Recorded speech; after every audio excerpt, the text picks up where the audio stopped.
Hey everybody, this is Rydo and we're back to another live stream of Shadowverse. Today is Friday, May 30th, so we're right on the edge of the month ending. So I imagine this crossover, the Kaguya-sama Lover's War crossover, is probably on the verge of being over. Oops. I guess it is over. Alright, well, for the accountability section today, since we want to jump through that fairly quickly, I finished all the Pinball Arcade games. I went and spotlighted Pinball FX3, and then I went and looked at Pinball FX2 to see that some of the licensed Zen made up pinball tables, these virtual pinball tables, is basically all I could call them. Although maybe it might be better to just call them virtual pinball tables, because they really are just video games when Zen makes them. They are squashed down. They don't look like a real pinball table. They don't play like a real pinball table. There's tons of animation and distractions. And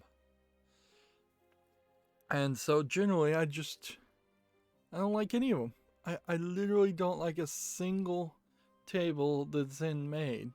And the only thing I can say positive about Pinball FX3, and it is kind of a major improvement over Pinball FX2 and a major improvement over Pinball Arcade, is the fact that they've gone in there and they've changed the slope on a lot of games so that it is easier. That means the tables don't play the way they probably should. And and that really only applies to the Williams table they have licensed, because those are the only real world tables.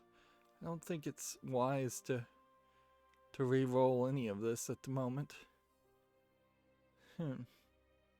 So we'll just play Swordcraft today. So yeah, like they went in there, they adjusted the angle on the Williams tables, and so you can play it the way it normally is played. But you also, yeah, we've got some new story.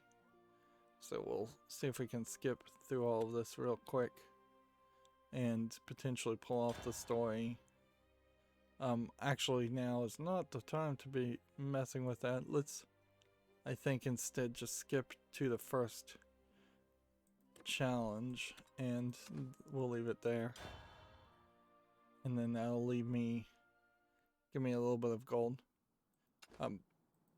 But by making those changes, they opened up the changes to the tilt, and they claim some other physics, but I honestly doubt that they went in there and really changed the ball physics or anything. That would be incredibly difficult to do. It would be really tweaking like the weight of the ball and the gravity, and it really wouldn't help a pinball table that much. If you're going to change how a table worked, the thing you would want the ball to be is to basically have a bit of water-like effect to it, where instead of a pinball being a hard piece of metal, if it was instead a ball of water, then when you hit the edge of a ramp and didn't quite have enough momentum to go up that ramp, theoretically at that point the water would just like squish it or flake off, and then it would still make up make it up the ramp. Now visually you'd still depict it as a pinball, but as the actual physics, you would have the balls react differently. But that's kind of also a double-edged sword, because if you're trying to hit a standing target and you clip it on the edge, you probably wouldn't have the physics to actually activate that standing target, depending on how you programmed it. I mean, you could have standing targets certainly activate the secondary even slightly tapped, but that would feel very weird. But the biggest thing, clearly, as far as a factor, one day left to buy those things, and then I guess they're gone forever. Or one day left that they're on sale. The biggest issue, I'm gonna get 2 today, is it allows them to then throw in some table multipliers. And these are things that, since you're emulating pinball tables anyways, and the Williams pinball tables are real world pinball tables are emulating, whereas all the other Zen pinball tables are just code, first and foremost and only. They never were released, built as real tables. Never could be. They're not designed well enough or in that fashion.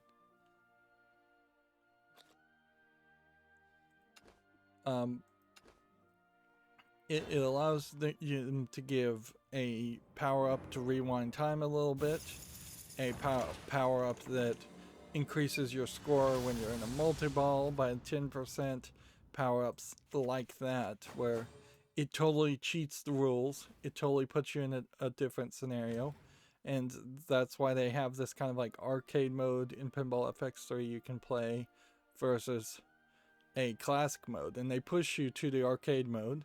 They've also reskinned all the Williams tables, so they add side art, which was fine. Actually, I appreciate the side art, as these edges of the inside of a pinball cabinet usually are just black, and I can see some people even preferring that because it is a little distracting to have the side arts anyways. But then to turn on the side art, as far as I can tell, you also have to turn on these extra animated characters that are moving and distracting you while you're trying to play the pinball tables, and it just does not work. It's just a dumb idea. It's dumb in the Zen tables where you can't even turn off the animated characters, and even they know that it's dumb because the later tables that Zen has made has had fewer and fewer animated characters, and they're bringing it down to just like one character that your eye might be able to catch on the off second that the ball is not the thing you need to be looking at. But the ball effectively is the character in pinball. It always has been, it always has to be. Like, because that's the thing you're controlling. That's the thing you're trying to win with. Is this Swordcraft? Nope, this is Havencraft. So do we have a tournament Swordcraft deck?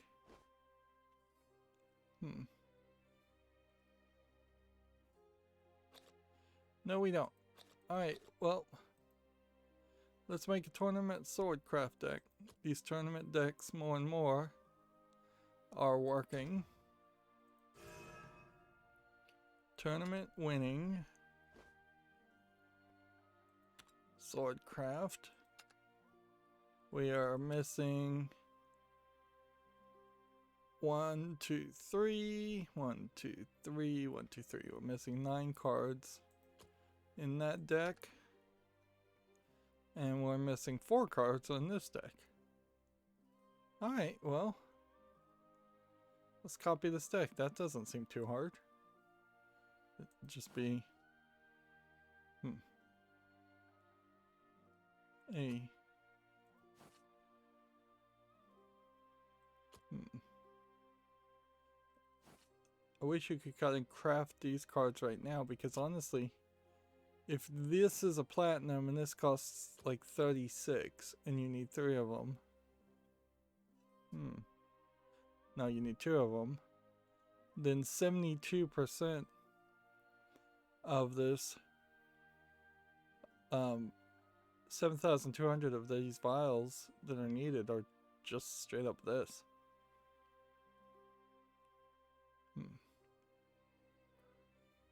Right, so copy deck.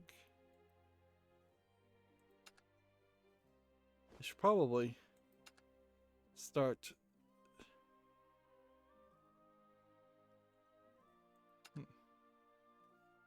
naming these better. later too, because I need to remember that it's called Aggro Swordcraft as part of the name too. Can I not just craft this?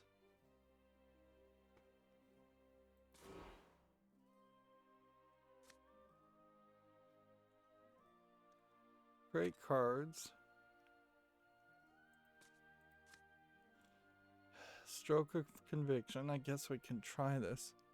Stroke.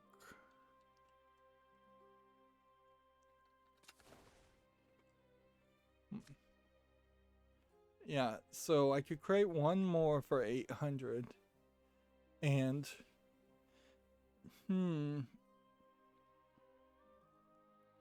I guess the question is it, are we at a point to do that? I think the answer is probably no. Because I'm just not ready. Not ready for that mistake yet. So we'll get rid of that and that. And then I guess we'll look here. And we'll see if we have anything.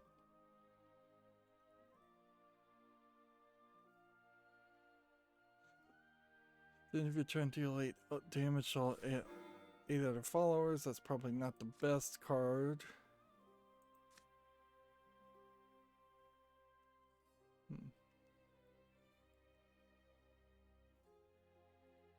That doesn't seem like that's probably the best card for this.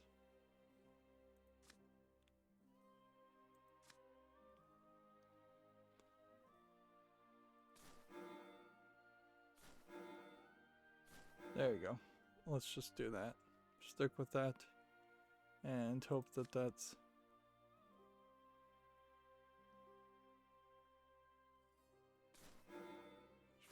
Why don't we look at some of the other cards we may have as options?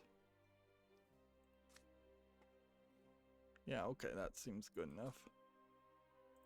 Alright, so now we want to call this... You don't really need a name. T4/21 aggro is, I think, all we really need to know. I mean, we can type in sword, but I don't know if I can get all the way to swordcraft.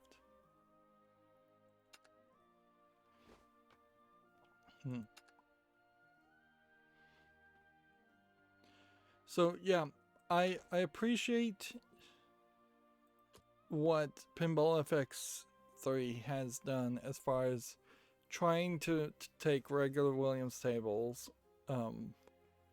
and make them more playable, because some of those pinball can definitely be a butt kicker, and that is probably in part a good reason why new generations of people didn't really get into pinball. As video games got dumbed down in a lot of easy modes, pinball, if anything, got harder to satisfy the collectors, the people paying $10,000 for a pinball table, so that their games would last longer. Which inherently, pinball and arcade machines were designed to be originally super simplistic, so that you could just put in a quarter and understand it in play at the beginning and feel like you're actually succeeding. Although very quickly that stopped being the case, because people were beating these simplistic games and barely putting 1, maybe 2 or 3 quarters into the game, and the arcade owners definitely were greedy and definitely had, I guess, some legitimate concerns, I would say, too, about having potentially bought something that would have been the equivalent of a $10,000 device and trying to get $10,000 out of an arcade machine is a concern, certainly, particularly when you're doing it through quarters. Let's speed things up. Too slow. And anyone who's been into an arcade in the past 2 or 3 decades pretty much knows that most arcades are completely empty for a significant portion of time, and that too is a concern. Let's speed things up. Too slow. Too slow. So yeah,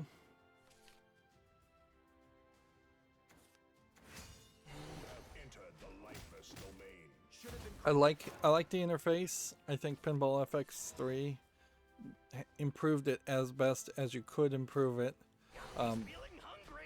and the Pinball FX reboot probably should just continue down that path. Too slow.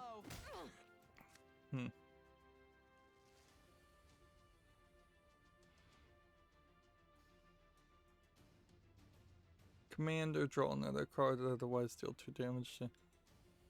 Yeah, there's like no reason to play that at the moment.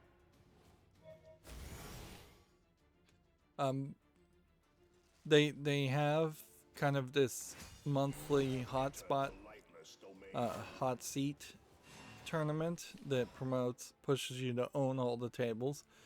Ironically, Pinball FX3, just by the tables I bought on Pinball FX2, I own like 50 out of 99 tables.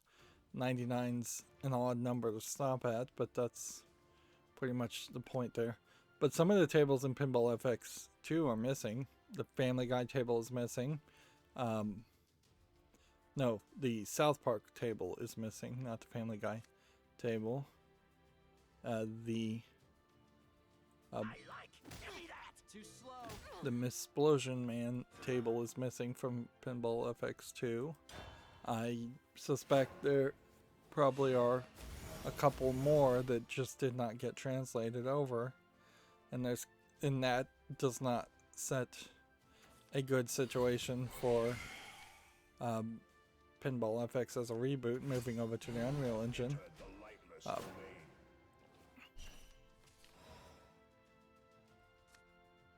See.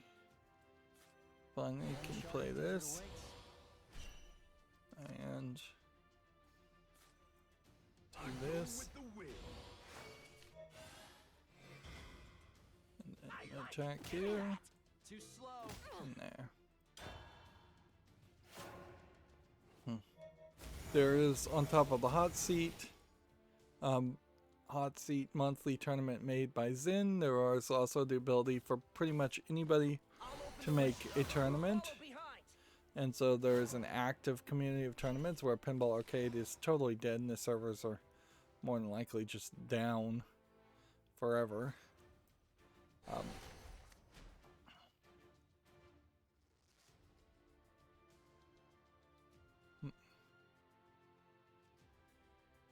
Destroy an evolved follower. Interesting. Well, let's do that. Then There's no time for you, slug. Too slow. do that. Do that. Are you ready for Don't just stand there, fight! +1/+1 0 and Storm. Interesting.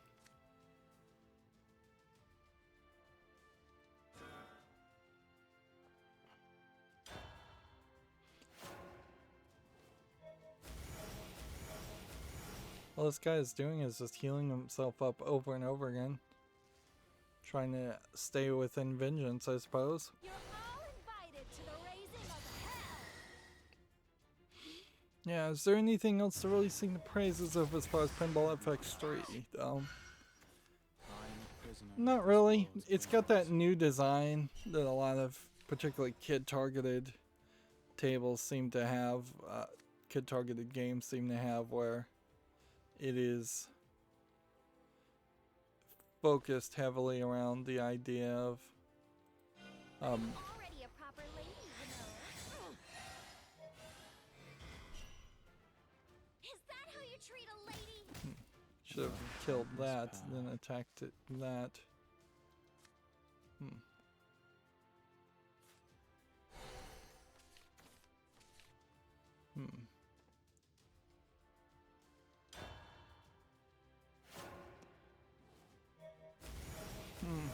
yeah, as I'm trying to think about it, yeah, Pinball FX3 doesn't really have anything else for me to say about it. It's just, You're all invited to the it's just kind of a shame that the interface is better and that first menu kind of sucks, but it's just like full of advertisements to try this new table. Here's the news. Here's the tournament. So it's like 5 different buttons around the plate, around the scene.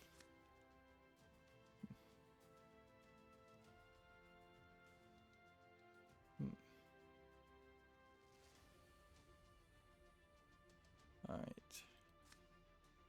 Could do this.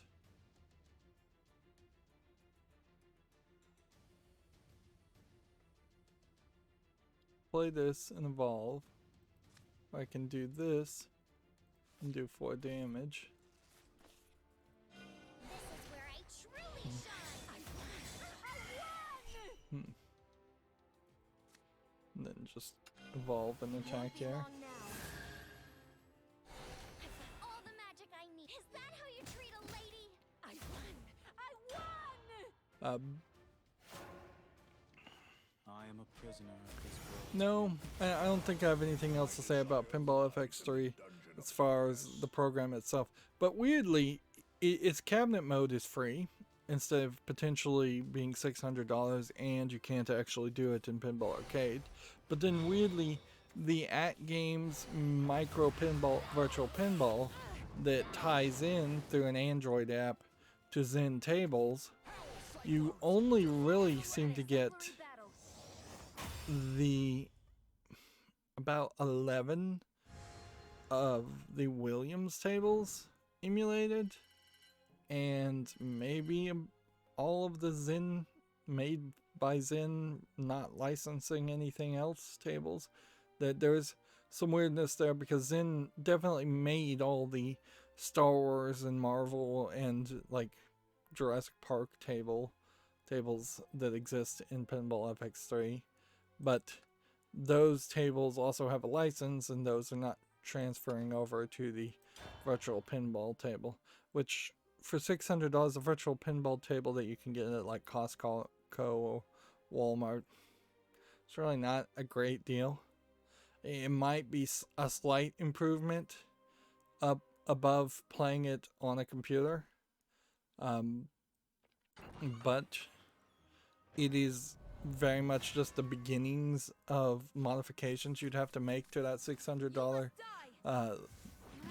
micro pinball table to get it to run an actual PC, and to get its 1080p monitor that's installed in it to actually run at 1080p instead of 720, which is what the Android system on chip circuit board runs it at. And like, just tweaks all over the place would need to be made to the elements. You basically need to add another monitor to it to get really cool looking. You basically should get rid of the box, and then at a certain point, if you're getting rid of the box, there's no reason to buy the micro pinball arcade at all. And that's what it kind of boils down to, is there is no reason to buy it at all. You would be better off just cutting the wood so that it so that you built a pinball cabinet that was the right size and shape with just CNC pieces of wood. That would probably cost you $100 to $200. Right now it might cost you a lot more due to shortages, but just like MDF wood for the side panels, then paint it black, or go to a print shop at Staples or something and put some side art on it, and then you put a computer inside of it. Buy a plunger for $100, an analog plunger. You buy some buttons and a zero delay board for maybe another $100. Put a much bigger monitor into a regular size pinball table, which might be hard to find a monitor that's quite the right shape, but I think you'll get something close. At least it'll be bigger, and potentially, if you want to go really good, you would want to do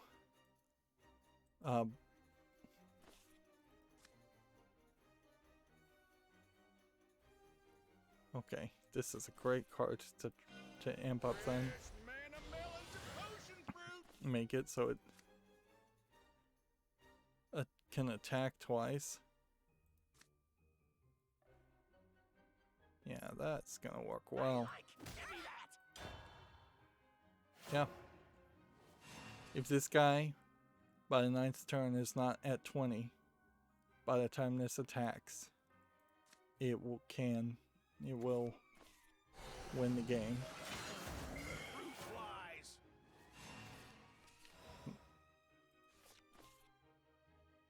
Okay. Is this evolved? Nope.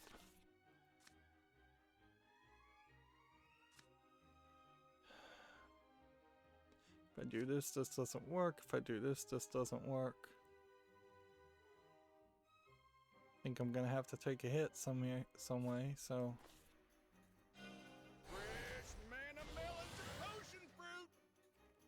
Yep.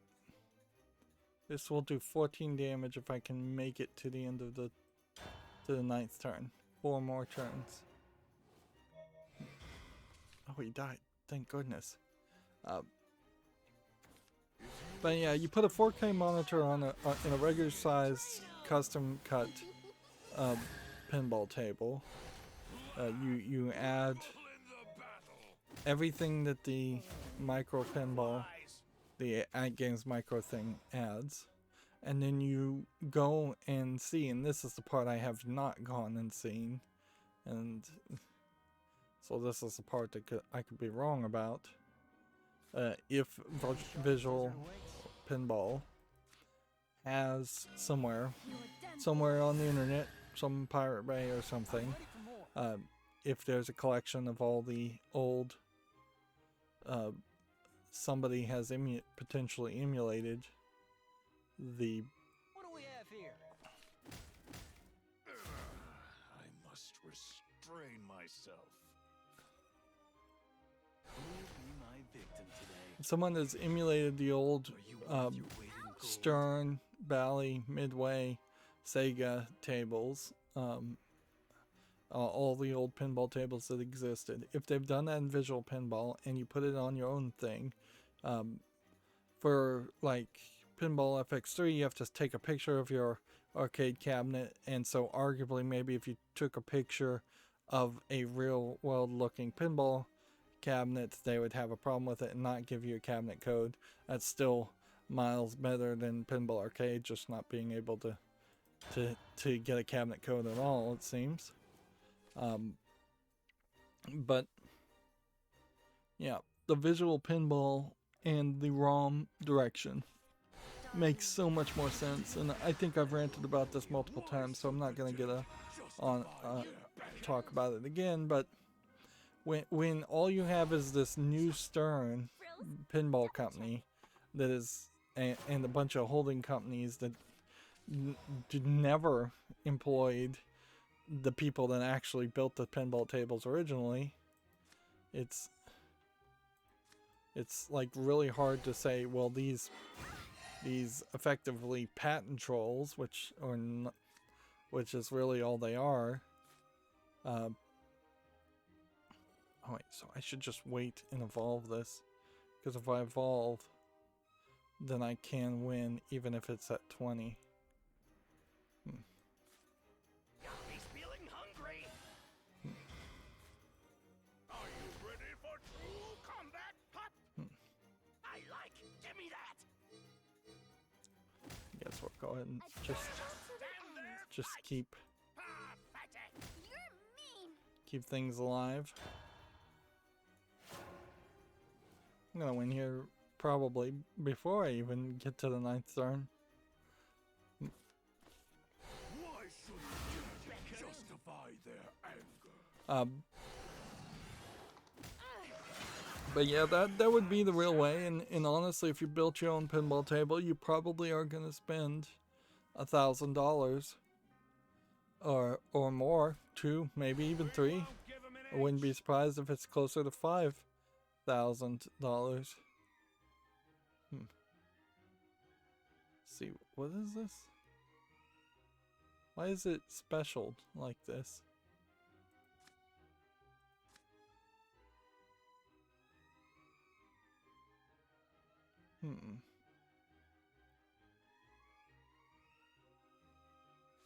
What card did I just play?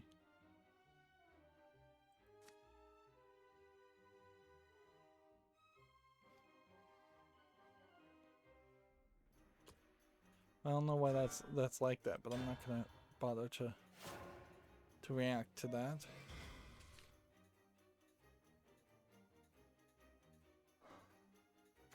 If you would disturb the peace. Well, with the end of Pinball FX3 being spotlit, well, I just looked at each table on Pinball FX3, and they all play seemingly the same.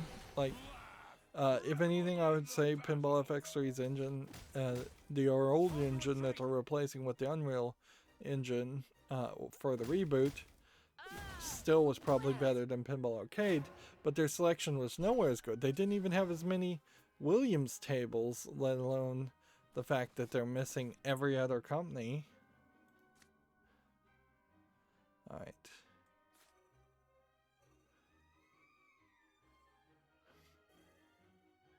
I needed a clear shot. Didn't get a clear shot. Like a beast from the void. Nope, I didn't need a clear shot. It won't be long now. Past is my only salvation. I'm leaving. And you can see he just lost there, so he conceded. The pleasure Yep, was all the mine. selection is awful. And inherently, that's true for Pinball Arcade too. The selection is awful because almost all the tables that are available right now, if you were just to go to Pinball Arcade and try and buy those tables, are also missing. So you're not going to get a legitimate offering as far as emulating old pinballs tables anyways. And it does create an interesting abandonware situation, because arguably, I think morally speaking, and on copyright, at this point I only consider from a moral perspective, because the legal perspective has just been corrupted so much. But from a moral perspective, the actual pinball tables You must die. were abandonware after the companies went out of business, maybe? Like, after they stopped selling that specific table. If you want to set a specific buffer date there, fine. Like, you could easily say every table made in the 1960s was abandonware by 1979, if you give them 9 years, just to pick a random number. And you can just work your way up that. Like, none of the actual physical tables have been recreated, and there's only like one small pinball table company right now that is trying to recreate and rebuild those tables, and does it better benefit society, this small niche group of fans of pinball, to allow somebody to have to license a table out that was made in the 1970s to rebuild it and resell it, because parts are becoming so incredibly scarce that people cannot even maintain their original tables. Or would it make more sense to just declare that abandonware, declare that public source, and allow anybody potentially to build their own version of the old tables? So the next part of that's pretty normal scenario as far as abandonware. But what's weird is how you're going to emulate that how Pinball Arcade and ZFX emulated that is that they had to, at best, and they probably didn't even do this much, but at best they would have had to 3D scan every single piece and know the exact dimension of every single thing. Let's see. Which one of these would be good? I think this is probably the best move. Good folk for breakfast. Hands up. Ah, that worked better than I thought it would. Let's speed things up. Too slow. But yeah, best case scenario, you would 3D scan and photograph every single piece, and you would have this hyper realistic emulation going on where you saw every single piece of picture, every single piece of table art. And arguably they probably did scan, high resolution scan the table art that was painted on and the back glass, but they probably cheaped out as far as emulating what a flipper looked like. And that is one thing Pinball FX3 does kind of interestingly better too, is when they redesigned some of the tables, they changed the flippers, because Williams was pretty much the only designer of flippers ever, and they would often put the same boring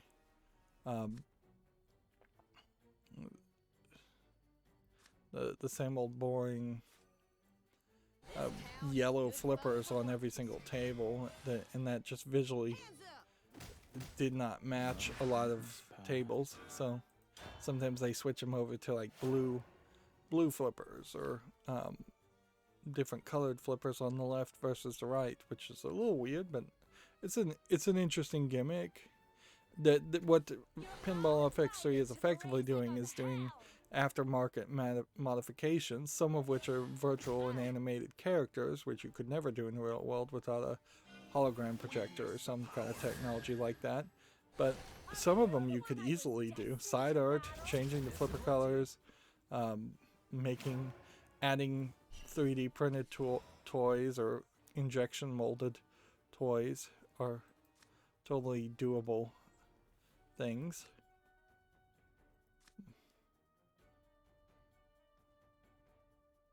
Let's see.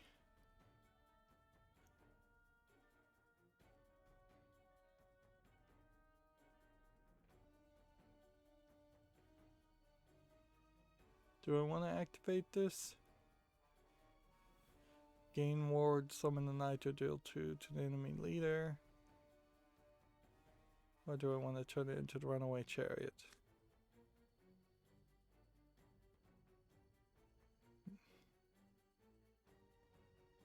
I think you want to do this one.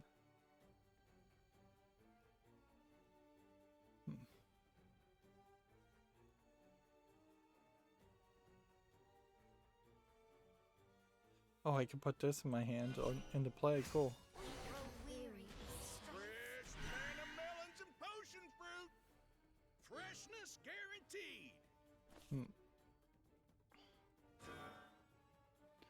It didn't activate its effect. Interesting. I am a prisoner of this world's whims. Alright. What was I talking about? I've been rambling. Oh.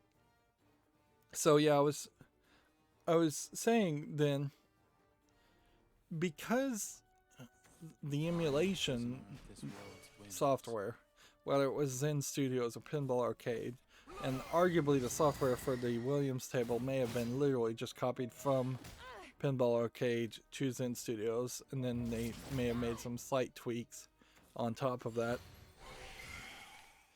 But because that's like software, and it's a new representation, it kind of becomes its own weirdly original work. So there arguably is now a thought that derivative work would be, I guess, the legal term to use, It is the derivative works of the video game version of the pinball tables are different as far as copyright and fair use and abandonware and all of those concepts than to potentially copy the code in the ROM chips of a real-world pinball table or copy the depiction in the pinball table as it's assembled in the real world. However, that doesn't really matter so much because I think, at least morally, you can argue that almost every table on Pinball Arcade is abandonware. It's not available to be sold at all. So I don't know, and I think this, well, you give them maybe a year. If something is not available for sale for a year, I think at that point, morally, it should be considered abandonware. And arguably that time should just, that year should slowly creep down to like a month, really, because that's just the way the world works, is that we're moving faster and faster. And so some of the theoretical dates should not be set in stone and should be reduced. It is way easier for a company today to sell something online with little effort than it was like 100 years ago, where you would have had to have made all kinds of contracts, all kinds of distribution agreements. I mean, even looking at the pinball thing, thought in the 1960s it would have been way harder to ensure that a 1960s table was sold or available for purchase every single month, whereas now Stern could easily have every table it's ever made available for purchase every single month. And that's comparing like a real world physical table being sold and manufactured versus a modern Stern real world physical table. Digital, there's no excuse to not have something available for sale. But while that is a slightly interesting argument, it is also kind of a pointless argument because it kind of doesn't matter. Like, at the end of the day, if you're willing to go get the visual pinball ROMs and just turn a blind eye to the fact that you're effectively getting these products for free because they're abandonware, like, fine. Like, that's where most people, I think, are going to have to go if they want to play pinball in any realistic fashion. The best thing you can do to actually support the pinball industry, I imagine, is realize that it is a collector and trader industry, and you can go to arcades and play pinball, and those quarters will support the arcades and support whoever owns those pinball tables. So that's about it. And if you want to take it to the next step, you can actually become one of those people who owns a pinball table. But that's the only thing that supports the industry. I doubt very little money, if any, comes from Pinball Arcade or Pinball FX actually went into the pockets of even the new Stern, who does make tables, but isn't really doing a great job of it. Like, it is oddly very close to a scenario like if all the other video game companies except for EA disappeared and died, and only EA survived, and EA was still just doing its EA thing.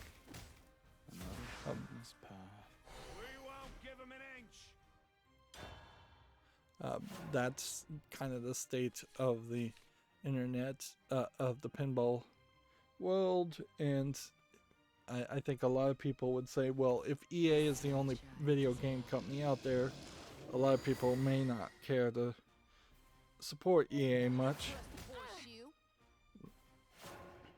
And a lot of people would go back to just playing ROMs of old NES games and older games. Which, yeah, I've been rambling for 45 minutes. I also, on the accountability section, we might as well talk about this.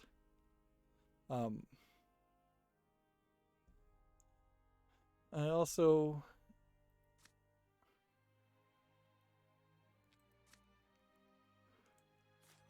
let's play this one and play this one, I guess. I am a prisoner of this world's whims. Yeah, I also played with tried to get some VST filters to work with OBS, some audio filters. They didn't work. There is like a version 2 and a version 3, and the plugin I have right now installed on OBS only does version 2, so they just don't work. They don't launch the control panel or anything. So I'm gonna have to do a deeper dive. I have found out that I'm looking for an exciter to give that big bottom type bass into an audio, and a de-esser so I can remove the S that in the kind of lisping sound that can happen. Oh, how many victories have we gotten? 1, and how many do we need? 4. Well, so I guess we'll just keep on playing with this and trying to learn this deck. We might as well. That's what I'm looking for. There's some other plugins that I just went through all the OBS plugins, so I'm going to try to mess with that a little bit as videos are uploading. My hard drive filled up completely, and so it is well past the point to empty all of that out and reset. You must die. I'll show you the epitome of beauty. So that was something else I was playing with, but mostly I was just also doing Lego over the last couple days. And then after all the videos are recorded and I mess with whatever settings and reset, then it is time to get back to playing real games, not emulation of pinball. It's time to get away from the pinball fanaticism. I've been talking about pinball probably for a month and a half and been very into it. I probably will jump back at some point and play Pinball Arcade with my arcade fight stick and just play around with that some more. I've got so many little back burner projects that I need to work on, and just back burner entertainment for ideas. Let me patch you up. So yeah, I'll probably do a little bit of that, and honestly I may go into playing some Pinball FX3 too, because of the way the wizard mode and you kind of level up as you play the levels. I didn't even mention that, but yeah, as you play pinball tables, you level up. So there is this motivation to potentially continue playing it. Although arguably that motivation should be just completely ignored until Pinball FX Reboot comes out, because they're probably going to reset your level there. They did it when they transitioned from Pinball FX2 to FX3. They reset all of the scoreboards and your wizard modes and all of your experience back down to 0, which I'm sure some people were upset with that, but I imagine most people didn't even really care, because I suspect it was most players would have already maxed out by the time they did make that transition, and most players probably have already maxed out now. Darkness stands with you. I like the idea of gamifying pinball on the outside, taking whatever score you get while you're playing the pinball table and saying, alright, that score we think on our arbitrary scale was pretty good, so because we think that score is pretty good, we're going to give you this outside score Like, I did hear someone complaining about the fact that the pinball tables had default high scores set onto their local leaderboards, and I'm like, that's not really a legitimate complaint, because what he wanted was for all the high scores to potentially be set to 0, so anytime you high scored, you would be able to put in your initials.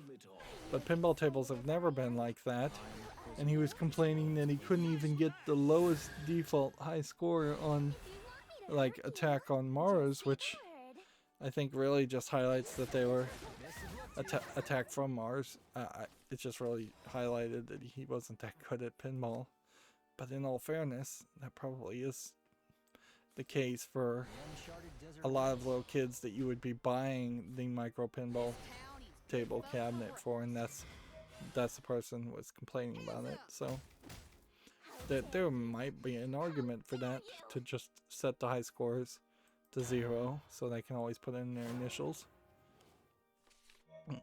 But that isn't realistically how pinball's ever worked. But arguably, that is part of the problem with pinball in the nutshell, is that you have old fuddy-duddies like me who played pinball in arcades and want everything to stay the same and just want to live in their own nostalgia.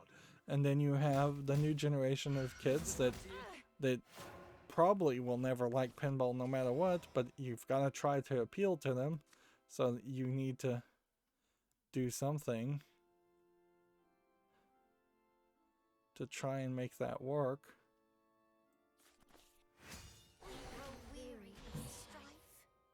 Don't have a neutral card even to work with there.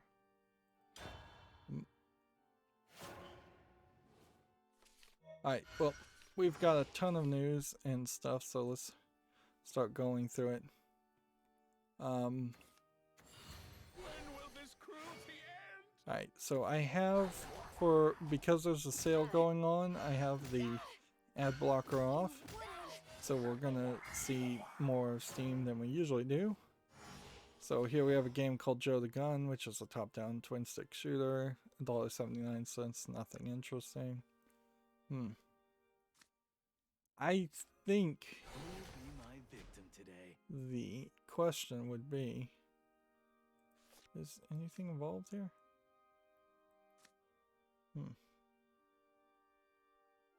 Doesn't that have to be involved? Are you ready for combat? You can bring change. Are you worth your weight in gold? Another pointless path. Stand there, fight! Pathetic! Another pointless path.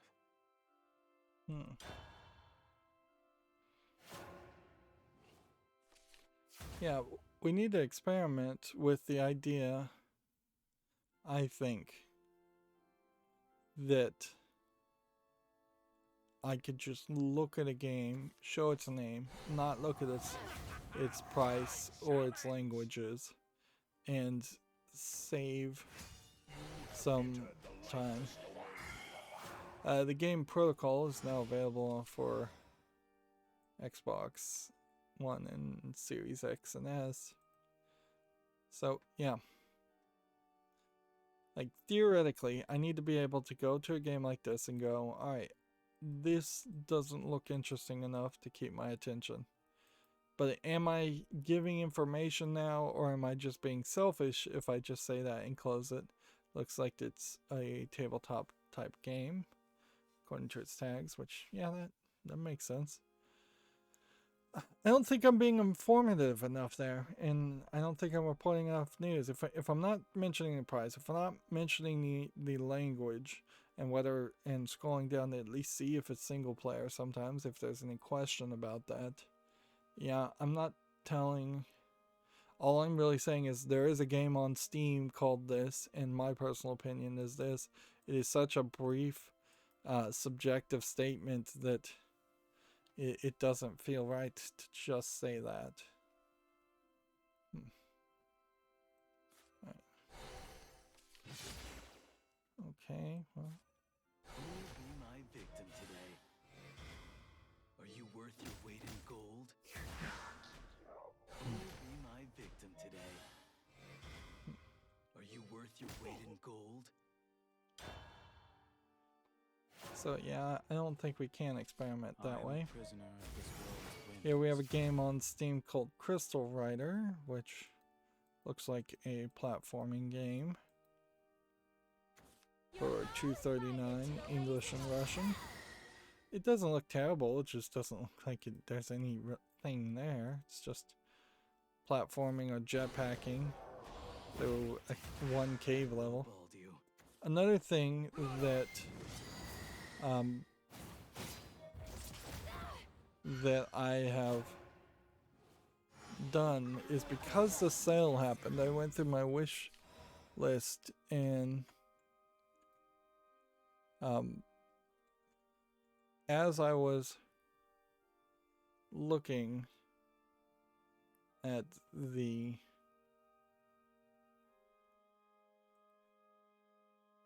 while I was looking at games on my wish list, I came across quite a few mixed reviewed games.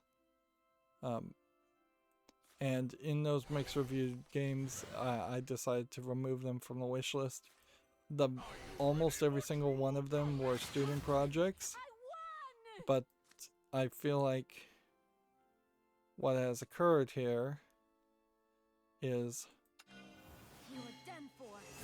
there has been an over easiness and eagerness to This path. Do not interfere. yeah, I don't know if that was the best way to pull that off. Yeah, there was an eagerness to potentially Exemplary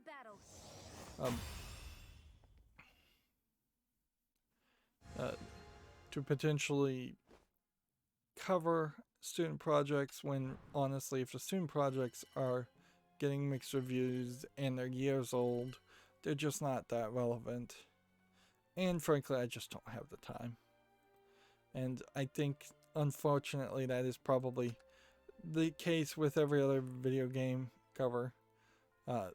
It really highlights that, say, like Giant Bomb has the time and the employees, where right now, when nothing's happening, it would make a lot of sense for them to go and find student projects on Steam.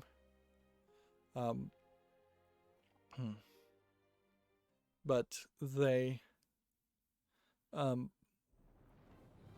didn't do it, and I just don't have the time, so yeah. You must die.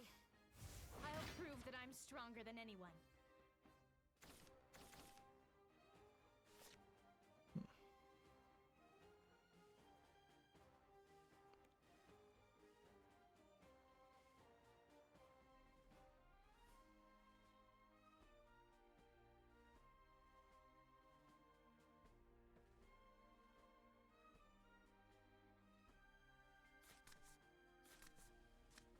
So yeah, I kind of cleaned up my wish list for that reason. I also, in the middle of the sale, it's Japanese Golden Week sale. There are things you're gonna see as far as how a lot of Japanese games not really on sale or not really discounted by any reasonable amount. Like, my standard way of shopping is to just look at everything on my wish list by discount.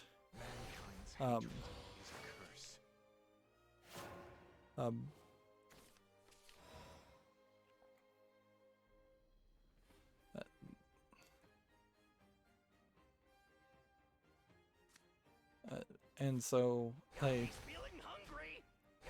there's just not like a lot of great offerings. There's a lot of companies certainly that didn't put their games on sale for Golden Week, Steam's Golden Week sale.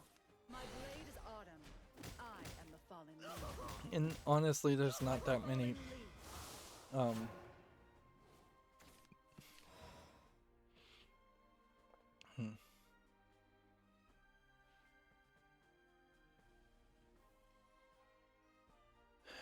it's just not something that I think I'll probably be spending any money on for the Golden Week sale, which is fine because I already am pretty much buying games for the fall sale and the Too slow. summer sale and the winter sale. So there's already several different cases.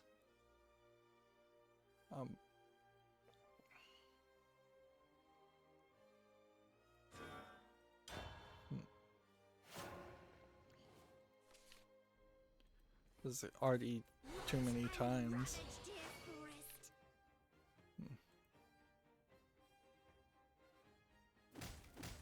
Should have been quicker. I was watching just a random YouTube video and it was talking about how a lot of anime companies like localize things and censor things and put in a bunch of SJW nonsense. And one of the things they mentioned was this game, Azure Striker Gunvolt. At some point, the main bad girl, which canonically in the sequel they say she's a girl, Zonda, they localized it so that Zonda was this asexual character and they were using XE to describe Zonda, which if that was originally in the story, that would be one thing, but for the localization team to just straight up add that and is kind of ridiculous. Like, see if we can see a picture of Zonda in this trailer. There's a lot of characters here. And Zonda's the bad girl, so the final boss. But part of the problem is not even that. But part of the problem is that they came out and updated it, and this is from, and the port here is also getting complained about. So if we look into other, look into the negative reviews, this is a 3DS port that they updated the that they're not happy with. And actually, if you look here, you have the controls are clunky and punishing. It's not till you get here to this one review, warning this game contains SJW ideology and uses gender nonsense for some of the story. Please do not support those who force these ideologies down the throat. Now, arguably, it didn't irritate too many people, because if we look at the chart, you kind of have a overall very high rating, but if you were to get into the weeds, this is actually overall a pretty low, high number of negative reviews too. So it's rated very positively. 86% of all people still like the game for the game, still like it because it's even as a bad 3DS port. So that puts me in a weird position, I suppose. Already a proper lady, Like, because I could say no to all the magic I need. Here goes. what I can't even really call it censorship at this point. It's just localization team taking someone else's art and adding nonsense to it, or I can't really reject it for that. If anything, this might be a game that might be a way to start a conversation about how not to start a conversation and not how to inject your own politics into someone else's creation. Which I imagine some people could make the same complaint that sometimes when I'm actually covering specific games, not when I'm just talking on the live streams, I've maybe veered into some conversations in the opposite direction. Yeah, but that definitely does put me in a weird position. I am the more than likely I'll just never get Gunvolt. And honestly, I kind of was leaning that way anyways, because it did look like it was a Mega Man clone of a game that I'm not sure I was really had a motivation to play a Mega Man clone. It won't be long now. There's no time for you slugs. Too slow. Too slow. Should have been quicker. The miasma pervades all. Let's see, moving on. We have a game on Steam called Into the Night, which looks like a top-down dungeon crawler. $2.99 English only. These screenshots are too similar, and the number of enemies I'm seeing are like one kind of enemy. So the game has just kind of failed to attract people. Here we have a TechRaptor article. The Humble Bundle creator is suing Valve in an antitrust suit. I think they will almost certainly fail miserably, and I'm not sure why Humble Bundle in particular would go down that route. Although it's important to mention this is the original creator of Humble Bundle. So we have the new owners of Humble Bundle removing the sliders, and so you have a legitimate reason to be mad at them.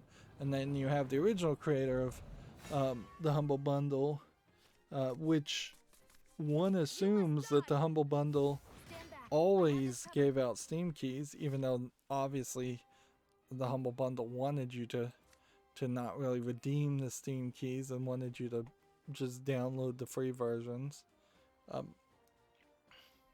Oddly, they seem not to want to get in bed with Good Old Games, or GOG, which already does that and doesn't, I think, take a cut.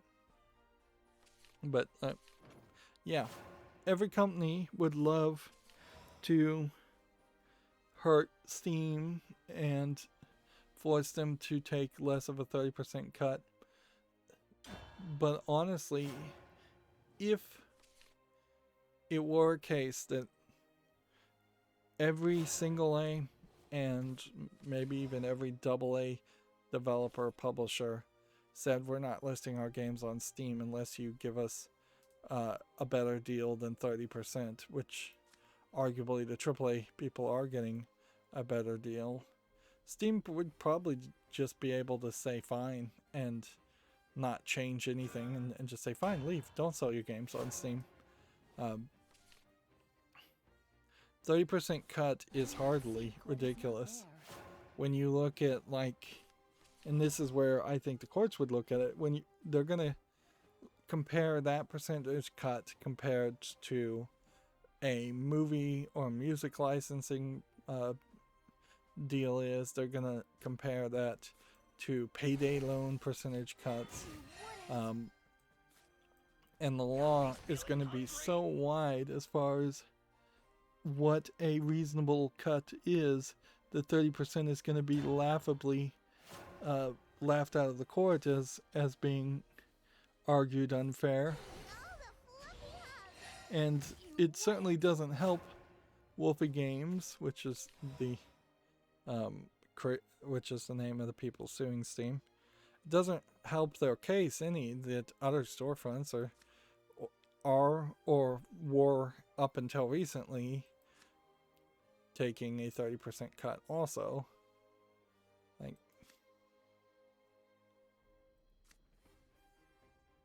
alright, well, guess you just want to end the turn.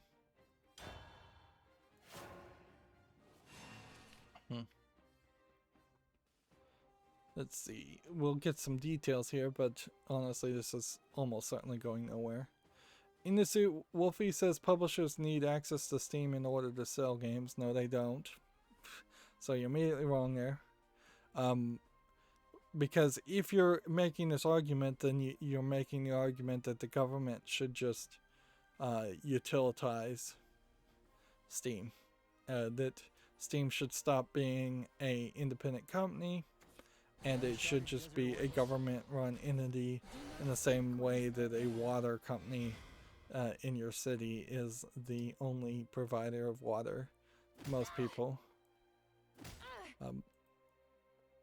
Then it says a prohibitive 30% commission on all games approved for Steam release, which are, again, you're going to have to prove that it is prohibitive. Claims this suppresses competition, output, and innovation. And honestly, I don't know how you prove that either. When you've got several different storefronts, Good Old Games, Epic Games Store, and literally this is just another lawsuit, probably funded in part by the Epic Games Store, or at least emotionally funded in part by the Epic Games Store. Output is through the roof as far as games getting released on Steam and other storefronts. And innovation, I mean, how is a 30% commission ever going to limit innovation? Innovation can't be proven to be achieved by a specific amount of money.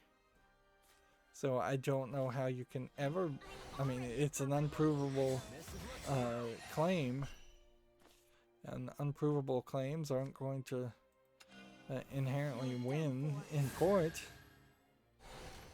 When you have indie developers that release their game completely for free and they put out amazingly innovative things, which innovation in itself is subjective,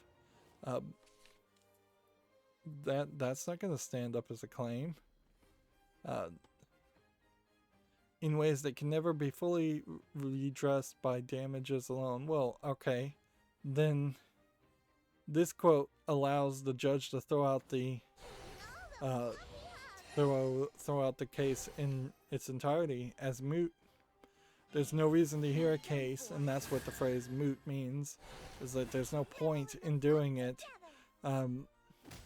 if you cannot redress your complaints with damage awards.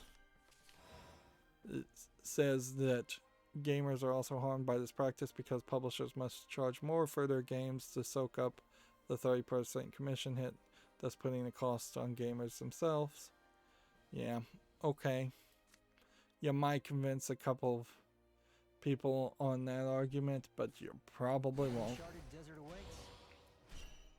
Because the problem with that argument is, why aren't games cheaper on other platforms like Good Old Games where there is no commission? Like, they really aren't. Like, if Good Old Games, for instance, had everything is always 30% cheaper because we're not charging 30% commission, or everything is 10% cheaper because we only charge a 20% commission, that would be one thing. But I don't believe there is a single instance of a storefront that works that way. It won't be long now. Nothing can impede. Ride forth. Oh, waffle cakes. I like. Give me that. For victory. So yeah, that argument I think also falls apart. Let's see.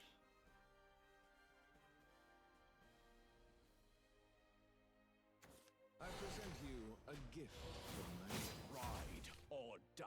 Let's see. If we go down further, it seems Microsoft Store said it's going from 70% to 88%. So they're taking a 12% from cut. That puts it in line with the Epic Games Store. Google Play and Apple stores take 15% of the developers off the first million generated, although in Apple's case the cut is increased to 30% if sales top 1 million, including retroactively. Google's cut increases to 30% over the first million. So really you'd have to get Apple's store and Google's store to get away from the 30%, to put Steam as the particular outlier.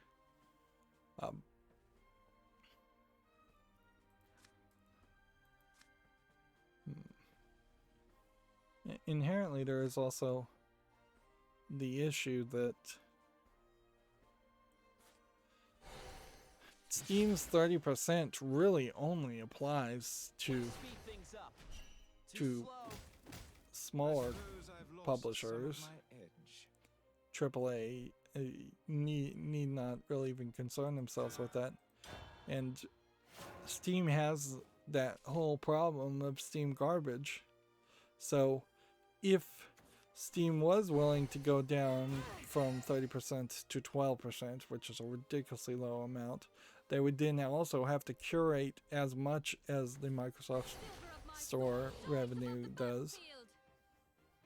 Although the Microsoft Store also is kind of deceptive, because that's not just games, that's also other bits of software. And that is also true for Google Play and Apple.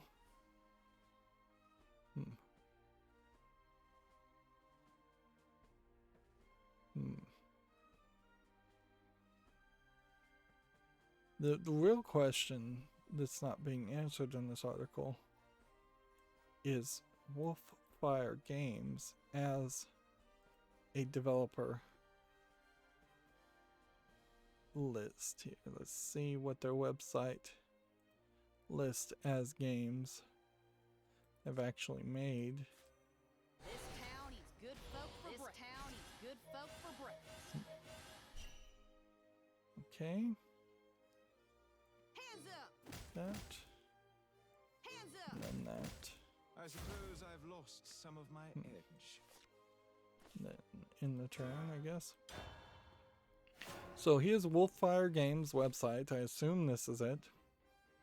And so let's see what they've made. They made a game called Overgrowth. They've made a game called Receiver. A game called Lugaru the Rabbit's Foot.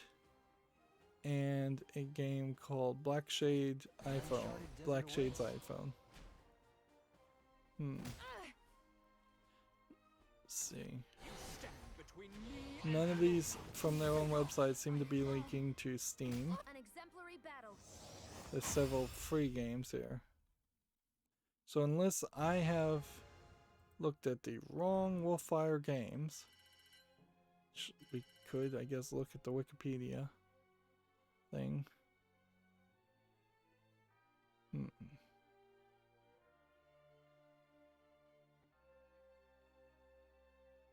Let's see. Nope, those are all... That's it. Like, this guy hasn't made anything. I haven't seen a single one of these games even on Steam. So he has basically no money to actually take this lawsuit anywhere, unless he's getting funded from something else. Plus, he actually has no case, because all they could really do they're not going to make this a class action suit. I doubt it, unless a lot of people sign on to be in this class action suit, which they probably won't bother to, particularly right now when people are still trying to recover from a pandemic. But like, so individually, all he could sue for is whatever of these games that had Windows versions, if they weren't sold on Steam, or if he could prove they were sold on Steam and he deserves a bigger cut, which that you'll never win that argument with that argument at all.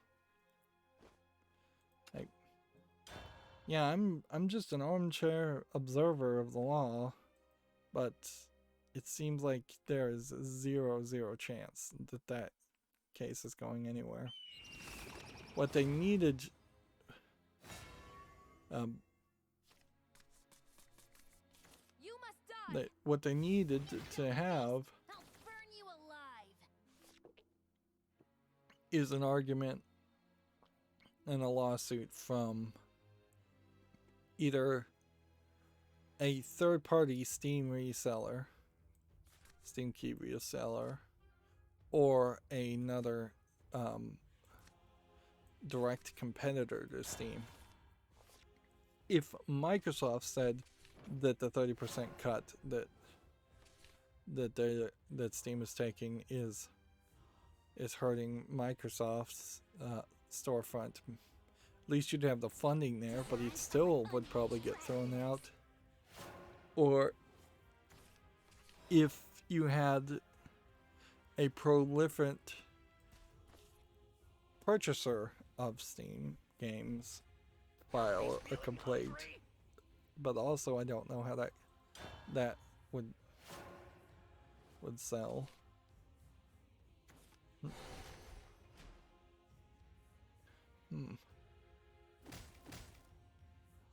And I have to think, and I'm not going to ramble about this too much because I mean, if you're pushing for more money for one company versus the other company, I kind of don't care either way. It's just capitalistic greed on both sides.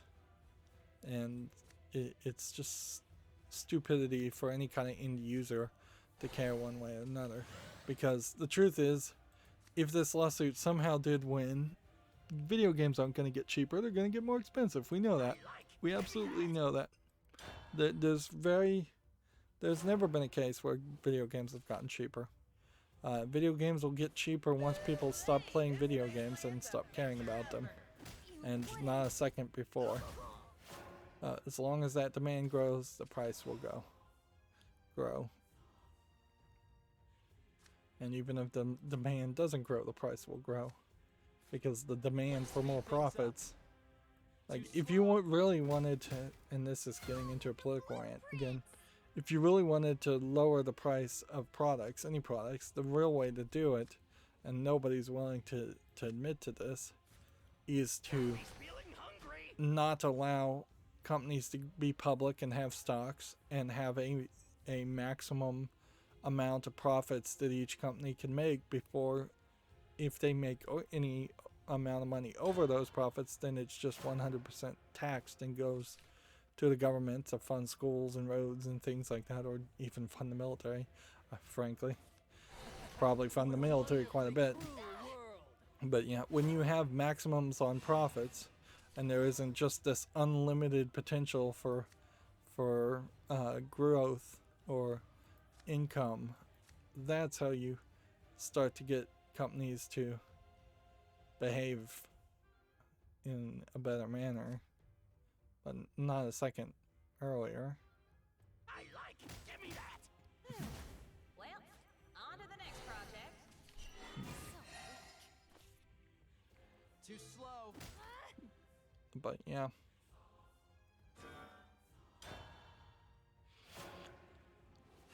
I don't think that's going anywhere. Particularly since you don't need to buy video games in the first place.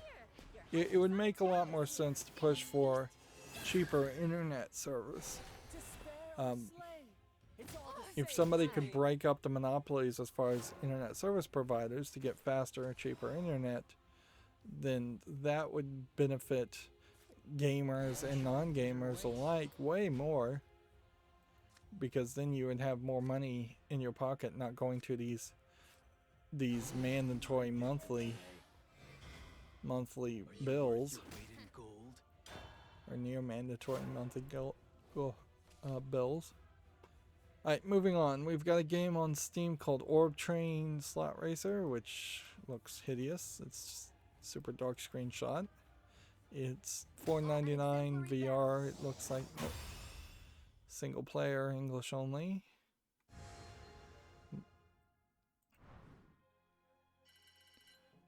And see if this next one is YouTube family friendly. It's been centered, but I still don't think I'm gonna go with it. I did have a new thought. As one of the plugins that OBS has is a audio spectrum, like, visualizer. Yeah, that's the phrase for it. So theoretically I could try and play some of the adult games by applying a blur over the image and then putting an audio spectrum analyzer on the front of it. That might work, but You must die. honestly, This one's for even my that family. trick probably is overkill for most adult games. Like, and yeah, I don't know if that really works. The thing that really would have to happen is I could do that, but then I still probably should just edit the footage quite a bit. As for the adult game I'm looking at right now, it's called Girl Jigsaw. There's some white smoke blurring, and see, the white smoke blurring idea is actually a lot harder to do automatic than just the blurring of images by pixel smudging, because the white smoke is being done manually. There's no one else Girl I'd Jigsaw rather is 69 cents. It's nude anime girls in low effort, easy jigsaw The puzzles. pleasure was all mine. We've seen these. It's like bunny girls, I think. Kind of an emphasis on that. And it seems like it really is just one character. One long brown-haired, black-haired character. So yeah, that's not making it to the follow list.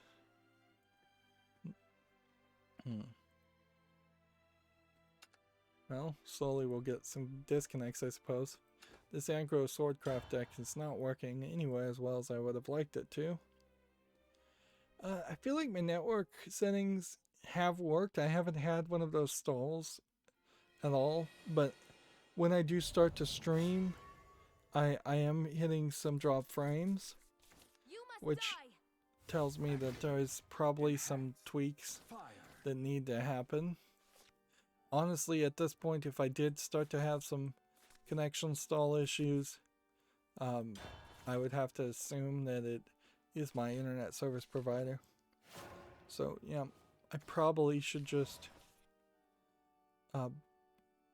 reduce the upload amount by 100 kilobytes and call it a day. But I'll try and change the priority first. We're not having network problems with Shadowverse. I'm not having problems with web pages loading. I'm having problems with streaming. A little. But just a little. Like, says 4.1%, I think, frame drops.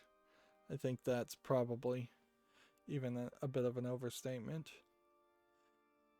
Dickruptor has an article here. Safe in Our World is going to hold a major mental health fundraiser, which theoretically mental health is a good thing. Arguably Among Us, a game around paranoia, should not be a consideration as far as mental health. Fall Guys is kind of a stressful game. See, this is inherently the problem, is I could say, well, Fall Guys and Mario Kart is too stressful, and Mario Kart is too fast of a game for some people. Animal Crossing focuses on the idea of debt and relationships, which could be depressing. No Man's Sky is this scanning world that could be stressful to anybody, and inherently I could say that for every single potential game, is that it might trigger somebody's and be stressful. Human Fall Flat, kind of violence. Minecraft can be violent. Animal cruelty if you attack the animals. Among Us, definitely paranoia and stressfulness. So yeah, there is just like no peaceful game that would work for everybody. But if I get away from that kind of oversensitive nature, which arguably somebody will be that oversensitive, these aren't terrible choices for kind of relaxing style, kid-friendly type games. Let's see. Let's speed things up. I like. Give me that. Go ahead and hit that, and then hit that. I could have played that and killed that for Knave.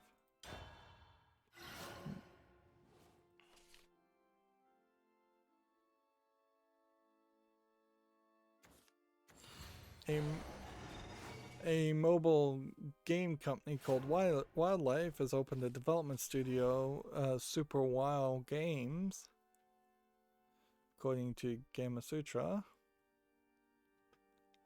Let's see. If I play this, and I play this, and I play this, I'll kill it. Or I can evolve something to attack.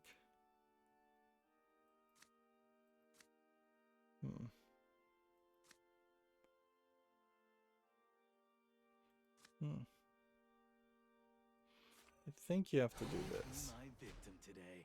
Are Do you worth this. your weight in gold? And then do this.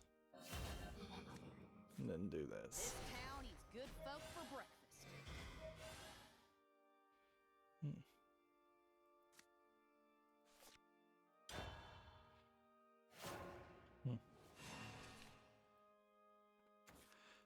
Gametsu has a game called You Oni launching August 19th in Japan. No video. So, what kind of game is it? Tagged as it's a horror game. That's about all they know so far. Survival horror game from Chorus Worldwide and Tricore, two companies I don't recognize. Alright.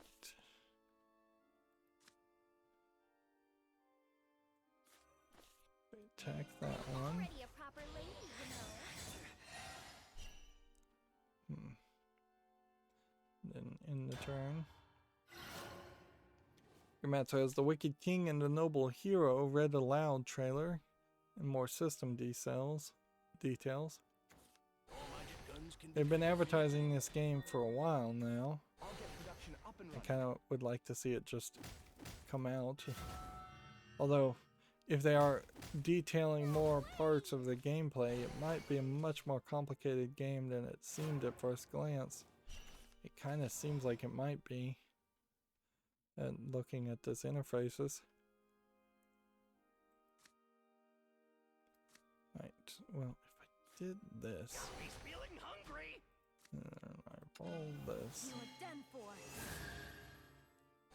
Armor weapons more. I like and it. then attack that, I'm so useless.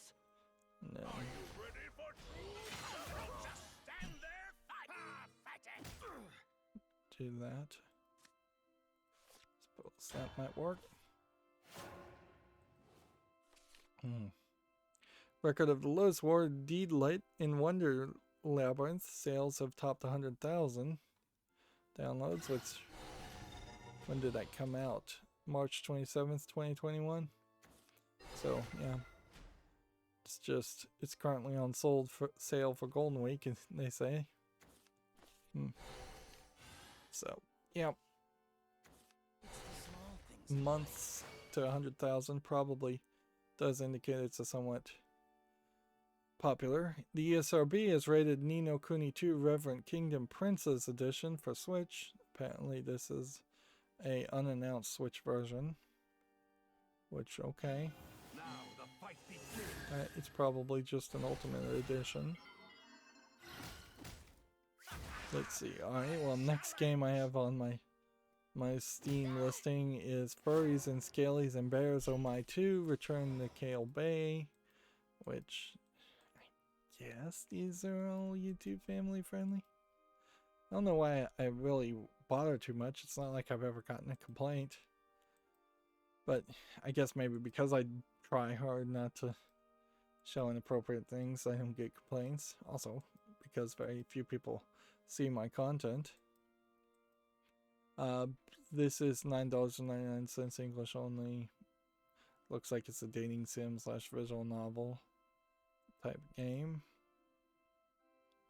So, I think there's a fandom out there. Let's see, 2 damage. I'm already a proper lady, you know.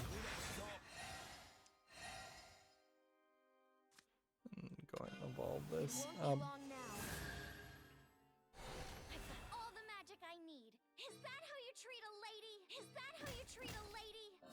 Go ahead and play this too. Alright.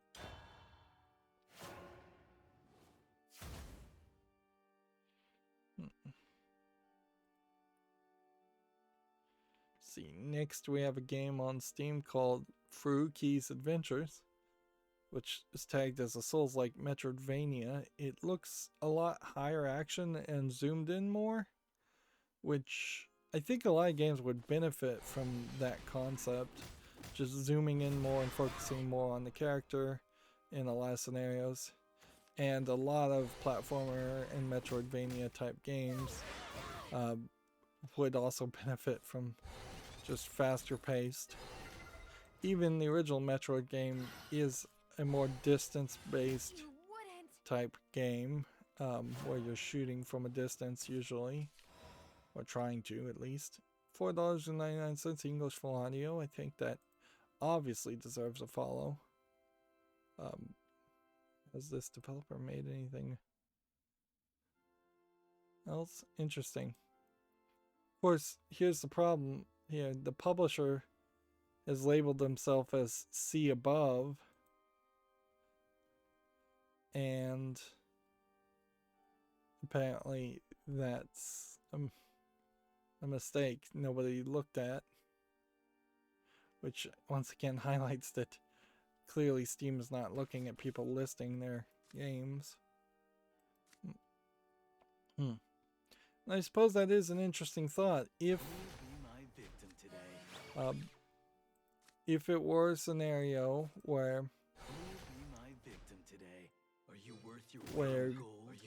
they were getting less of a cut per game, would Steam try harder to curate its storefront? Or would it just try to get more and more games listed on Steam to make up the difference?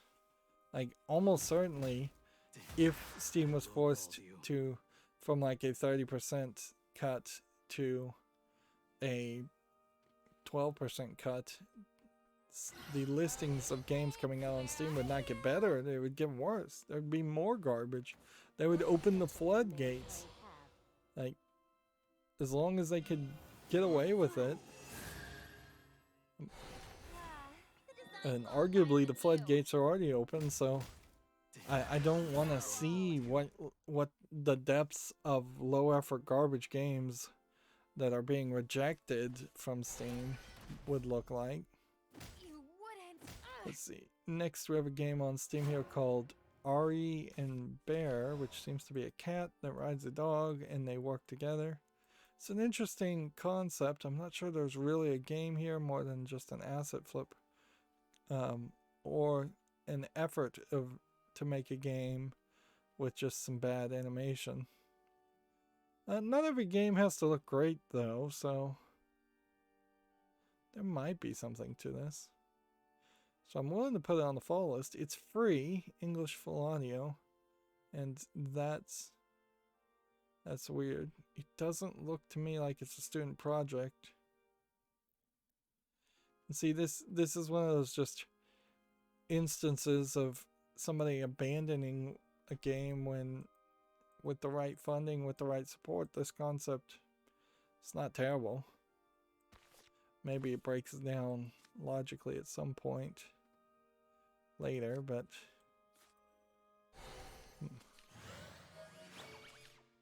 alright, well.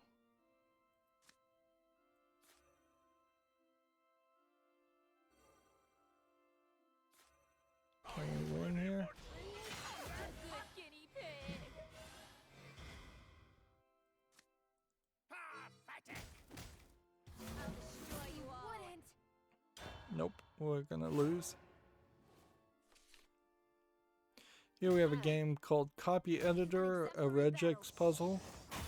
I have only the very basic beginnings of understanding of regex, so a game like this looks like it might actually be very appealing to me.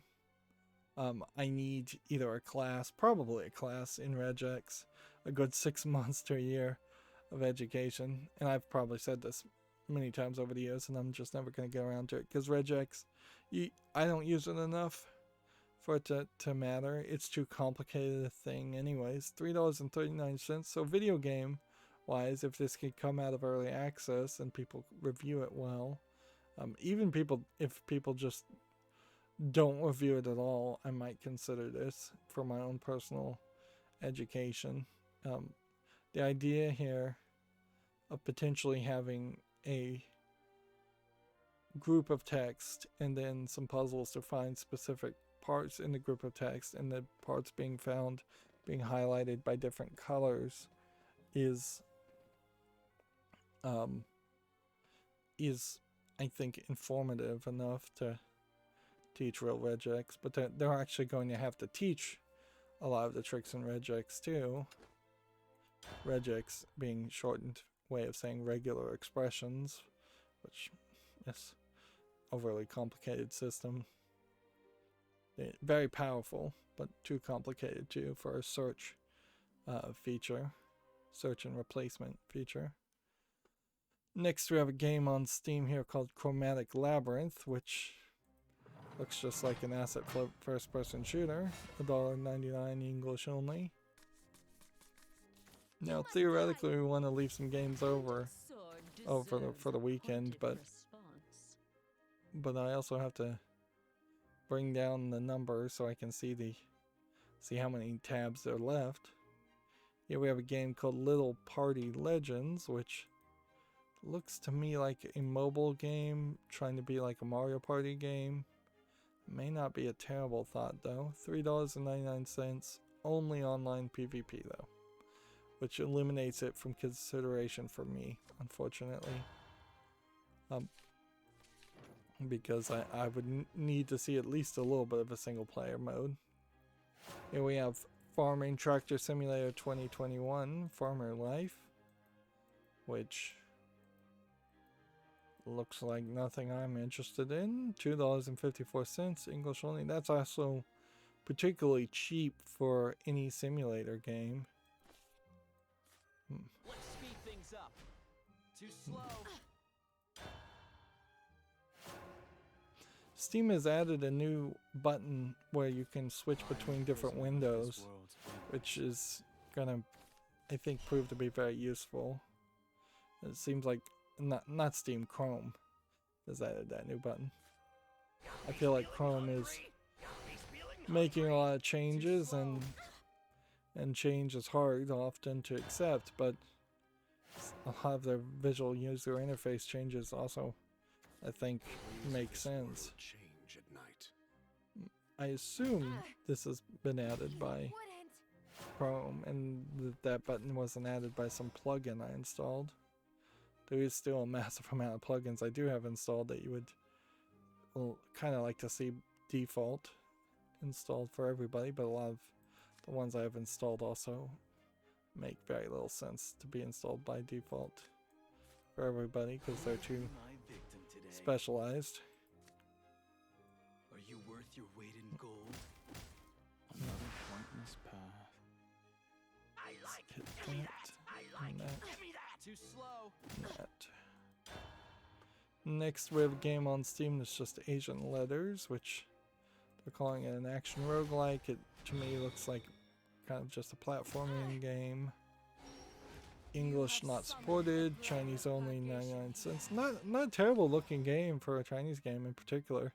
If we're gonna grade on a sliding scale, like, which arguably we kind of can't keep on doing that, and we're going to have to hold Chinese developers to a higher standard. I'll see you in purgatory. You're done for. Armor weapons more. I like give me that. I like give me that. Too slow. Let's see. I am a prisoner of this world's whims. See, next we have Seek Girl 8, which I know the Seek Girl series is tagged not safe for work, but it looks like all the images are, so we'll show it. So you've got some anime CGs that are kind of wildly inconsistent. This animation style compared to this animation style compared to this animation style are fairly different. They do seem to all have a very pointy chin, but the actual game seems to be just a Sokoban box pushing puzzle game from the looks of it, which apparently, as a long-running series, it must be somewhat well received. Right. Is there anything we can do here? Put something on the field. Grow weary of strife. Nope. So evolve that. Won't be long now. There's no time for you slugs. Too slow. I'll see you in purgatory. Give me that. Seek Girl 8 is $1.63, so the price is cheap, and it's English and Chinese as far as the language. If you want to get the entire Seek Girl bundle of several games, it's $14.79, so they are just kind of flooding Steam with the same type of game over and over again. Next we have Mini Bricks Breaker, which, I mean, there's a certain argument towards this idea of making an Arkanoid clone but taking it to the extreme and just having as many bricks as possible and as many balls and physics as possible. Clearly this is an experiment on just how many physics objects can your graphics card handle before your frame rate drops or before every single brick is hit. But this visually just looks hideous, and it almost certainly has to look that way because of it. $2.99 is not the right price in my opinion for this. I would say English full audio. I would say you put this out for 69 cents and you go, this is a physics brick breaker game. You sell it on the fact that this is designed to push your graphics card as hard as possible. You can set the numbers as high as possible. It should have like a demo mode where it plays itself, things like that. Are you ready for true? Okay. It all ends here. I'm over here. Pathetic. Let's go ahead and play that too. Good folk for breakfast.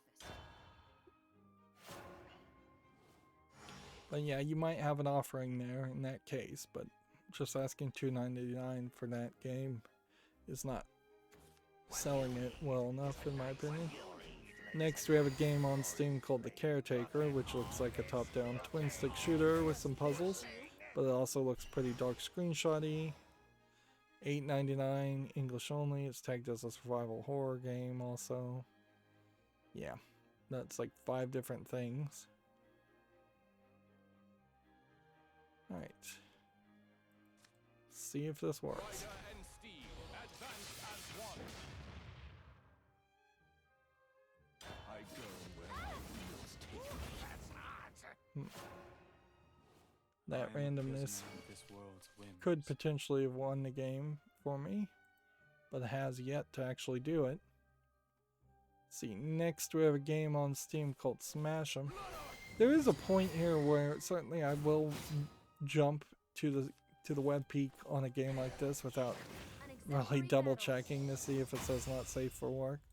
There is going to be almost certainly at some point a time I get tricked. Somebody makes something that looks pixely or has a innocuous screenshot or a name, and then I click on it, and then by the third or second screenshot it will reveal itself to be adult content.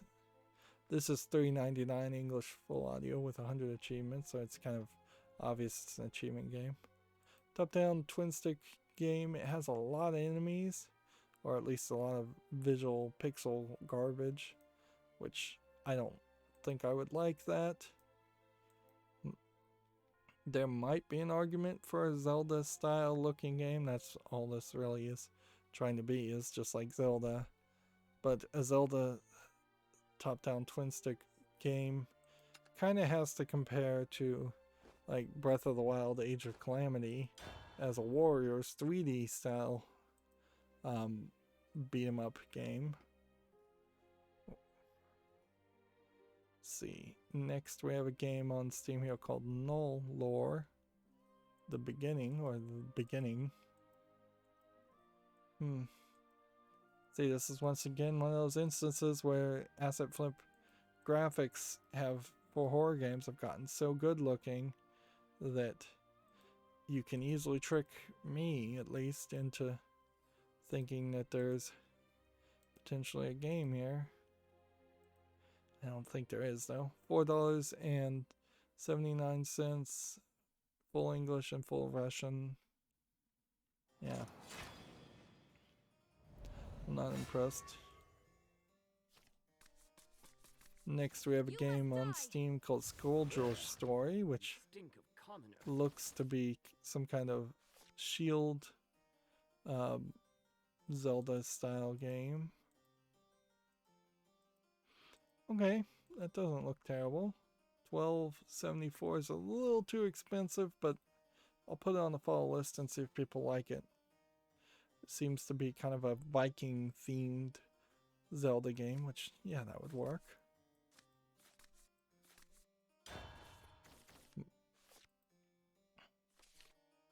See, TechRaptor has an article here. Riot will now record Valorant voice chat. I feel like almost certainly the recording would have to be immediately automatically transcribed. It would just require too much hard drive space to actually hold on to the audio files, even if you turned it down to a very, very low compressed audio file format. And certainly there's problems with like evidence and maintaining evidence. If a murder happened and somebody had Valorant on and they were playing it, the police would want those audio files, and theoretically, because the police may want it in that one scenario, you would have to potentially hold on to all audio files at all time for at least a certain amount of time, which is the dirty little secret in IT and IT forensics and security, is that most corporations don't want to have to spend that hard drive space and that money, so they try their very best to not record anything. It is a balance that maybe I'm on the other side of, personally, as far as an opinion, between just letting voice chat or text chat go wild in the game and then going the other direction and being a force for, in part, authoritarianism, if not censorship, and a voice for pushing your own moral rules on other people, which, in all fairness, I mean, you're playing their video game, so they are going to be pushing all kinds of rules on the players. But yeah, you open that door, certainly, where people say one thing and then Valorant says, no, we heard something different, or somebody says, someone who is African American says a soft R N-word, and then the recording decides that was actually a hard R N-word. And so there's problems there, certainly.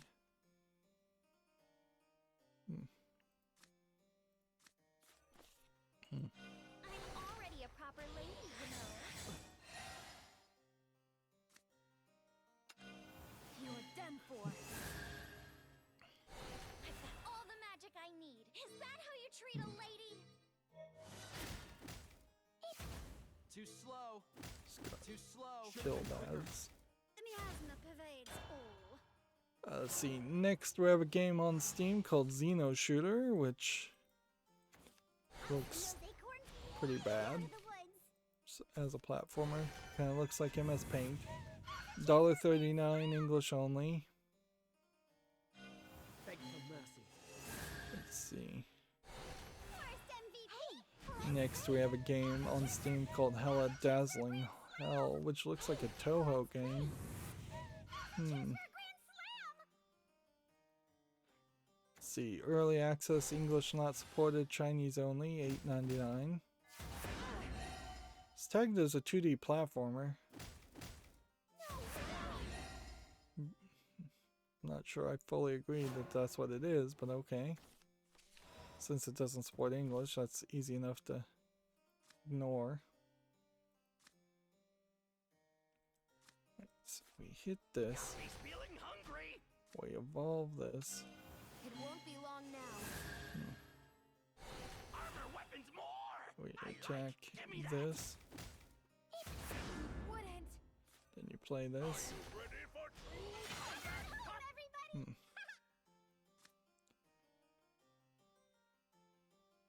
everybody. Okay. I should just be playing this at a totally different time, shouldn't I? I've been playing this totally wrong, haven't I? Yeah, I have. Okay, that I've been dumb. That explains why I haven't been winning, in part. Here we have a game on Steam called Incredibox, which seems to be a group of beatboxers that you put different costumes on to maybe change how they beatbox. Maybe. Or maybe they just beatbox and it's just a simulation of beatboxers. $4.99. Bunch of interface languages. No full audio, which is kind of weird. There is some weirdness to this though. Why not just beatbox in the real world? And how many beatboxers do you need? Like, this really just feels like it's a clicker game.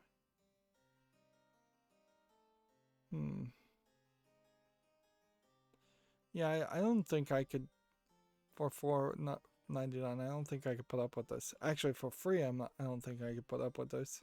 I just think it would be kind of annoying. And it seems like the beatboxers disappear and then you have to drag new outfits on them. So it is kind of like this casual clicker game that constantly just continues.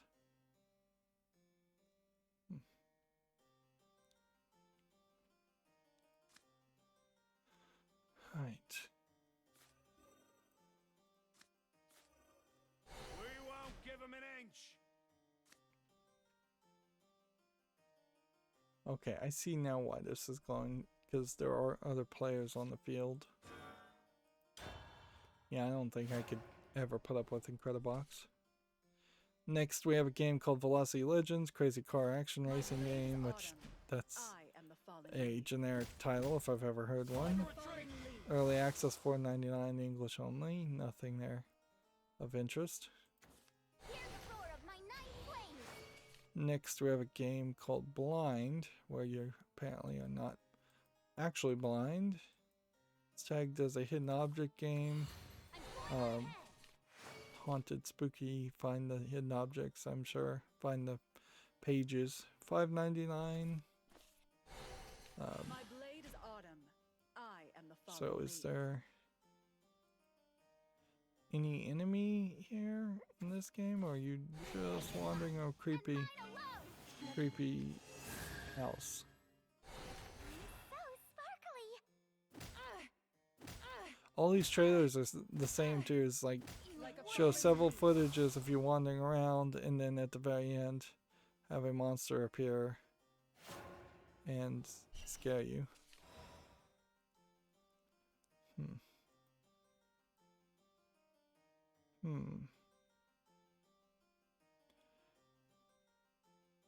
Well, I'm gonna put that on the fall list because there might be something to it. This town eats good folk for breakfast. Okay. Hands up! That. An exemplary battle. There, I got wrecked. See, next we have a game called Inferno Beyond the Seventh Circle, which just looks like a dungeon crawler game. And I suppose it is fair to say, like, this dungeon crawler game looks as good as half of the Japanese dungeon crawler games with anime girls, and yet I would at least give some consideration to the anime girls one, where this horrific one is not horrific enough to interest me in its art style, and it doesn't really look interesting otherwise. $14.44 also unsells it for me. English only. Yeah, I am getting nowhere with this. Well, it was probably too much to hope that we were going to start just seeing win streaks after win streaks like like what happened on Wednesday. But yeah.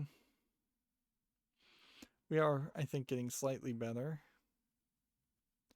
Here we have a game called Ultimate Demolition that looks like a low effort physics game for 99 cents, English and Chinese. I guess you're looking for a fight.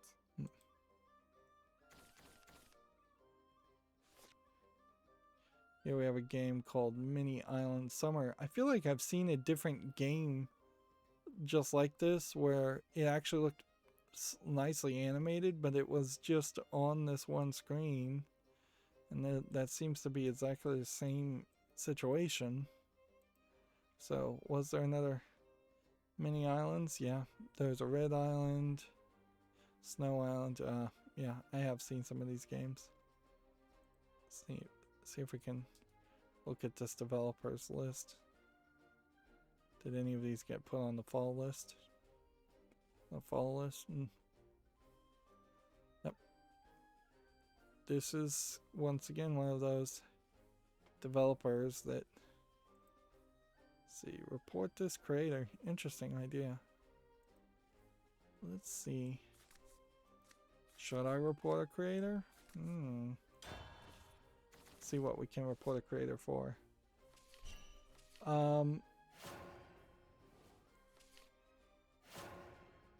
Nope. You can only report a creator if their content is offensive, patently offensive, intended to shock or disgust, thus not protected under the first freedom of speech, or content that the curator stole as far as copyright, which, I mean, maybe you could push some copyright stealing content people, but almost certainly if I, as an individual purchaser of a game, thought that a creator didn't own the rights to something, it would have to be so blatantly obvious for Steam to even bother to investigate it, because they just have no motivation or reason to investigate it, that they don't have to enforce copyright law, only if the actual owner of the content reports the content stolen. So it would be smarter, frankly, if somebody was stealing like Nintendo's copyright, to contact Nintendo directly and say, hey, this person stole your content, and let Nintendo then file a DMCA than it is for you to individually flag something.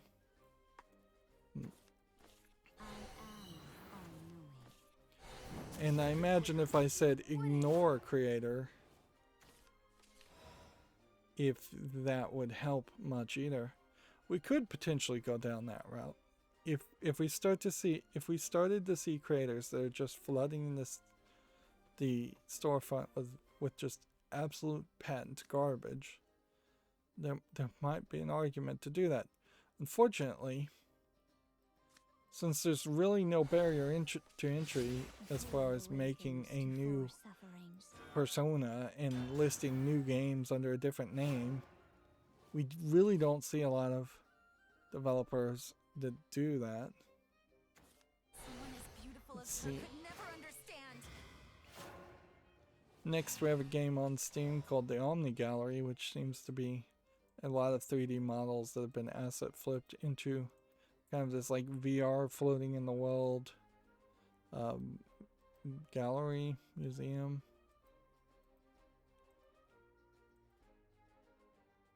Yeah, it potentially with more polish could have been a game, but really it isn't. It's free, I guess, so the price is right. English, Spain, Spanish. Here's someone saying, due to COVID, I wasn't probably able to test some new features. Please leave any feedback. Well, so now COVID's just now the excuse as to why your game may be broken. Away from me. Let's speed things up. Let's speed things up. Which we pretty much knew that was going to be the case, is that you were going to eventually start to see low effort game developers start to use COVID as an excuse.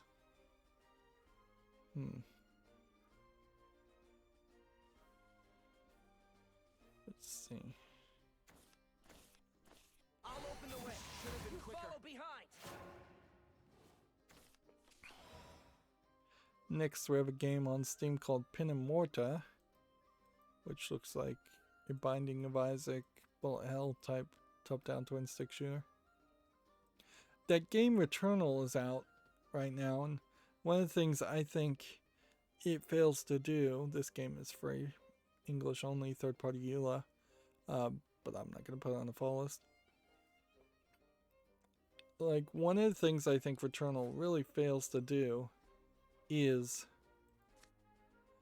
think its gun design and its upgrade design down well. And if it He's feeling hungry. simply had We won't give him an inch. had crazier power-ups that were unlocked at the very beginning, so almost every run was a very deep into the play field, 4 or 5 levels down, with a lot of variety of enemies and layouts. Of course, it's way easier to make the Binding of Isaac and over the past decade just add more and more items and more content and more layouts and floors and rooms, particularly since all of that is done from a top-down 2D perspective, where Returnal is this 3D perspective. But arguably, that's Returnal's own darn fault, because had Returnal simply Are you ready for combat? Forever. like had Returnal just been a 2D game in the first place and started from that, they could have had a much more polished experience. But they chose to go 3D, and by choosing to go to 3D, they held themselves to a higher standard, and in the actual gameplay and variety that you would want to see in a roguelike, or roguelite, actually it's a roguelite, it's just kind of not quite there. No one gets past me. Rydo and Steve advance as one. Let's just see how this goes. I go where Not here. Not now. Actually, I could have won there. Next, we have a game on Steam called Rodent and Plank Secret Origin, which seems to be a side-scrolling game that's trying to do some 3D visuals, Loved her. She was everything but to me. it visually does not look Loved her.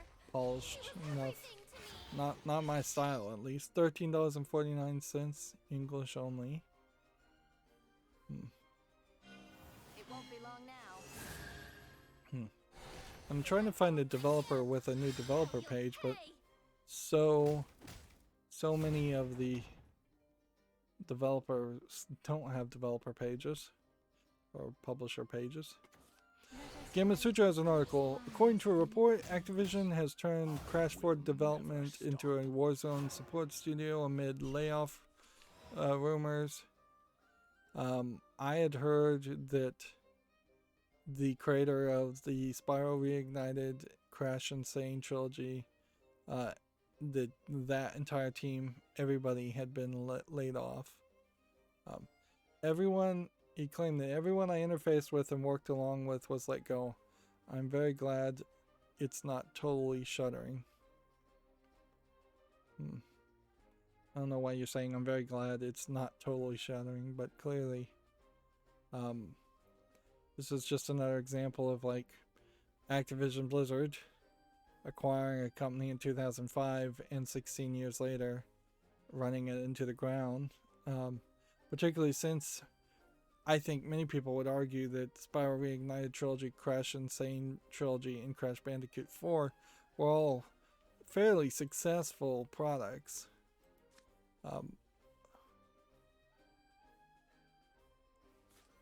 I don't know how you go any other direction with that. It seems to me like they were very, very successful products, and as much as you can expect. So, yeah. And that puts you in a weird position as a video game critic or curator. It puts me in a weird position because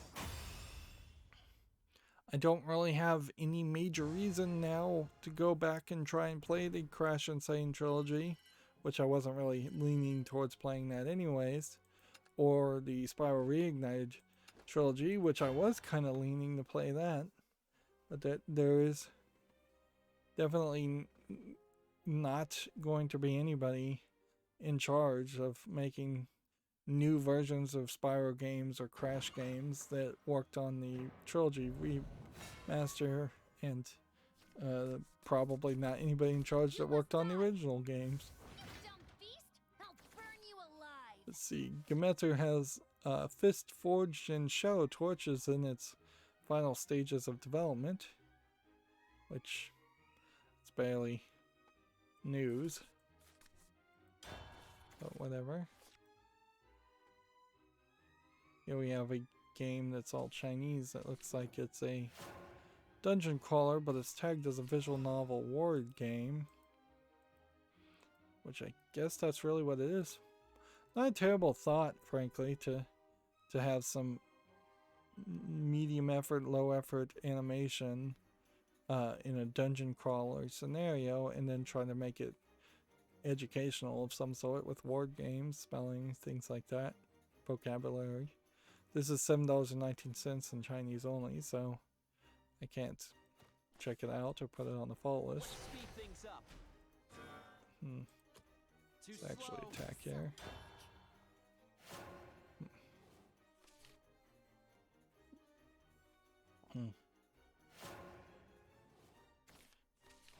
Here's a Game of Sutra article. PC devs will soon be offered an 88% rev share with the Microsoft Store, which the Microsoft Store in general is doing a full-on revamp. Let's see. Apparently GDC followers, which would be video game developers, basically, of that poll, only 33% think 3070 is fair. Yeah. But take note that they are asking for the moon when they say that they don't think that's fair, because they're not willing to say what number they think is fair or even offer a counter offer, which is just kind of like bad negotiations tactics in the first place. Like, they should have a number. Like, the first person to say a number loses a little bit, but the first person in this case to have said a number was Steam, the 30% cut.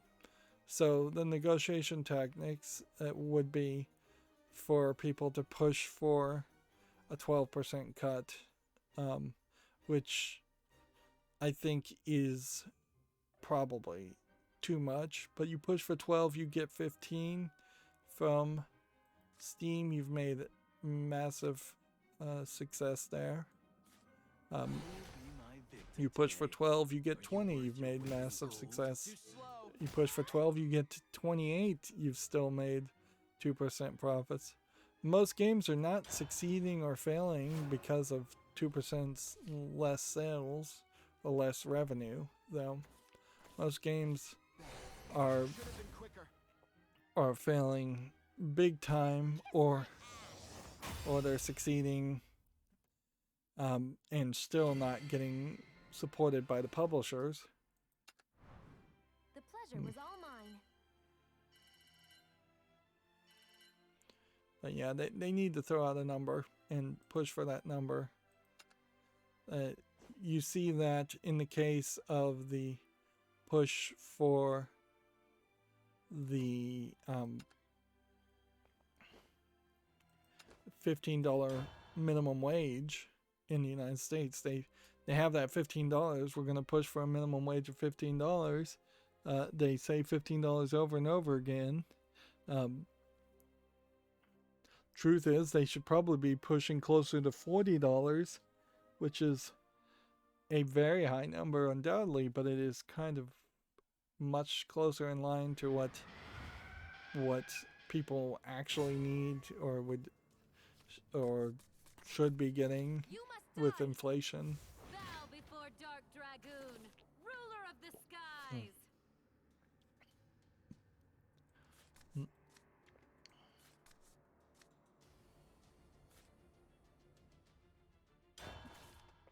Next, we have a game on Steam called Hoverflow, which is one of these asset flip parkour games. It doesn't look terrible, but doesn't look like anything special. $8.09.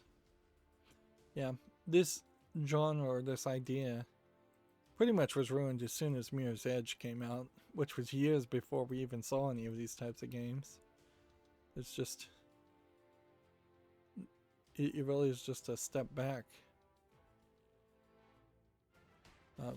for anybody else to do less quality than what Ubisoft did with Mirror's Too Edge, slow.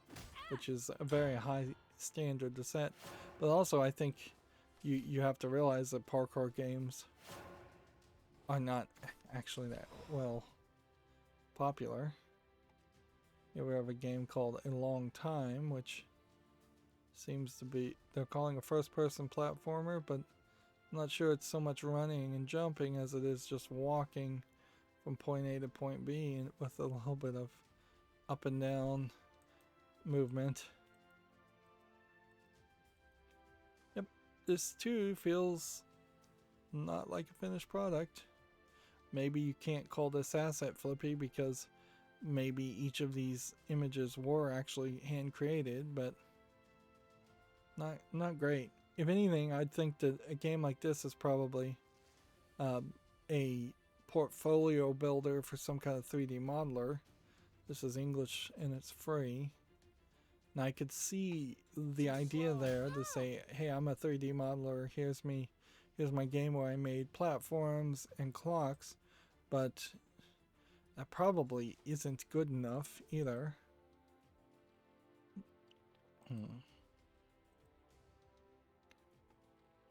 See, the Five Nights at Freddy's mashup game Ultimate Custom Night is now available for the PS4, Xbox One, and Switch as 50 animatronic characters.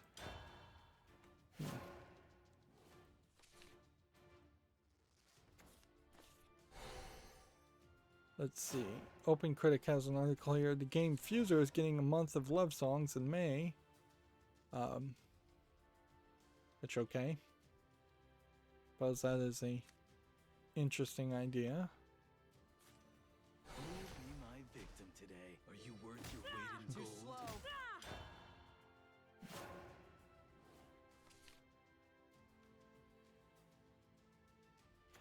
Here we have a game called My Floppy Online, which seems to be kind of a joke game. They're calling it a god game and a clicker. It's free with a third-party service account and a third-party EULA, English only. Yeah. I don't see anything there of quality. Let's see.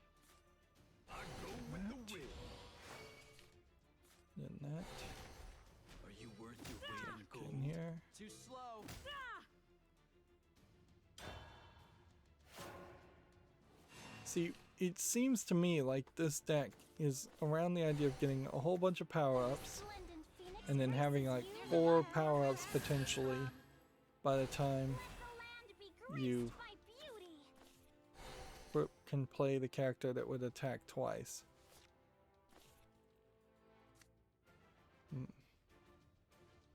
If you had that a character that could attack twice. Which often, even by the 9th turn, you don't have that character. Here we have a game on Steam just called Zombies. Which, honestly, for a zombie game, it's not that bad.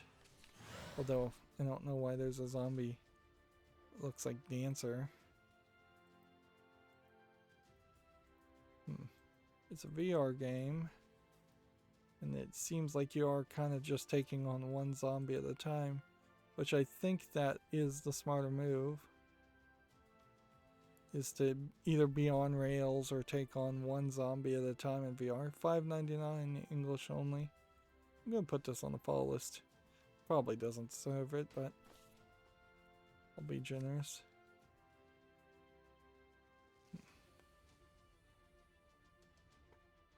Right, if we do this, The dawn shines like a beacon of hope. and then this, Uncharted desert awaits. and then Got to roam in that, style. and then Are you worth attack your weight there. in gold?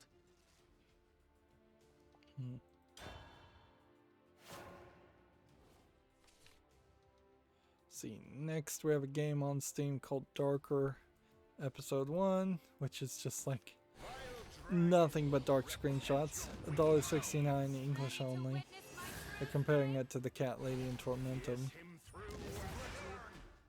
Like, even if the idea is that it's gonna be an incredibly dark game and that you have to light your own way as you play, you still should be able to show some screenshots of actual content.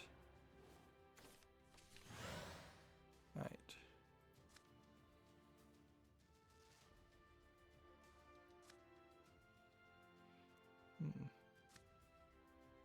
Storm. Or Rush.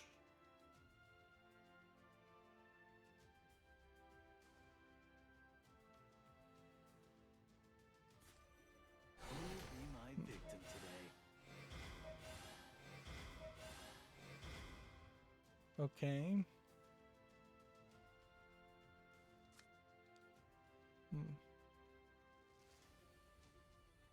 Are you worth your weight in gold? Farewell, dragon. This town eats good folk for breakfast.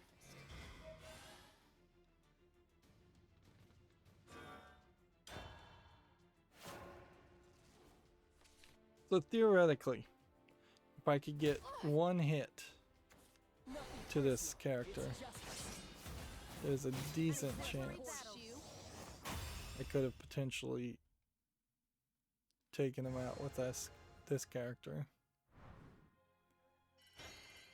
in the next turn, but I didn't make it to the next turn, so okay. See, next we have a game on Steam called Crossbow Crusade, which looks like it's a pixely kind of platforming game, like a Van Helsing type game. Seems like you shoot things with the arrows and then you maybe can land on the arrows.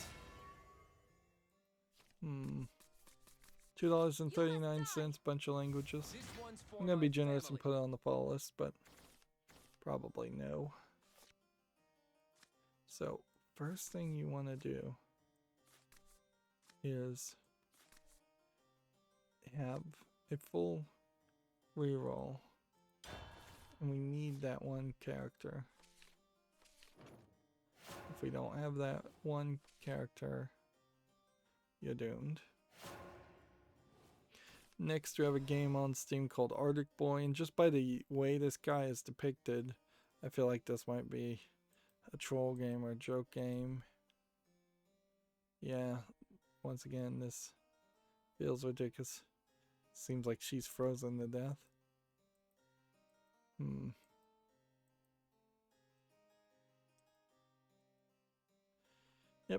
74 cents, single player, Russian full audio. Looks like a Russian troll game to me.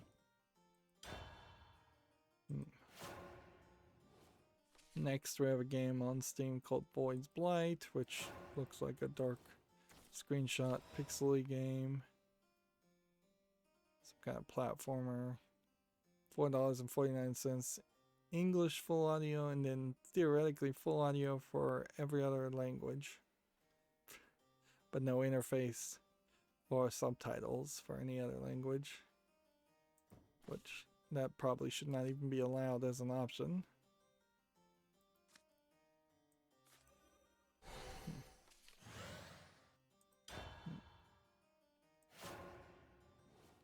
See, next we have VR Skater, which, yeah, this might cause motion sickness, but it is also almost certainly what you would be looking for in a skating game in VR. Doesn't particularly look like there's a ton of things you can grind on or skate on, but it does look like a decent, good start. $19.99 is reasonable for VR. English full audio, early access, I think in this case is also slightly reasonable, because you are talking a physics game that is going to need a little help.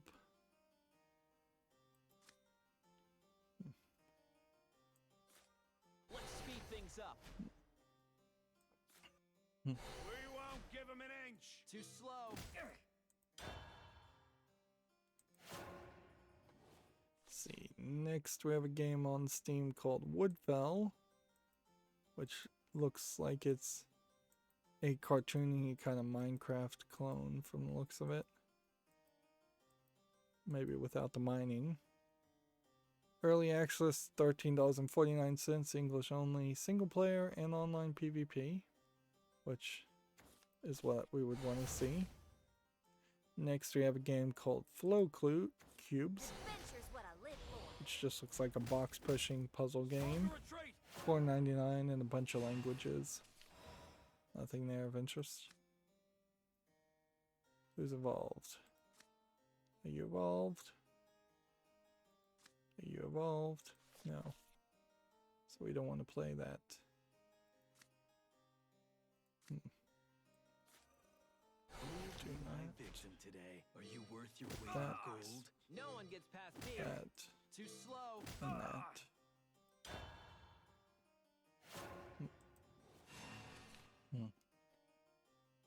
Here we have a game called I Am the Prosecutor, No Evidence, No Problem, which is a visual novel. And clearly it's being drawn by somebody who has kind of an anime-inspired drawing style.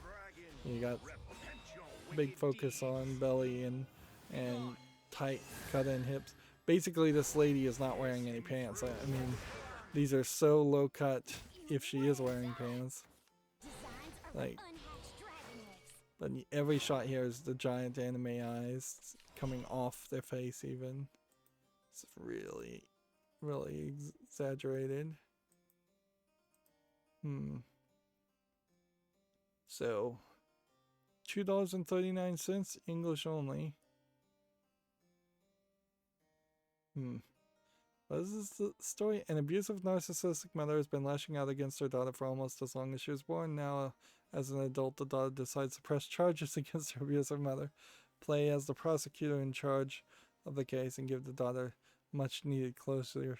Yeah, I think you're potentially somebody's playing out their own fantasies here in this story.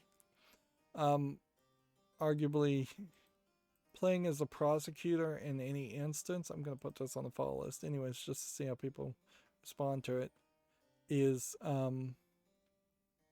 it's a dangerous perspective to go by, because you almost never want to see somebody convicted. Although in this one instance, an abusive parent being convicted would be perhaps cathartic for many people.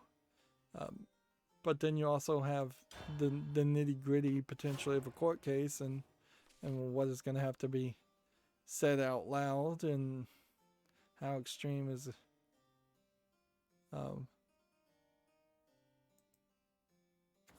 Yeah, I don't know how Wonderfully cruel world. how many people would really want to play that story or hear that story said out loud. Okay. Let's see, 8th turn. So we do this, Uncharted desert awaits. and then we do this. Uncharted desert awaits.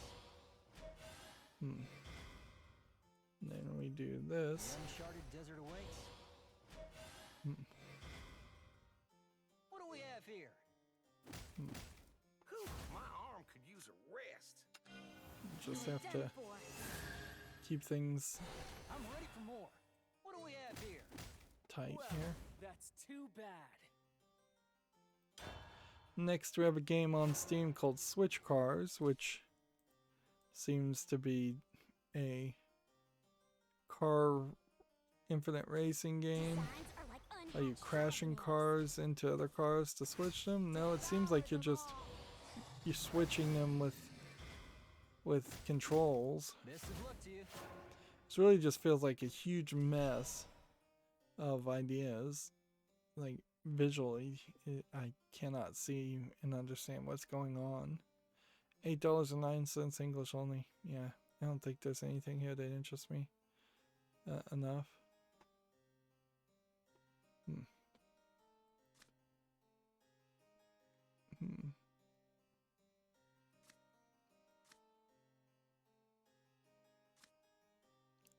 Is this evolved?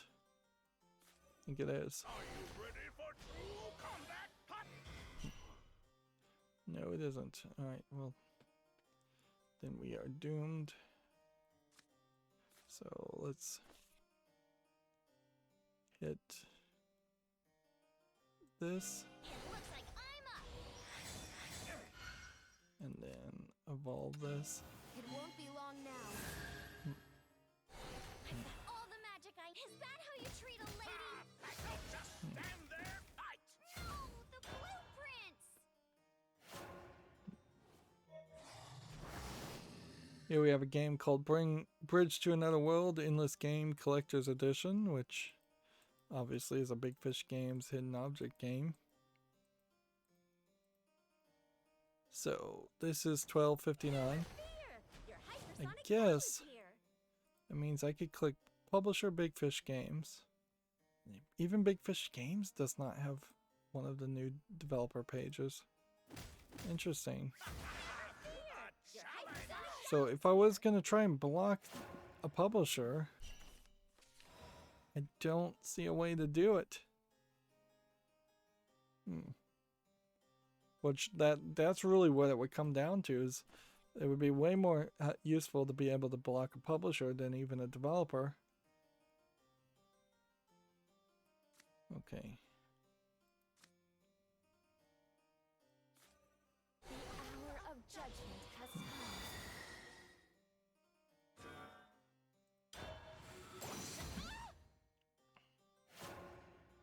See. Next we have a game called Mamiya, My wings. which is tagged as a psychological horror. It looks like a real Japanese visual novel, which arguably in the past couple of weeks we've seen very few of these. It's all been kind of garbage Western attempts at it, Western clones. It's $17.99 English and Japanese. It's actually priced at the usual overpriced amount for a visual novel too. So arguably I could get particularly picky about which visual novels I even look at, and if it isn't at that high price, I could probably just ignore it. Fresh manna melons and potion fruit! Right. The dawn shines like a beacon of hope. It all ends here. Dawn always We prevails. won't give 'em an inch. Dawn is upon us.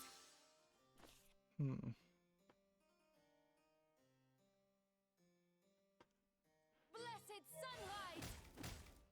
Just finish the job. Not sure I'm gonna win here.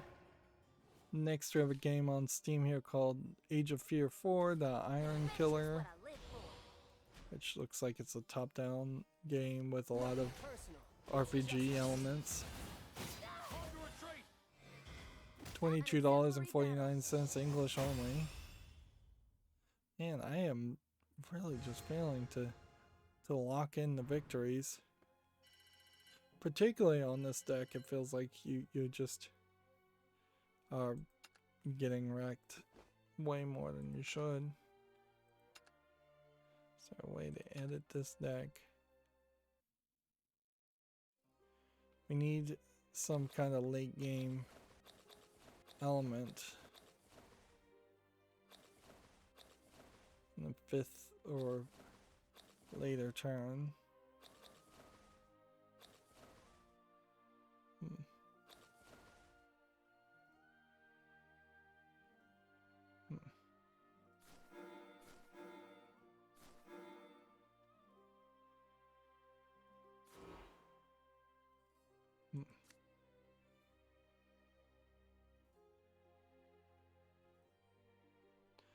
This is clearly the strategy. There we go. We'll change it up that way and see how that works. Next, we have a game on Steam called Puzzle Light, which is just a puzzle game to make a light work. It kind of looks like it's electrical focused, but really isn't. It's just connect things, connect positive to negative. 69 cents, English only. We've seen better electric themed puzzle games. Next, we have a game called Draco Ducks, which looks like it's a VR game. Control dragons. I think you're actually controlling the dragon from a distance and not actually playing as the dragon directly. Early access, $11.99, English full audio.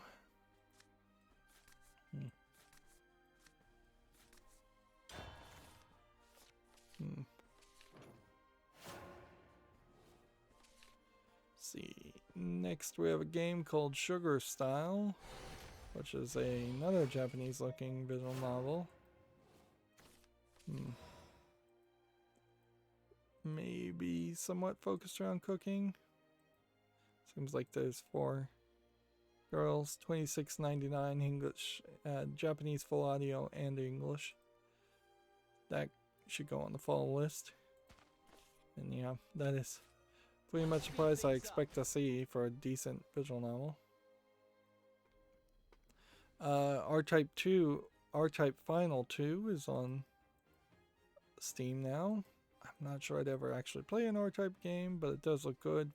Not really $40 good. English full audio with a bunch of other languages. Japanese full audio also. I figured that was the case. Okay. Too slow. No! That's an easy follow. TechRaptor has an article. Epic Games ArtStation acquisition ups the artist's revenue share. So apparently this was not known before, that Epic Games was acquiring ArtStation. Now that's reducing the artist from 30% to 12%, and pro members are getting even greater benefits. There is kind of a question though as far as what is ArtStation. Like, because it's not something I've ever heard of. There seems to be some learning aspect to it, where there's a collection of tutorials called the ArtStation Learning, some of which teach you how to use Blender, the open source software.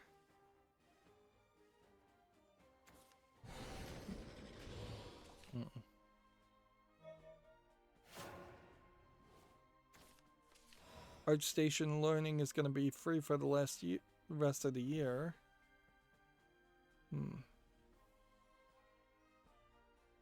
But I don't know what ArtStation is as a software.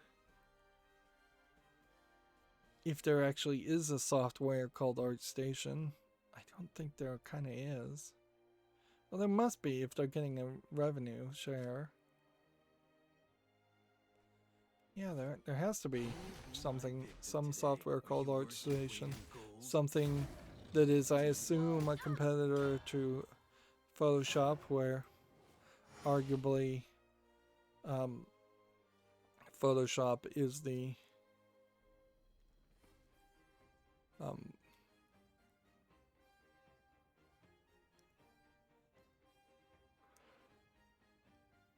like everybody's going to use Photoshop almost certainly if you're making any professional product.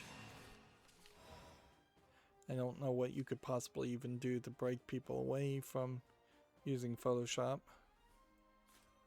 Who will be my victim today?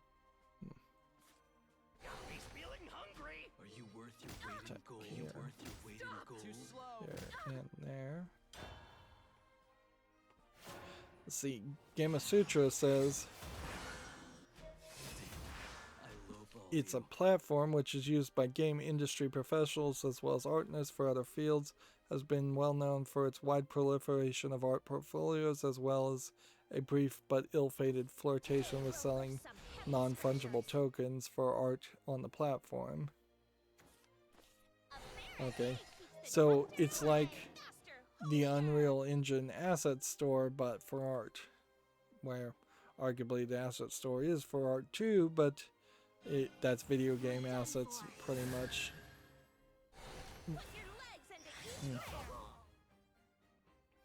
And it's kind of hard to remember that Unreal is owned by Epic. And I think it's, if you really looked at the licensing cuts, a lot of the cuts on the Epic Store are being made up for by the massive amount of Unreal Engine games that are then also paying a percentage.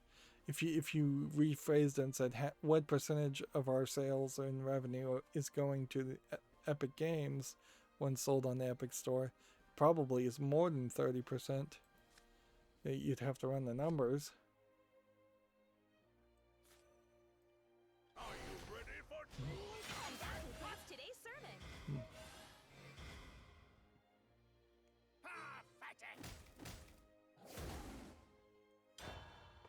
See, moving on, we have a game called Super Duper Island Adventure, which looks like just asset flip parkouring and platform jumping. 59 cents, English only.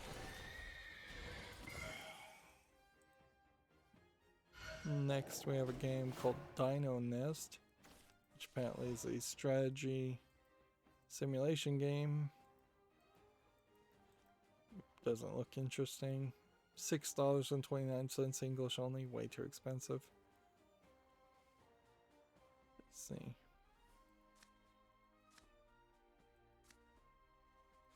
Don't want to play that, so what we would want to do is play this.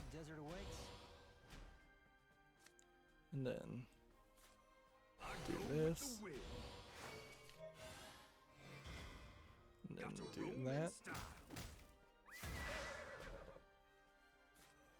I guess do that.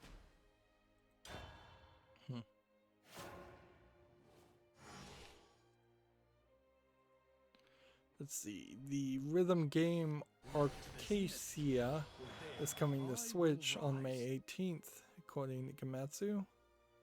You wouldn't. A bit of a trailer here we can look at. Yep. It's just a rhythm game, so all gameplay is really going to be like that. It's going to have a whole bunch of songs. I'm not sure that this really is coming to the West, though. And if it is coming to the West, I'm not sure. More terror.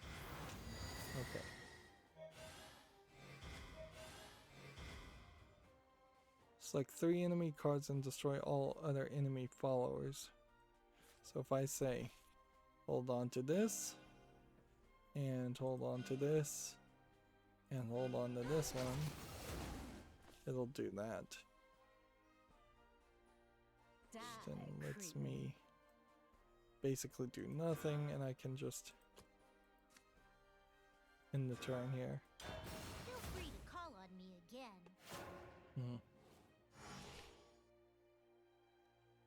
Gamatsu has a Hot Wheels Unleashed skyscraper trailer and screenshots, which probably long overdue for a Hot Wheels video game. There is not a It's soul been without quite a sin. while, and there probably should be The real battle either a good Hot Wheels game every 4 years minimum, or just one good Hot Wheels game that is just constantly getting updated with. Heck, I kind of think like DLC might be the way to go that direction, but that's also kind of not very kid friendly to go that direction. But that is effectively what Hot Wheels is you're selling these DLC. Okay. Die, cretin. I think I lose either way. By your will, O Lord. Who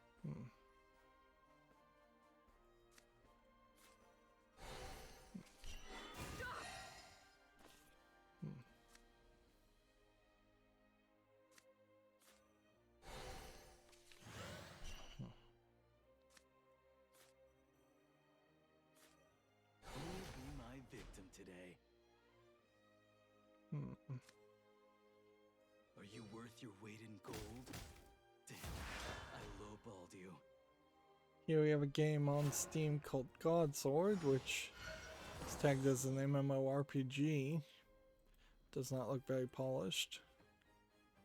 English is not supported. $42.49 Chinese only. Fairly high priced Chinese game. An exemplary battle.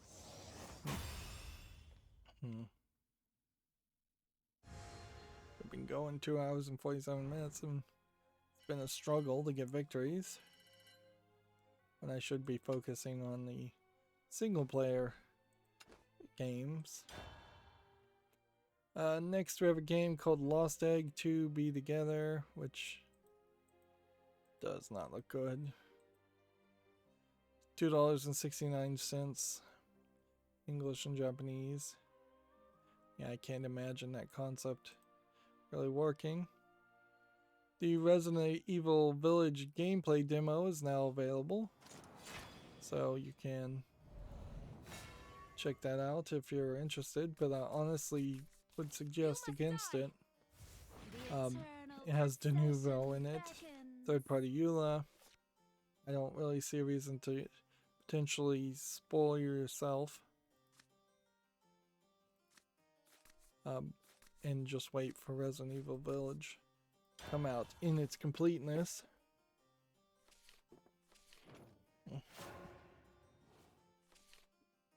Chair's starting to get particularly uncomfortable.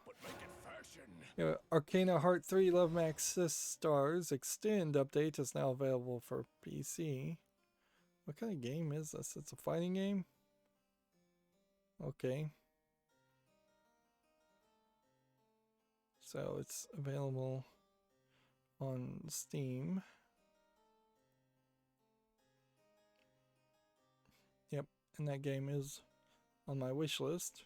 And so theoretically, like, this kind of is a great example of the Golden Week sales too. Is here you have a kind of Japanese company making a kind of Japanese focused or Asian focused style game, but if you really are going to get the complete edition here, you get 53% off for just barely below $20. Otherwise, you buy the full game for a 67% off price, which is particularly not that good. And then you'd have to buy the DLC to basically bring it up to more expensive than just buying the complete edition in the first place. Let's speed things up. Too slow.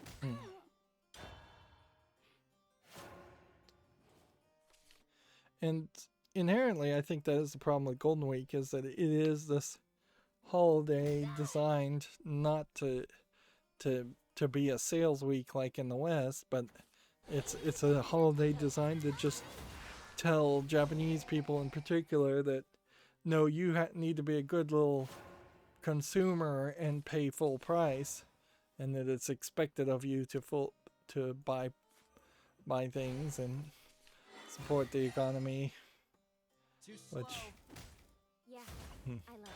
unfortunately it seems like a lot of the Japanese do get suckered into that. Moving on, Gametsu has Benji Dream Girls Band Party for Switch launching September 16th in Japan, which seems to just have a logo. Wonder why I feel so echoey right now. Probably just have the microphone in a weird place, or maybe I'm just recognizing it and it's always that way.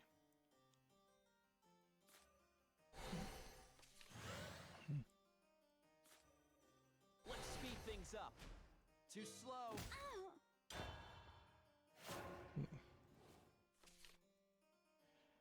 See, TechRaptor has a article here. Is the new Mortal Kombat a good film adaptation? I heard that it's barely just a sliver below an NC-17 for all the gore and horrific violence in it, which I think that probably is in the spirit of Mortal Kombat. But it also seems to be fairly divisive. I imagine some people are gonna like it, some people are gonna expect something else, and be surprised when they don't get that something else.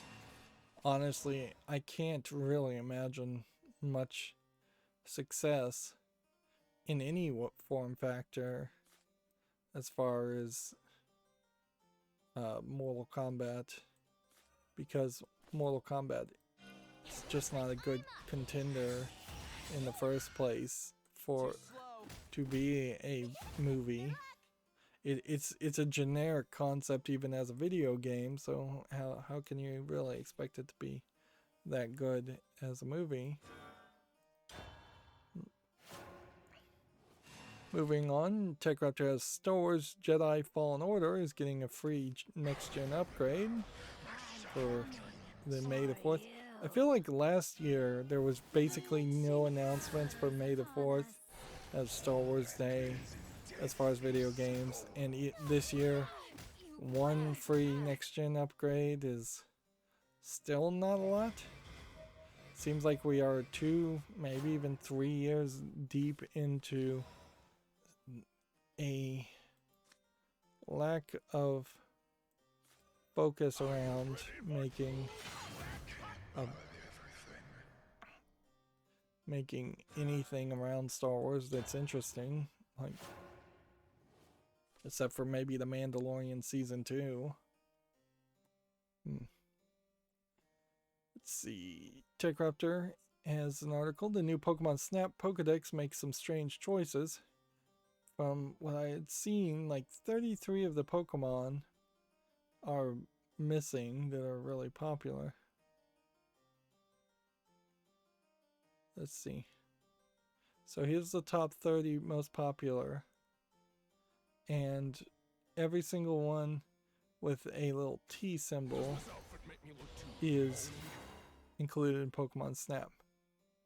So Greninja, Lucario, Mimikyu, Charizard is in, Umbreon, Sylveon, Gardevoir, Gengar.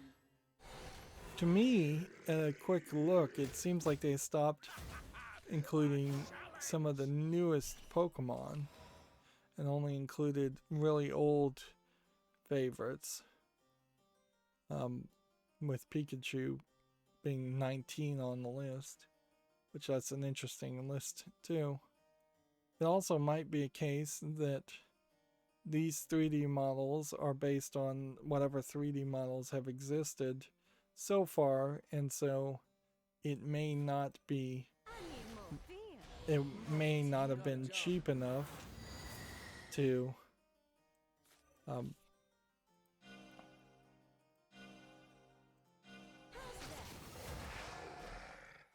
let's see.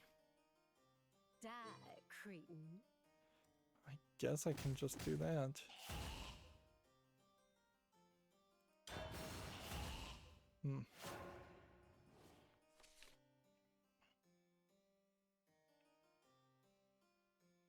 Yeah, that I wouldn't be surprised if it is a case that they just were being lazy and didn't want to make new 3D models for Pokemon.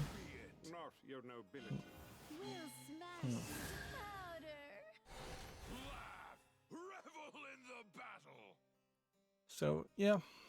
I do believe we have Otherwise, I've heard Pokemon Snap is actually pretty good though. So maybe there'll be some DLC that puts out better some of the missing Pokemon, or maybe they're secretly hidden and people haven't found them yet.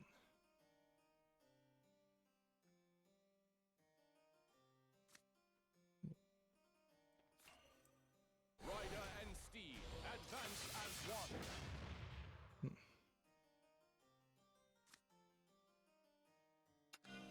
You're done for. Relinquish control and watch. I go where my An exemplary battle. Well, screwed up that. Gamma Sutra has an article. 1/4 of developers say their studio is not working on DNI initiatives, which is DNI.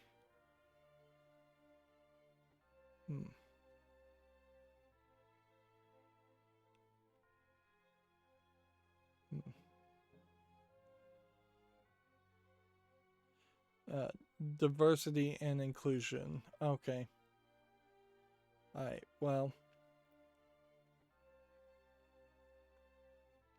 That's not a bad thing inherently, because maybe, perhaps, let me just throw out a suggestion here.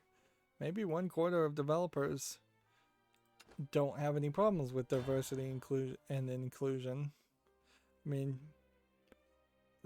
just saying here, I'm being snotty, but it could be that that is not always an issue. In the same way that very few people have to worry about malaria and taking malaria pills. This just in, 80% of all people on the planet have never taken malaria pills and never needed to. Isn't that a shame? Shouldn't everybody be taking malaria pills? You must die. Even if I'm scrap, I can still fight. Now, honestly, to get away from my snarkiness, do I think that 1/4 of developers who reported to GDC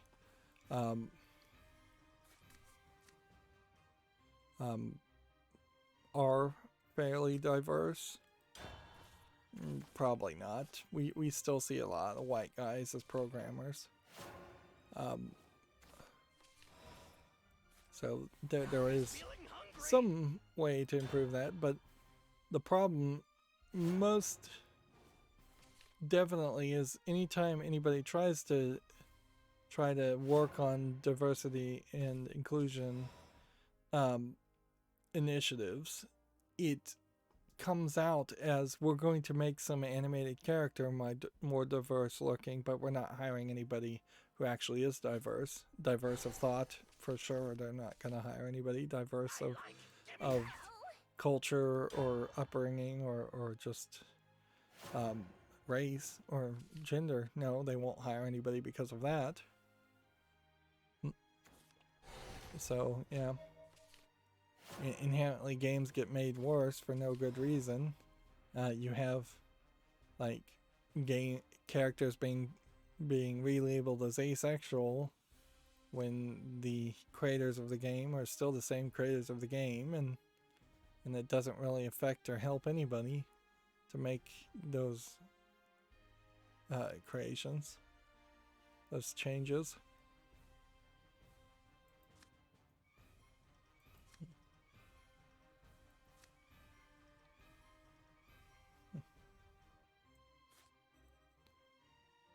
I think I'm supposed to play this card earlier. Yeah, I think that makes way more sense. That might be part of the reason why I'm failing so much. We have a game called Warhammer Age of Sigmar Stormground gameplay and overview trailer. So another Warhammer game, which might be good, but odds are that it isn't.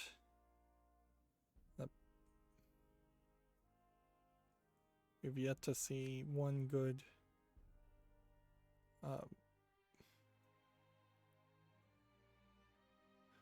let's see. Do this. Let's speed things up. Do this. Sun shines like a beacon Too of slow. hope.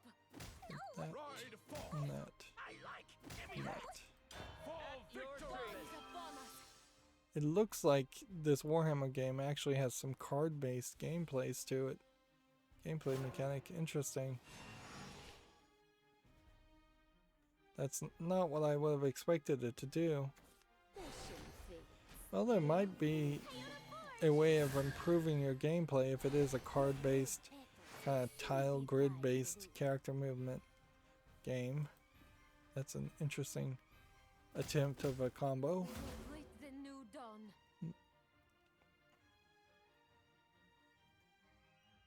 See, the War of Genesis Remnants of Grey has its first playable teaser video out. I haven't heard anything about this game before that I recognize. Looks like it is a JRPG.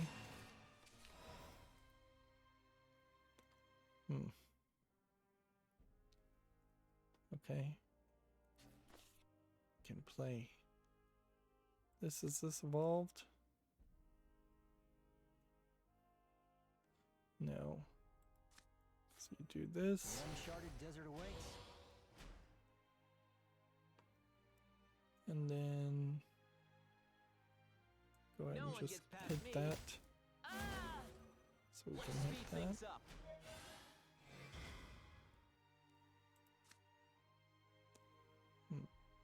Ride forth. 3, Too slow. 6, I like. Give me that. that. For At your victory. service. Could have evolved there, certainly. Let's see, the smartphone game Gate of Nightmares has its first screenshots, if you're interested. It's a Square Enix new fantasy RPG with Hiro Mashima. That's, yeah, let me pronounce that name somewhat close to accurate. Famitsu sales are listed from Gamatsu from the 19th to 25th. Near Replicant for the PS4 skyrocketed to the top, which really goes to highlight how a remake of an old PlayStation 2 game, I believe, is really what the Japanese audience is looking for. Even beating Monster Hunter Rise for the Nintendo Switch, which is a much newer game, but it is also a re-release just on the Switch of Monster Hunter Rise. But yeah, Nintendo Switch still owning the sales units as far as all the other slots.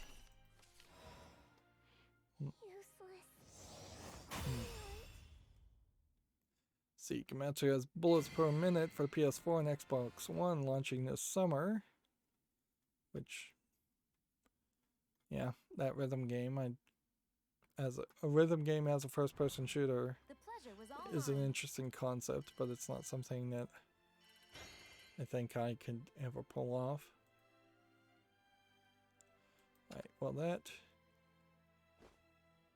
seems to have gotten everything done except for the single-player storyline, so we can go home here and try that. Gamatsu has Modius Games to publish a new title from Replay Game Studio in 2022. That's really just an announcement for an announcement. See, a game called Jin Conception adds a Switch version and launches May 12th. It's a school deduction fantasy thriller turned RPG. That's a lot of stuff. It's on Steam.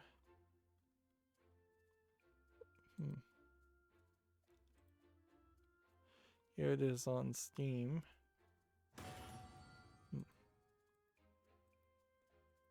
To me, it looks like an RPG game.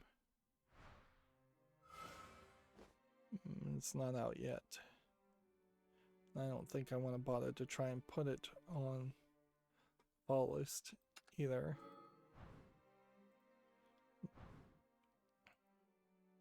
Desperately trying to finish today, and I didn't even cover the games that are on sale yet.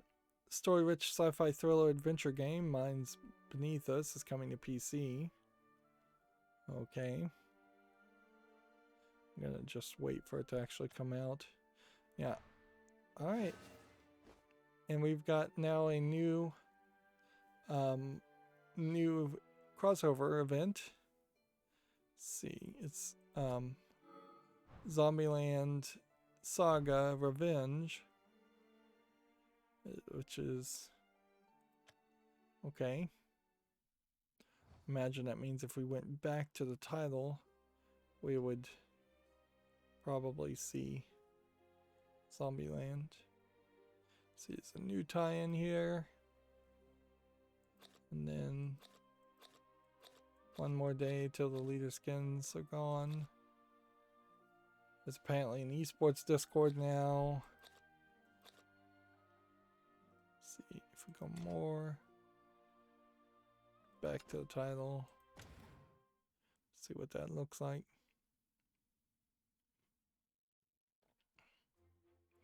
Nope, we're still at Love is War. That'll probably reset, I bet, tomorrow or sometime over the weekend.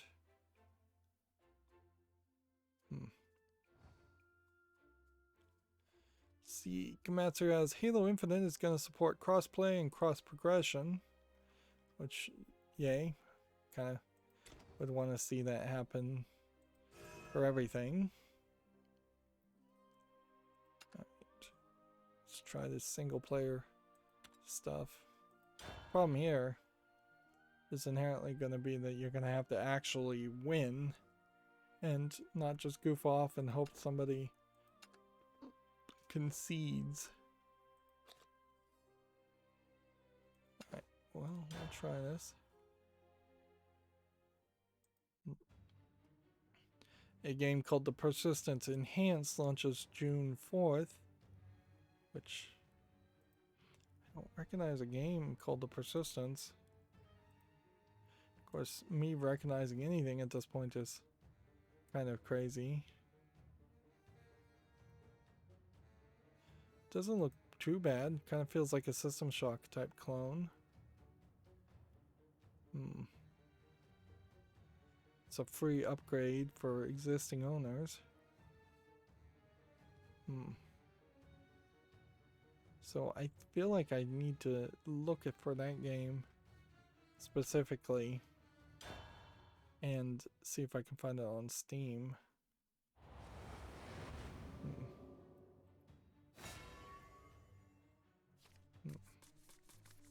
There is only the crossing of swords. A blade is like So here it is on Steam. It came out on May 21st. It's mostly positive. It has single player, but I've totally ignored it. I don't know why. Guess I'll add it to the wish list, but also it's not really on sale, so buying it now to get a free enhanced edition of the game seems kind of pointless.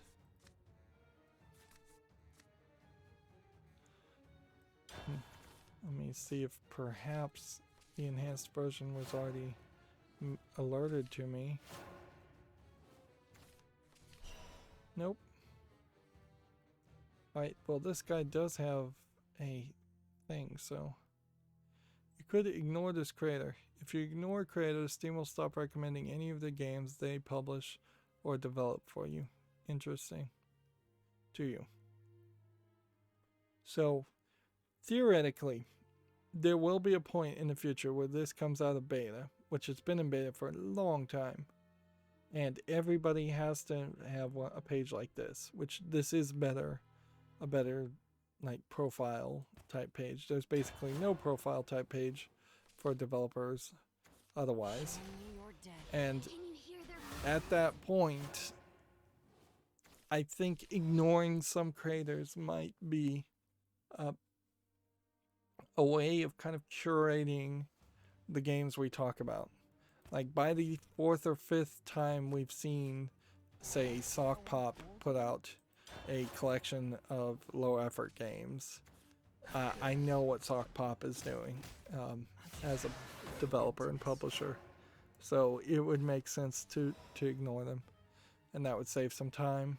It's kind of changes what the content is that I'm making when I'm, because at that point I can't honestly say I can't honestly say I'm covering every single game that came out on Steam at that point, but it may be worth it to lose that claim and save a lot of time. Moving on, Gametsu's SpongeBob Krusty Cook-Off Extra Krusty Edition is now available for Switch. This apparently was on the Microsoft Store, free to play. So SpongeBob must have some following, or at the very least, parents must think that kids like SpongeBob.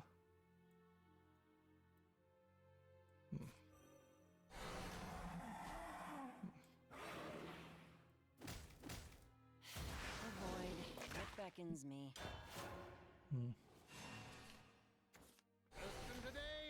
See, Star Wars Fallen Order is coming to PS5 and Xbox Series this summer also. So I imagine we are starting to get announcements.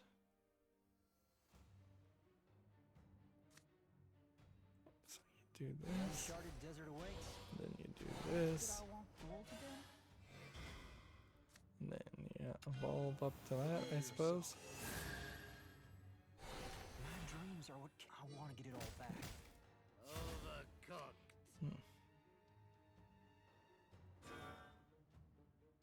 I think you need to put this on the field too. Are you in need of medicine?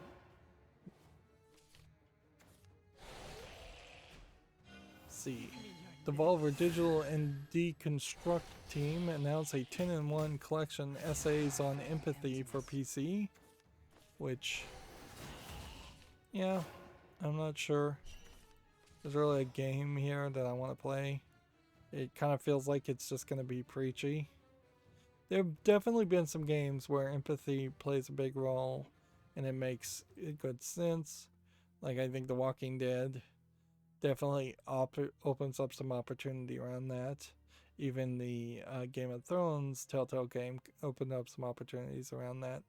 But if that's your first thought, it almost certainly comes off as super preachy and annoying. And I just don't want to subject myself to other people's opinions in general anymore. Yeah. I'm more and more these days taking up the ain't nobody's got time for that attitude as far as listening to other people's opinions. Particularly when I know it's all going to be the same things, that while I might agree with a lot of what they're saying, it's always going to come wrapped in that one thing that pushes you further towards the SJW mindset. So that is a typical tactic in persuasion slash brainwashing. Take your pick on what you want to call it, is to get people to agree to you on anything, and then get them to seek a middle ground between an extreme opinion and in their original opinions, and then you can just push them further and further in that extreme opinion over time. Right.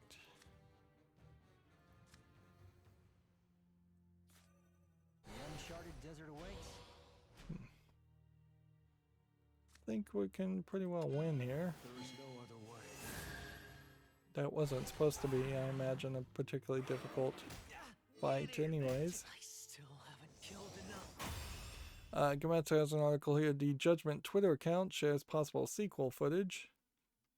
If you want to check that out, I guess I'll leave that as potential spoiler territory. That might be a way to save me some time too, is to not show spoilers or things that could be big spoilers. Among Us is coming to PS5, PS4 in 2021, which, okay, that probably could have been guessed.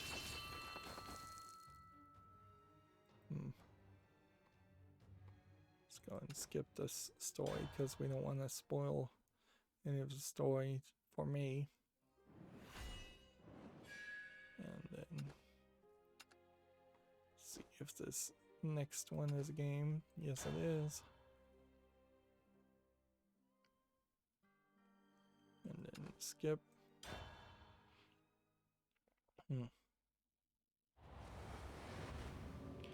TechRaptor has an article. A Stalker 2 PS5 version isn't coming anytime soon. It appears Which, in a weird way, this is kind of the first instance of not a Japanese company or an Asian company, but a more European company saying we're not going to bother to make a PlayStation 5 version of our game. Whereas they've been fairly quiet around that idea so far. Gamma Sutra has an article. Xbox Series X and S supply issues are expected to continue into the summer. Not probably super surprising there. That would be the case. Here we have a game on Steam called Decaying Delicacy, which looks like some weird, surreal, crazy graphics. $2.84, English only. We should be fairly close to the end. Here we have a long ago, a puzzle tale, some kind of box pushing puzzle game. Demo version, free. With the actual game not coming out yet. I kind of enjoy the idea of them just calling demos though. Know that. Deadline has an article here. Borderlands, Gianna Gershon, Cheyenne Jackson, and others are rounding out the cast of the Borderlands movie. So Gina Gershon is going to be playing Moxie, this character, which,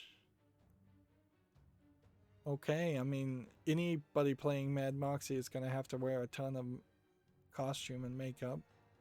And then this Cheyenne Jackson is playing Jacobs.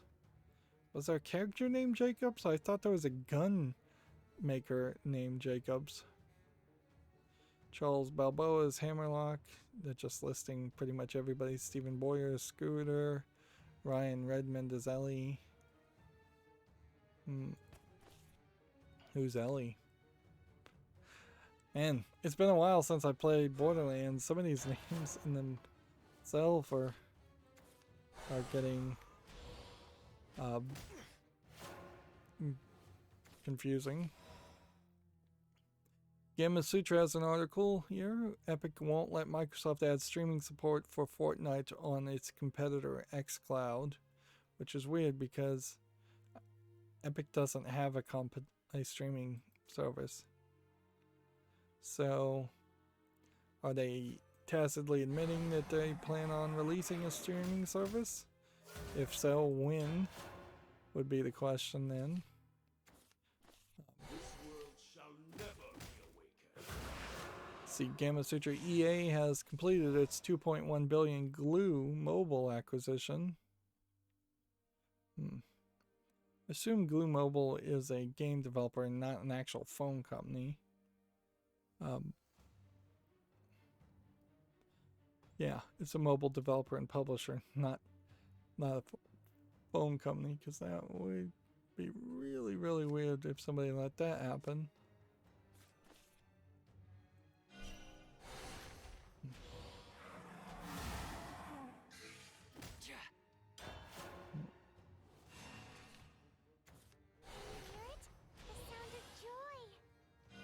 Here we have a game on Steam called Dead OS, which we may have talked about this already. It looks terrible. Early access $5.99. English. I think I didn't even look.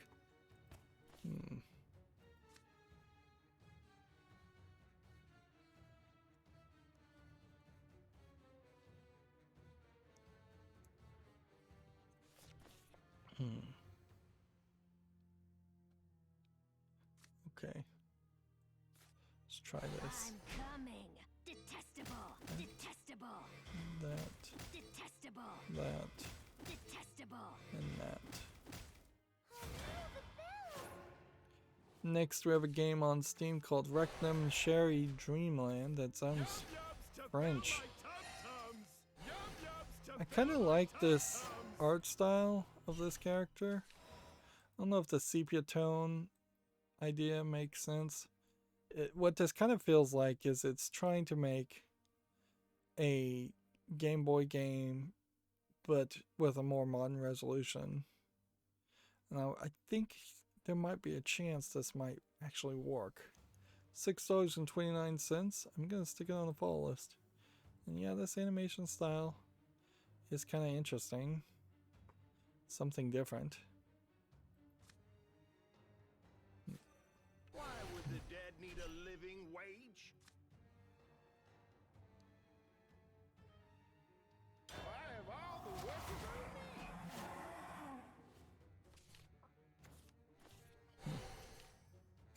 Hear the dragons roar. Let's see.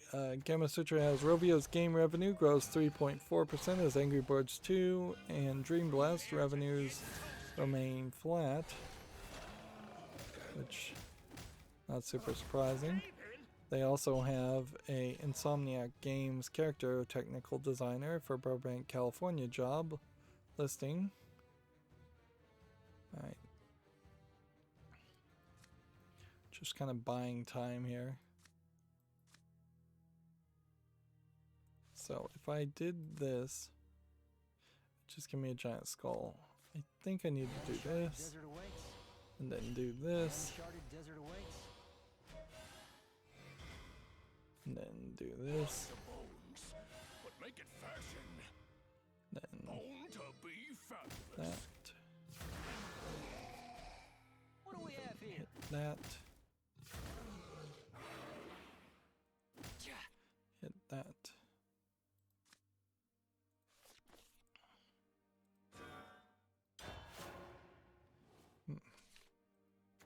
Hear the dragons roar.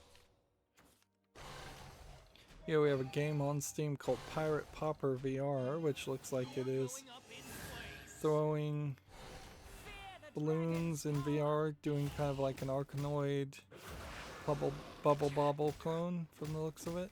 Best of luck to Kind of need to see some footage just to be certain that that's actually how this plays. Yeah, you get a ball, you put it in there, and then you shoot it up. Man, wow, I thought you were actually gonna throw it. $1.99 English only. Super cheap for VR, and yeah, that's boring. It would have been more exciting if you could actually just throw the balls and see if they collide.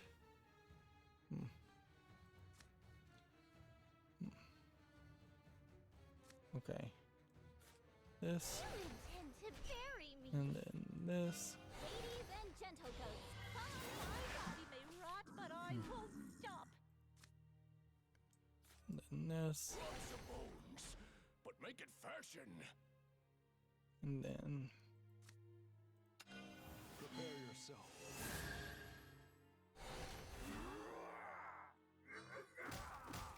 You follow behind. all they have to do is evolve and they'll win. There. Next, we have a game called Overcoming Obstacles. It's just a physics platforming game. No interest. $1.19. I'd hoped I would have gotten much closer towards the end. So we're gonna have to try that again.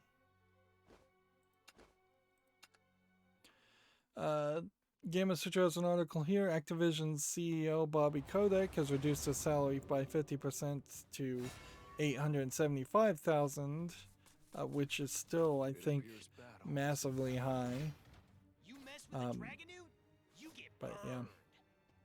Bobby Kotick clearly is just taking all the money out of Activision Blizzard, and more people are leaving the company. Every week we hear a story of some big name leaving the company. Next we have this game Battle Axe. I saw someone review this, and it's supposed to be like a clone of Gauntlet. And frankly, Gauntlet's not really my style of game.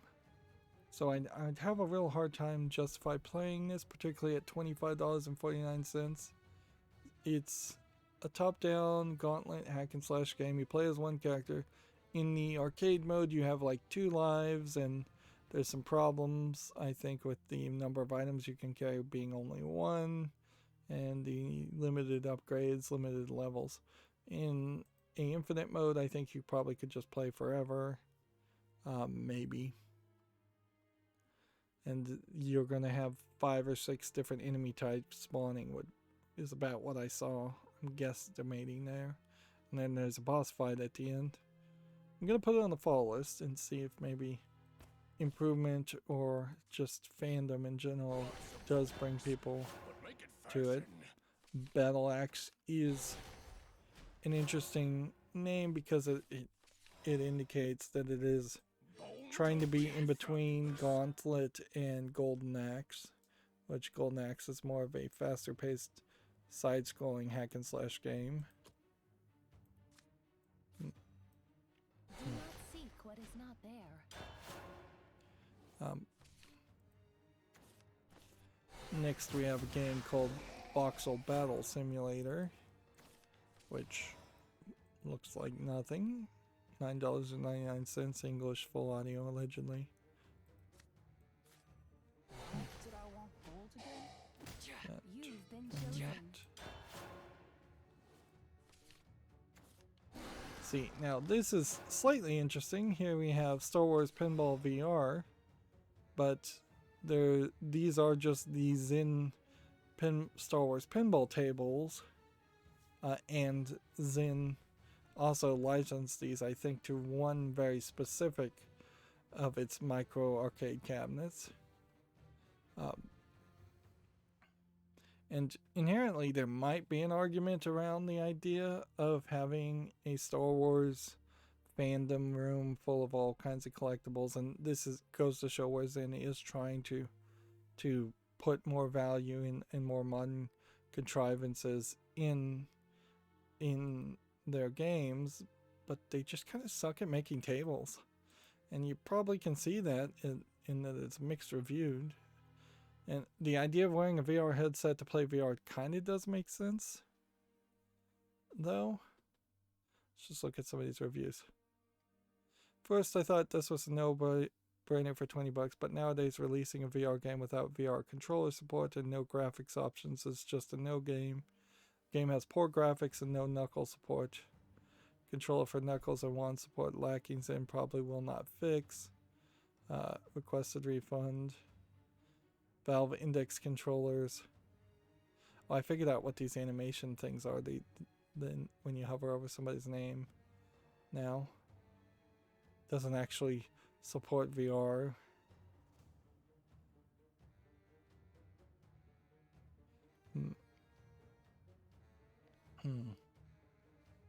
Feels like mobile ports brought over to the PC.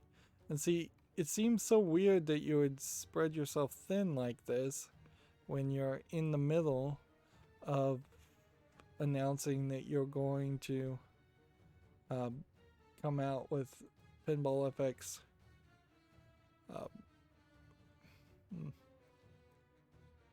reboot, and Pinball FX 3 is still viable as a 2017 game. Meanwhile, you can also see that they tried to make other VR games, and one is very positive, and one is mixed with only 13 reviews.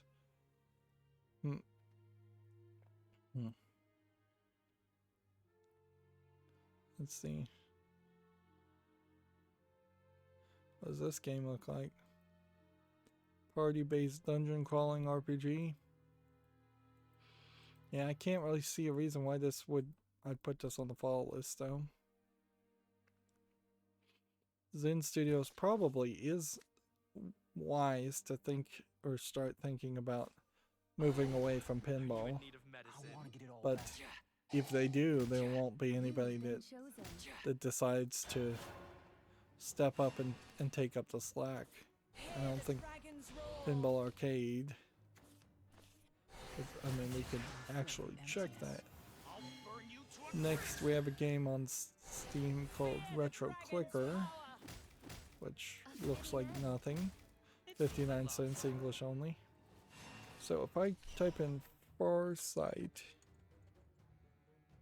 and hit enter into the search, then we'll have Pinball Arcade, and then we can go to Farsight Studios as a developer, and you can see that they have not made a new beta page, and the thing they made was PBA Pro Bowling 2021, which is mixed reviewed at 68%, 25 user reviews, and it probably is just an upgrade to PBA Pro Bowling.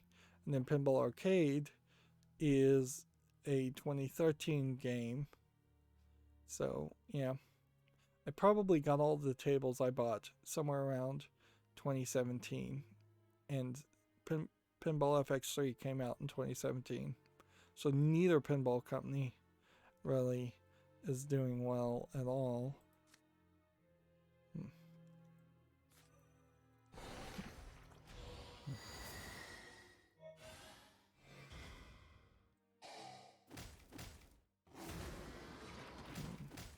You follow behind. I guess the biggest question is if I just type in the word pinball and we look at those search results. Yeah, Pinball FX3 coming up first, and then Evil Genius 2, and then some pinball tables that are 40% off theoretically. Is there a specific Pinball FX3 game? Here we have a Zarkarian Pinball and Pinball FX2 VR only. And then you have Pinball Girls way down here. I was thinking Cinnamon Kagra Pinball Girls, whatever that pinball game is called, but I don't know if that's even on Steam. You have Wicked Pinball. You have Worms Pinball, which that might be interested in looking at. Zakari Pinball, that's mixed reviewed. Momonga Pinball Adventures. Pinball HD Collection. Pinball Evolution VR. Yeah, it really does just boil down to the fact you should just be using the open source visual pinball software. Nobody has anything, whether you're looking for new tables, old tables, it just does not make sense to really try and play any kind of pinball game on Steam.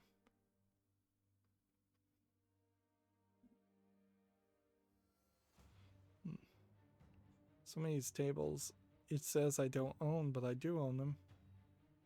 Interesting. Or at least it's not highlighting that I own them.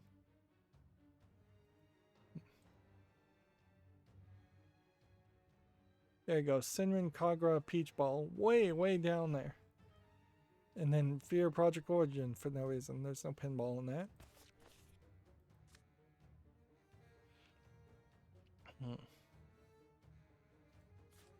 Why would the dead need a living wage? Prepare yourself.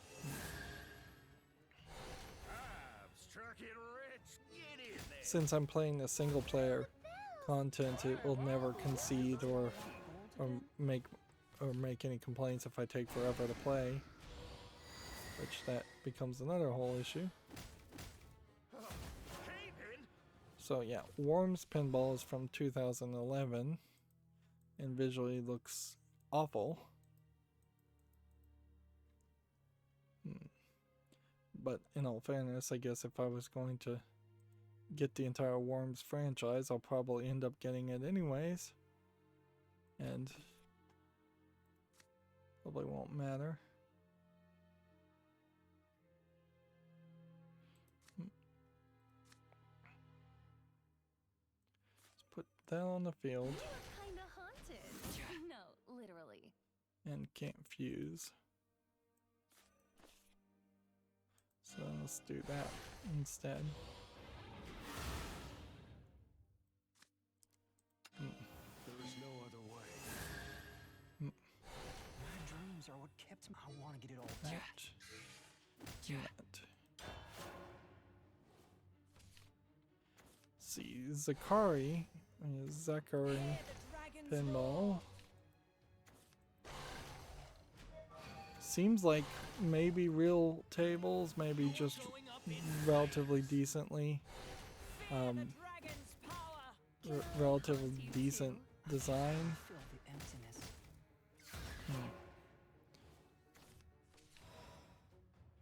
See, 40 pinball tables officially licensed from Zachary. Never heard of that company. It looks like these tables are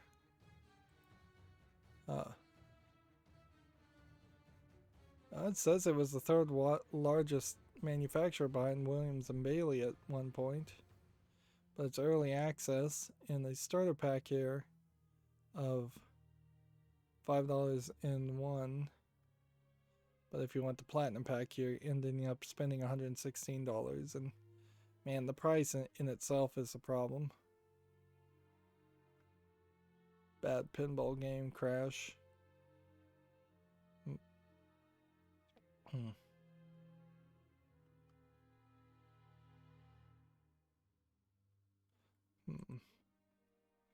So yeah, inherently, it seems like Zachary Pinball developers just are not programming the table well.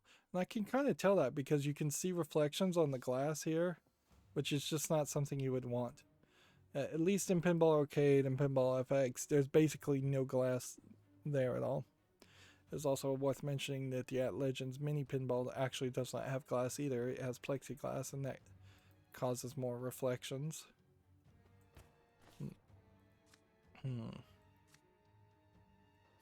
There we go. You look kinda haunted. No, literally. Then here we have Pinball HD collection, which hopefully this will be the last time I get obsessed about pinball for a while, for a few years. I'm truly These don't look particularly good either. See, key mapping is awful.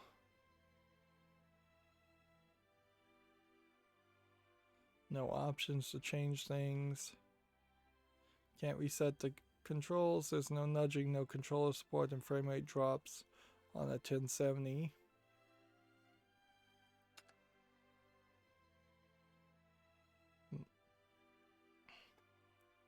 Pinball Evolution VR.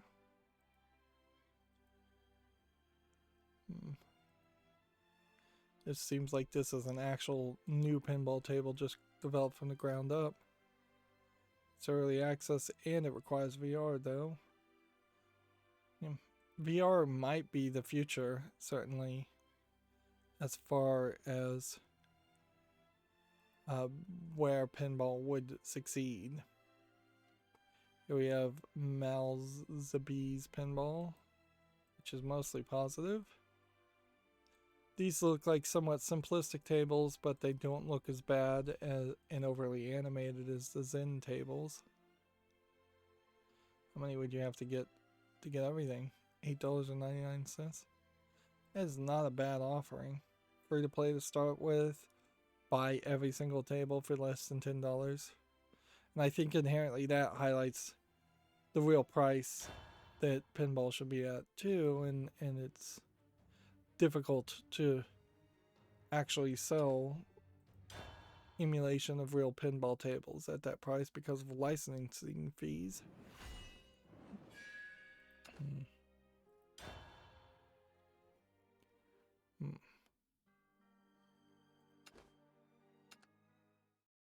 Just skip that and we get to card backs.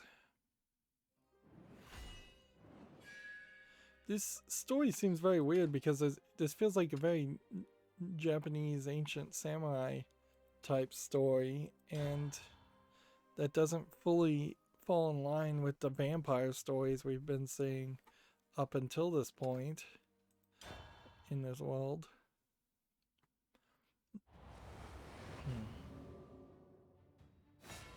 Here we have a game on Steam called Hero Sword, which looks like a hack and slash game. There's not enough background or enemy variety here. I kind of like the animation though, so if this had been early access I might have put it on the fall list, but since it isn't, I'm gonna have to pass. $2.39 English and Russian.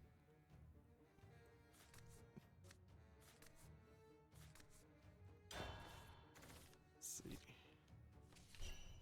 And we have a game called Nature Park, which the graphics are all glitchy.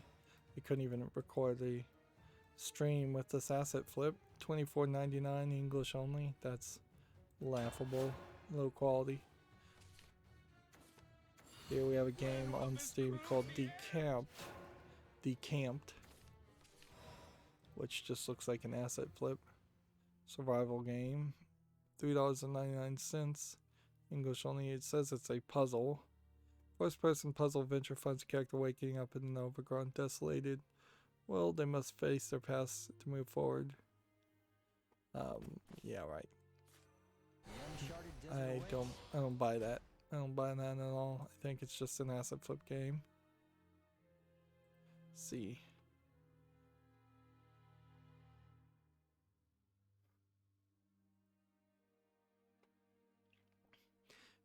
Gamatsu has a article here. Line Games has announced new titles for PC, console, and mobile called the Vashi, Crystal Hearts 2, Undecember, Project Household, and Quantum Nights.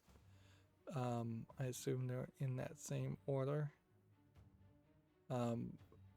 The thing about Line Games is Line had the popular chat software. I believe it's a Chinese company, or at least partially owned Chinese company. This looks good. And it was very, very popular in Japan, the Line chat service. And then it leaked information to the Chinese government, and I'm not sure how many people really want to do business with Line Games. Line Games also co-published the global version of my favorite game, Destiny Child, for the first year, and they were super greedy with a lot of content. Not that really it's gotten that much more generous. It got very generous once it first crossed over and just became a shift up run game alone, but its generosity peaked and plateaued, which is kind of fine too, because it's not really treating people that bad for a gacha game.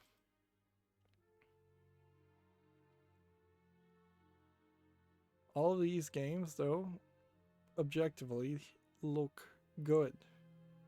And Line Games may just be publishing for several different creators because, yeah, that seems to be what they do. And that would certainly also explain 4 games at the same time and drastically different graphics. This one looks to be more psychological horror. Some of these also aren't PC games, so I guess part of the question would come down to, is Line Games going to try and push further into publishing in the West, or are we going to see some of these games published by other publishers later on?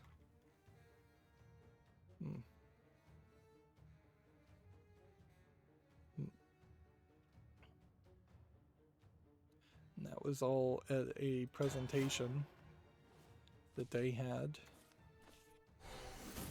Gamatsu has a game called Lost Soul Aside. It's going to have a PlayStation 5 version.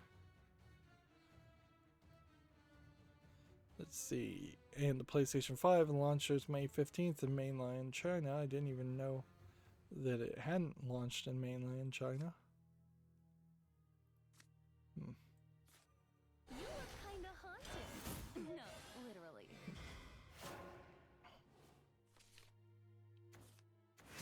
Spinball, spin!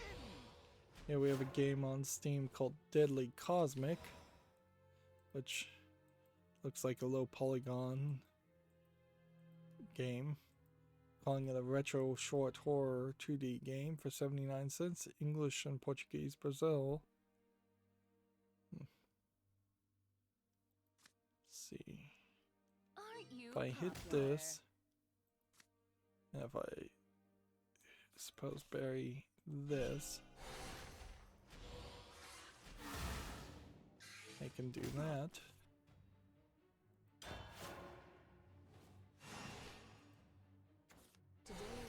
Here we have a game called Zombie Survival Online, which I have had enough. is nothing. Free to play, a third-party account, Microsoft's PlayFab, English, Korean. I don't feel like Microsoft PlayFab is actually Microsoft, though. Right. We do this.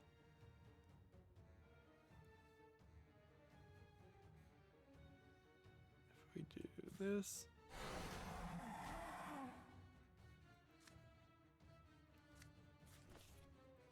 Ladies and gentle ghosts.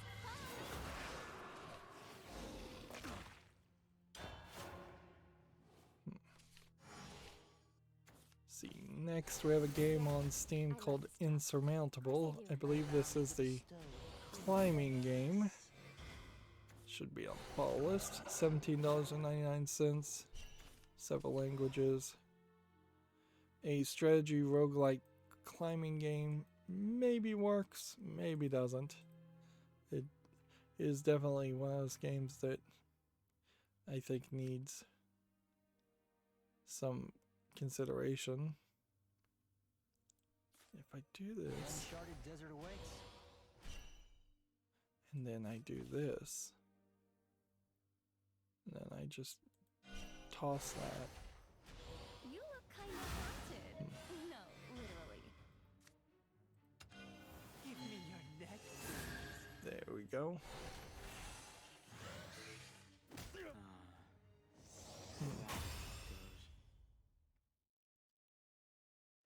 Here we have a game, Catch the Stars Japan, which looks like a simplistic star puzzle game of some sort.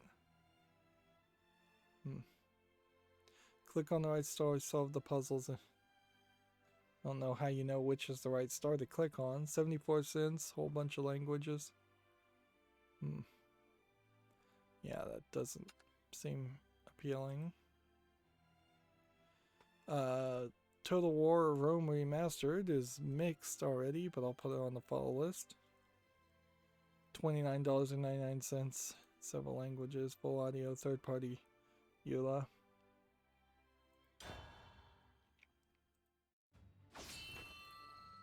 Yeah, we have a game called Canso, which looks like some kind of visual, colorful game. I don't know if there's really a game here. I'm calling it a puzzle. They're saying it's Zen-like. early access $5.09. Yeah. Yeah, I just don't think there's enough of a game there. Alright, good news is I think we're at the beginning of we're near the beginning of the end. So we've been trying to get to that point for 2 hours. Well, watch. If I don't, I really need to stop rambling for like 20 minutes at the beginning of each stream.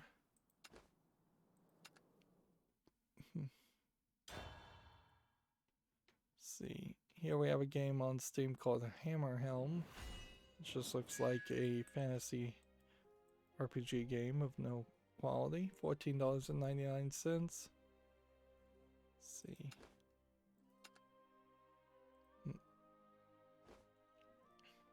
Here we have a game that's all in Asian letters. It looks like it is a dark, spooky visual novel. Kind of feels reminiscent of that RPG Maker game characters, but yeah, whatever. It's not connected to that from what I can tell. English is not supported, 10/19, Japanese only.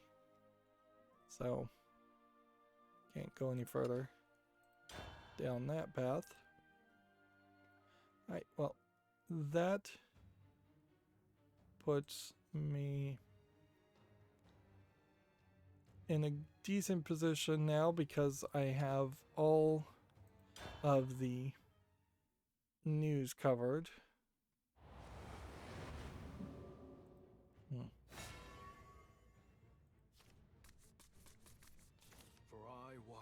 The National Video Game Museum was able to get the original source code for a 2600 game called River Raid, which is just printed on line paper here, tractor line paper, with assembly code, which is basically what this is. So this isn't really commented. It's all stamped confidential. And this is a perfect example, really, of where a true video game museum needs to go. They need to collect things like this that are extremely rare. Only one of a kind pretty much ever existed of this. And it is going to be somewhat informative. Whereas just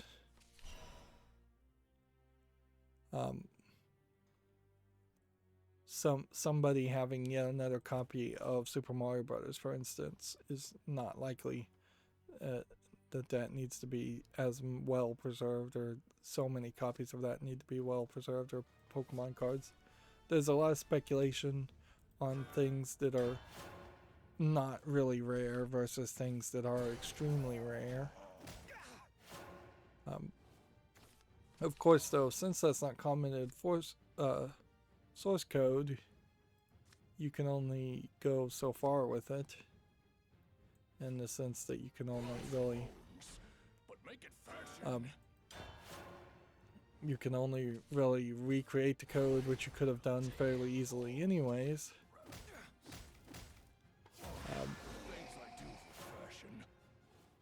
Okay.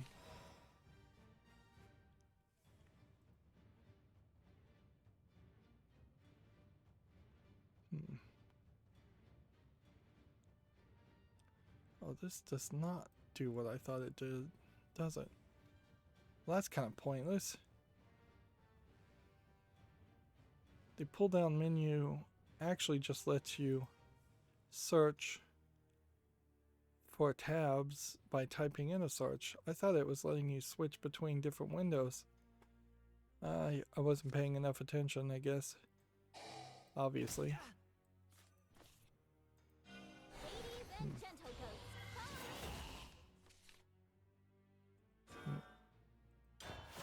Well, that's not a big deal. I will just click here. So the Golden Week sale is happening. And what they did is they created several different categories, and interestingly they included DLC, soundtrack, and apps. And apps is about the most interesting one because it's just going to be Pixel Maker, RPG Maker, Open Canvas, and they've highlighted a lot of things.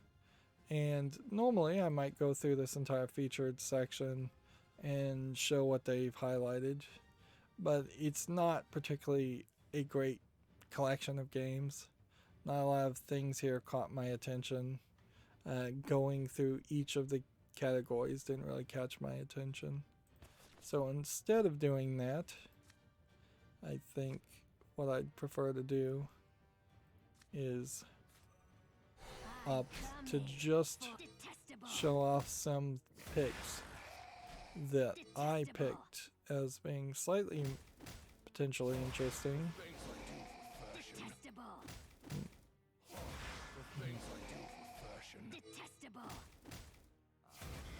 we go. So we'll just go through those. So I have here Travis Strikes Again, No More Heroes Complete Edition, 70% off for $11.99. It's very positive. That makes some sense. This is, though, to remember, not No More Heroes 1, nor is it No More Heroes 2, nor is it No More Heroes 3. So you're going to be paying kind of a high price for a game that, while they're saying is very positive, I heard some negative things about it, but I guess maybe Mob Rule says it is very positive and I should just stick to that. Up. Let's see. Ladies and gentlemen, follow me. All 3 rounds.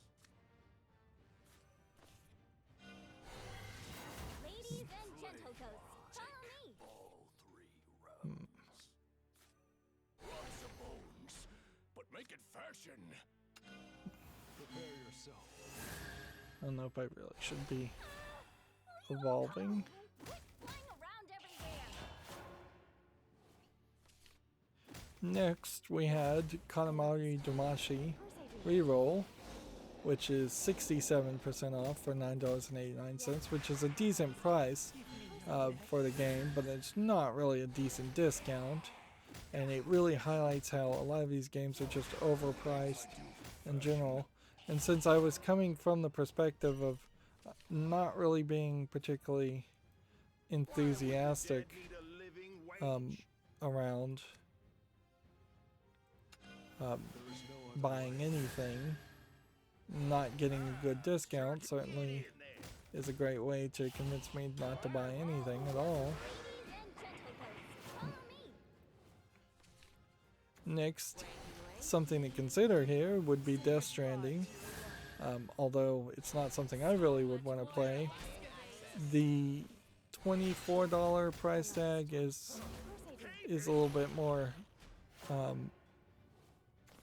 more reasonable, but I imagine this game is fairly dead, and there is kind of a weird situation here where, do you really want to get Death Stranding, or would it just be wiser to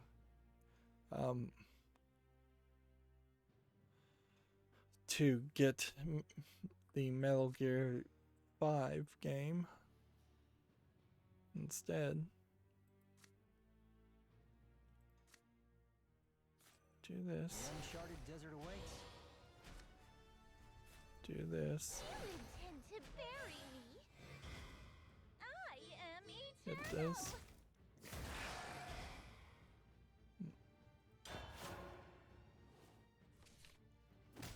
Next, we have Nier Automata, which is 50% off.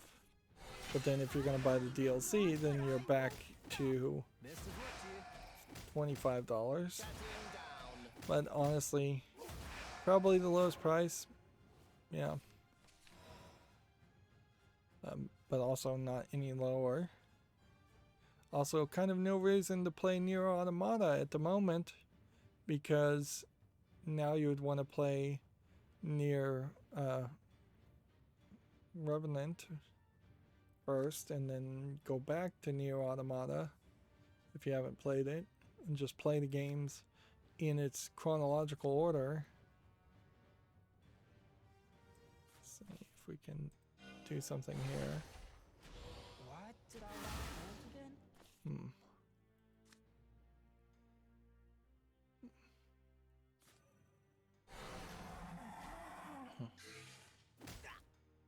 Like that. The birds embraced me.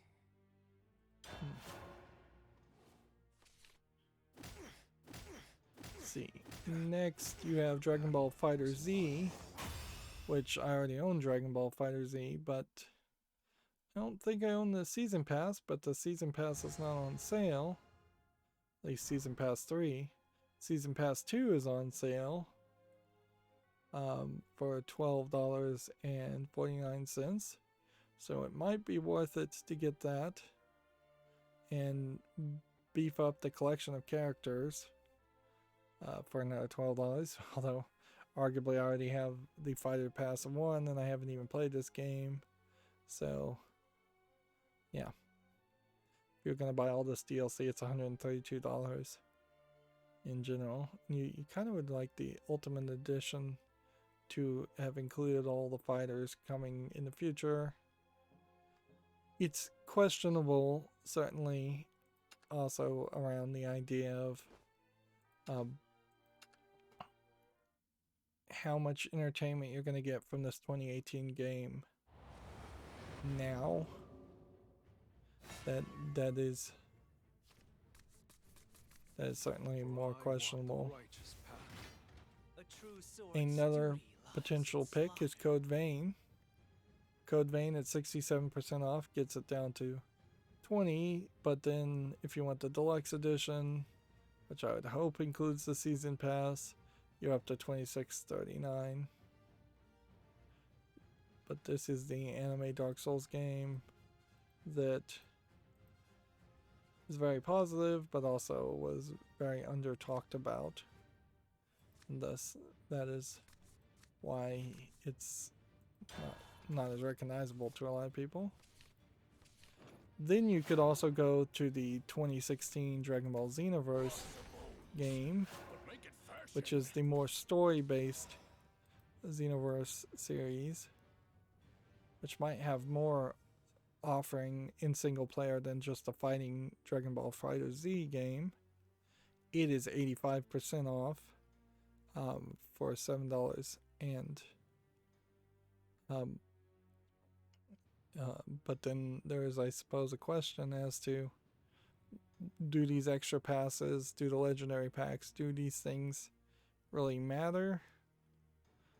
And if they do, are you going to end up accidentally buying the same things over and over again? I guess it is unfair to say all the DLC would cost this much, because a lot of this DLC stuff is overlapping. So if you do your research, you won't end up buying the same game over and over again. And I guess the real question would come down to is the Xenoverse 2 the newest Xenoverse game, or is it Xenoverse 3? Because here you have Kakarot, and honestly, you probably are better off just buying Kakarot here than you are to go with like a card game or fighting game. The Xenoverse universe is probably dead, and there is only Xenoverse 2 being listed.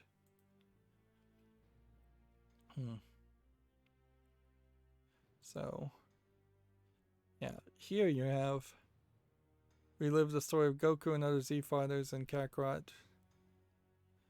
And so that kind of starts with Dragon Ball and then moves to Dragon Ball Z, it seems like. And I would assume it goes all the way to the Cell Saga because I see Cell there. Maybe it doesn't relive all of the movie content. Ultimate Edition at 50% off is $47 now. And so I'm not sure how far you'd be willing to spend to have a video game version of just watching Dragon Ball, Dragon Ball Z. And honestly, it might be better just to watch Dragon Ball and Dragon Ball Z. Did I want gold again? And I'm not sure how many Dragon Ball fans are out there that are so crazed that they'd be willing to have the same story told to them in 5 different formats. That's where Fighter Z stands out and is more interesting, is that it is just a straight up fighting game.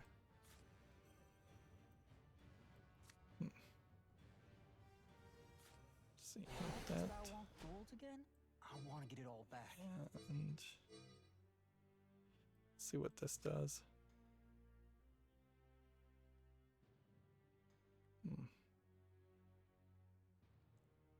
Oh, I don't want to kill that at all. It's a terrible thing. Oh, are you in need of medicine? Next, I noticed this game called Virgo versus the Zodiac, which is a pixel graphics-y, like, Degeisha game. Doesn't really stand up to AAA games or anything like that, but it looks like it's a different kind of art style for an RPG game. $11.99, English, Japanese, Chinese. You can see it's very positive overall. So I feel like this needs to go on my wish list, but also since I have not heard of this game and it came out in 2019, it has that kind of relevancy issue, which means it would need to be much more discounted than $12. And let's see if we can pull this off.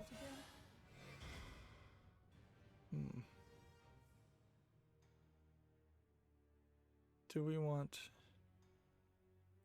to hit this? Things I do for And fashion. then I want to get it all back. this? Open wide. No, this is not working.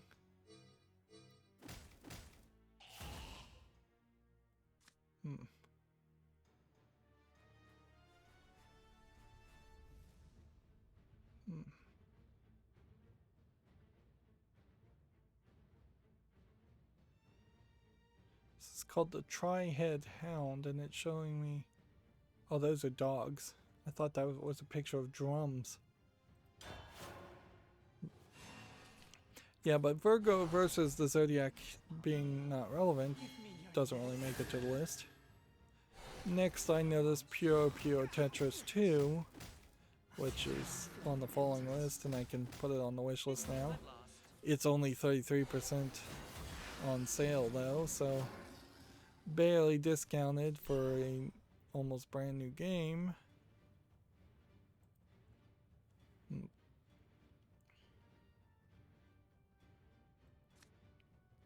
Let's see. Hit this, To bury me. and then hit I am that, eternal. and then hit that.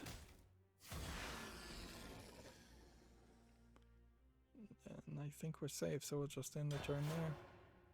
Next, I noticed Steins Gate is on sale. 50% off for $14.99. Or you could get the full bundle of Steins Gate games for $56.22. Our battle was an art. I think you should probably play the first Steins Gate game, just called Steins Gate. I don't think you need to go and play Steins Gate 0 or Elite or what's this one? Linear Bounded Phenogram first. I think they're telling me to try a pre-built deck. Alright, we'll try a pre-built deck. So that's a hard sales pitch too. Let's see. Next there's an adult game For I walk the righteous that you path. might A wanna true sword's duty lies in consider slaughter. for sale. We have Slave Princess Sarah. This was promoted by Steam. It looks like a Game Boy game, but almost certainly there is going to be a section where you see some nipples and big chests. It is $9.74, 35% off. But also, once again, you run into that problem of it not really being discounted. Also, kind of a weird game in general. I don't know if people really are going to bother to try and play an adult game that looks like a Game Boy game.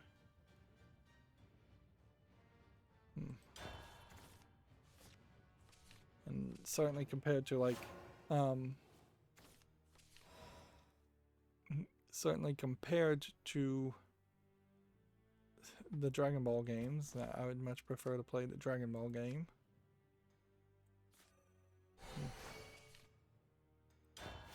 See, next as an option we have Danganronpa Volume 3, which is rated very positively, and it's 60% off. Also, see if you have Danganronpa Volume 2, but then you have, which is 60% off also, so for $8. But then you have this weirdness, like I just played Danganronpa 1, then they've come out and said you can only, Japanese players can only do Volume 1. Ultra Despair Girls, is that also on sale? Yep. So that's $11, $11.99. So yeah, I don't know if I really want to go down the Danganronpa direction, or if I would prefer to just end it here and play it safe. I kind of do want to go all the way down the Danganronpa direction, but yeah, that is hard. That is a hard thing to justify, potentially, to buy a game for $7.99 to play it at least a year from now and potentially never. So I don't think I can really justify that one, which inherently I think that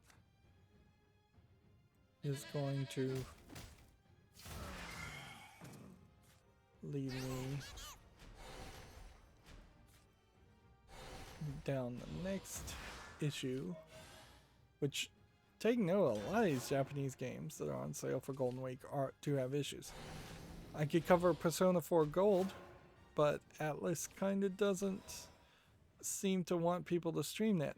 That being said, I haven't heard of anybody actually getting DMCA'd. So, yeah. Is Persona 4 Gold the place to start as far as the Persona series for $15.99 to get the deluxe edition? Or is there possibly another Persona game to start with before then? Like, assuming we ignore the Shin Megami Tensei part of Persona and just want to play the Persona games, I guess Persona 4 Gold is the one to play. It doesn't seem like there's any indication that Persona 3 would come out on Steam. And Sega as the publisher, like Sega as a company, may be very, very close to being just completely out of the business, or going out of business in general.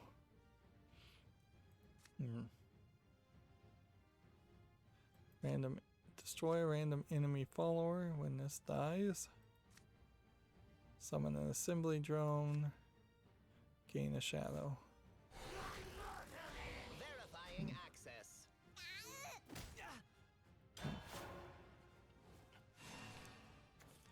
Then we have a game on Steam on sale called Return to Shinrangasu Island, which this is a visual novel I haven't seen before.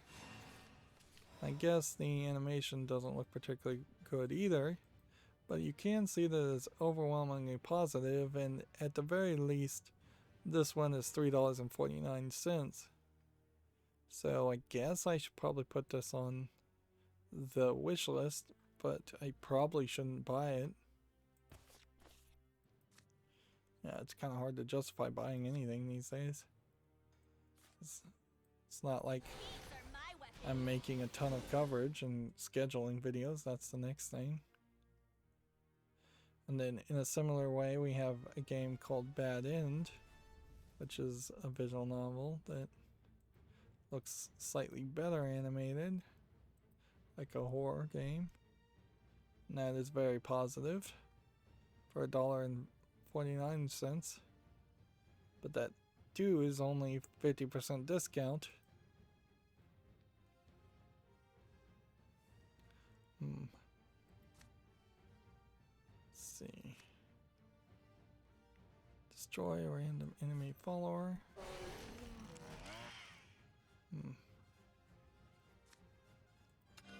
Prepare yourself. So it's silly to do this, but hit that, hit that, hit that. And then the last thing that caught my eye was this game called The Remission of Sins, which looks like a horror visual novel. Has only 4 reviews, so at best I could put it on the follow list, and in all honesty I don't even need to do that. It's 51% off at $5.87. There must have been something in the thumbnail that caught my attention.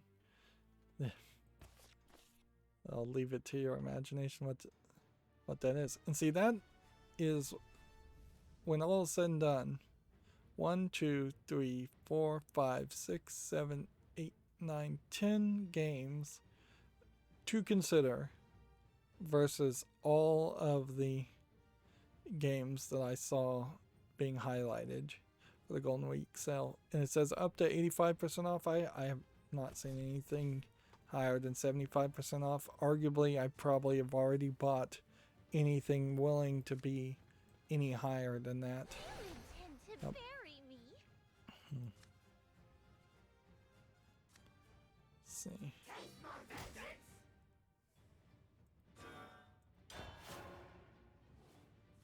So then, from that perspective, I just went down and did my standard thing of looking at my wish list and looking at the ranked list where that's sort of sorted. The first couple hundred of about 2,000 games on my wish list are sorted. Also, if we can drag this all the way up, went from ranked order to discount to see what was discounted, and there's games discounted certainly at 90%, but they weren't the highlighted games. And in fact, a lot of these games that are being sold have really no connection whatsoever to being Asian at all. Root letter here might be something to consider, whereas .hack.gu Last Recode or the Tales series are just too much to commit to. Guilty Gear and Blaze Blue games, I mean, there's definitely an argument to those. But I went through it like that and browsed a little bit. Then I also went by price, because sometimes things are just cheaper by default and you should compare regular normal prices versus discount, because if there's a game, a lot of these are just free and that's why it just says play now, but if there is a game listing and it's 59 cents always versus something that's on sale for $1.20, well, which is the better offer? It's fairly obvious, the one that's always 59 cents. Right. Do that. And then do that. And then There's no other way. see. Just try and get rid of all the skeletons first.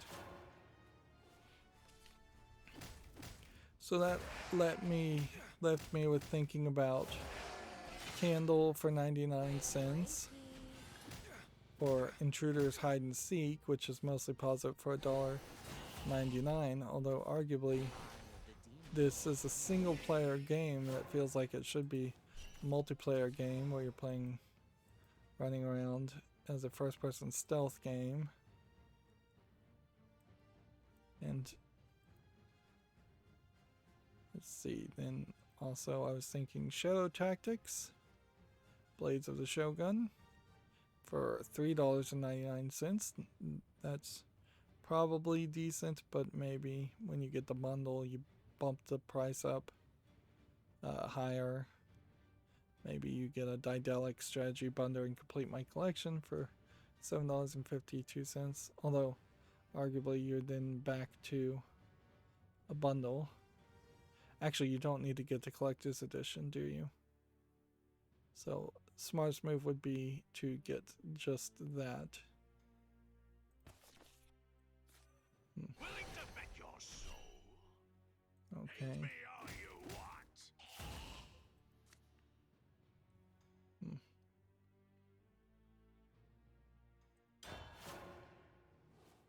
See, and then this puzzle platformer called In Between looks a little weird, but maybe in a good way. $1.79, much better deals. Naruto to Boruto Shinobi Striker from 2018 is only $7.49, whereas if you get the deluxe edition you would get $11.99, although arguably maybe the deluxe edition doesn't include Season Pass 3 or Season Pass 2. That might be the issue. Also, arguably, I'm not sure if Naruto to Boruto, as far as two anime series, even really matter as a fighting game. I wouldn't be surprised if Naruto is pretty much dead as a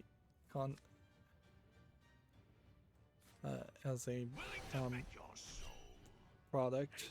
I'm not sure people really care about it anymore. But what I imagine people still do care about is the 2018 Soul Calibur 6, which 85% off. Oh, I lied. There was something that's 85% off. Could get the deluxe edition here. Again, does that include the Season Pass 2 characters, or do I end up getting Soul Calibur Deluxe Edition and then having to spend another $16.99 to bump it up to get all the characters? It is well reviewed, so it's not like Soul Calibur is a big risk.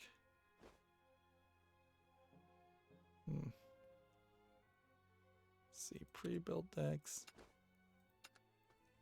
4 hours and 30 minutes in.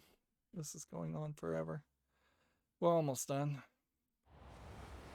Then there was Super Dragon Ball Heroes World Mission as a thought, which I think this is just kind of a card game, and it's $8.99, but also I don't see a reason for it, so I think I can easily dismiss that from consideration. But I still am very heavily leaning towards just not buying anything at all. Here we have a game, BlazBlue Central Fiction, which is a BlazBlue fighting game series. $7.99, or if you buy the full collection, of 4 items, it's $15.26. That is a consideration. Of course, if anybody gifted me these games, I'd be very appreciative. I'll throw that out there. Plus, it would give me a great excuse to try and get into the fighting games and learn them somewhat.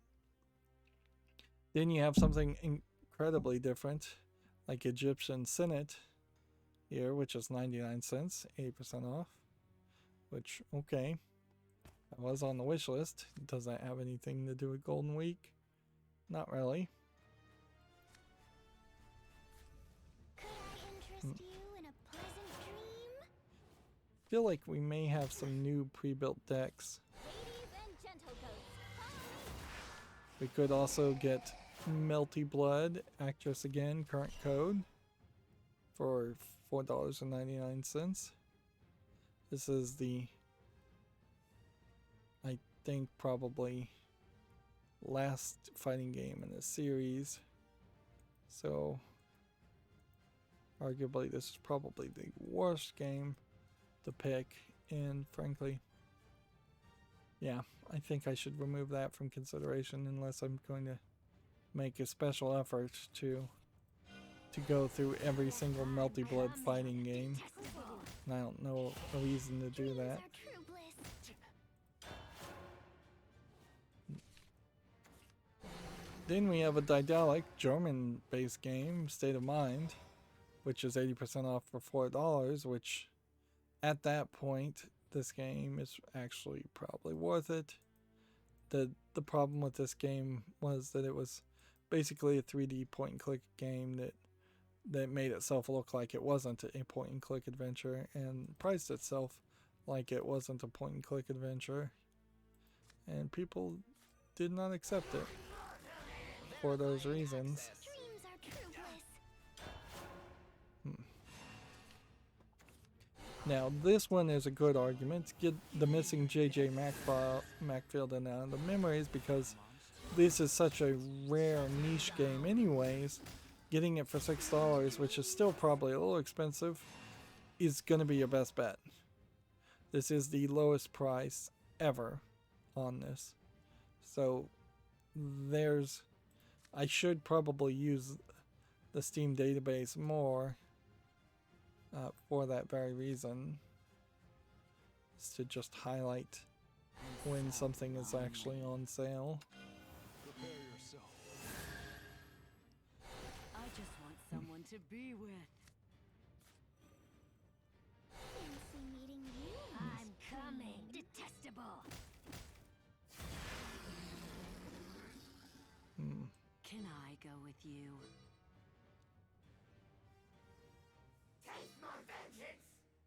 What do we want to do? I Can think we I want to with kill you? that. Then you have Naruto Shippuden Ultimate Ninja Storm. Also, as a potential Naruto fighting game. I think both Naruto to Boruto and Naruto Shippuden both are just fighting games, though they don't heavily focus on the story. This is $6.89. But if you were going to get the real Ultimate Ninja Storm Road to Boruto, it's 1972. I think it's probably worth mentioning that Naruto is the main character of the first series, and his child is Boruto. And I don't think too many people even care about Boruto as a character. So I think I'd say no to that. And then you have the problem of Metal Gear Solid 5, in that it's $5, but if you want the definitive experience, you're going to end up paying $7.50. But then, what kind of experience are you really having with Metal Gear Solid 5, knowing that Konami's not going to make a good Metal Gear Solid game ever again? And everybody who wanted to play this game has played it, and there's kind of just no real reason to play it. Like, now is not the time to get into Metal Gear Solid, even if you are a huge fan of stealth games, which is kind of what it is. Stealth games with ridiculous amounts of dialogue and crazy story in it. So yeah, I would have to say no to that. Again, unless somebody wants to gift me something. Now, Sinrin Kagra Bon Appetit Full Course is down to $5. That's probably a pretty good offering. Of course, I don't know if I could guarantee this is YouTube family friendly. I think you're probably fairly safe, though, to cover something like this. And it would work well against a series I already covered, which was a different food fighting things. Allied Marknet characters.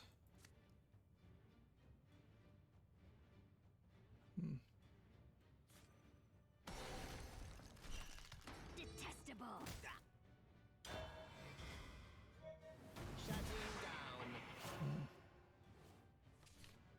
So that's a consideration. Next, you might consider Sonic Mania. $5 for Sonic Mania, not terrible. If you want to buy a bundle of Sonic Mania Encore DLC, that's another $2.49. And then Team Sonic Racing and Sonic Forces are kind of bad Sonic games, but clearly I already have a lot of Sonic games, and most Sonic games are bad Sonic games. Let's see. Do this. And then There is no other way. evolve here. Eclipses silence. Do not speak. Hit that. Detestable. Attack there.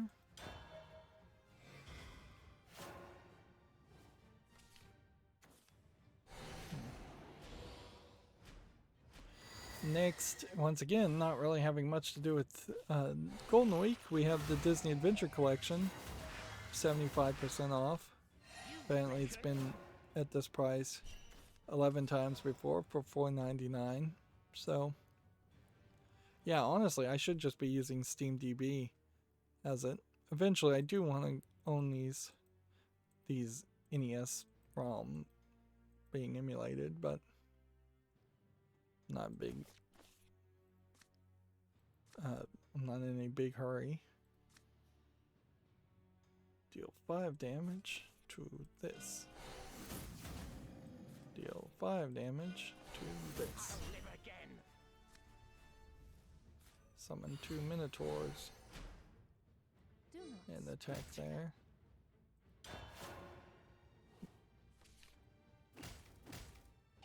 Then you have the Suicide of Rachel Foster, which is a mystery kind of walking simulator from Daedalic, which is $4.49. Yep, so I guess I'll skip those two. Yeah, I'm just gonna start using the number of times the game has been on sale to determine clean up what the potentials are as far as games I might buy, and it's gonna make it way easier.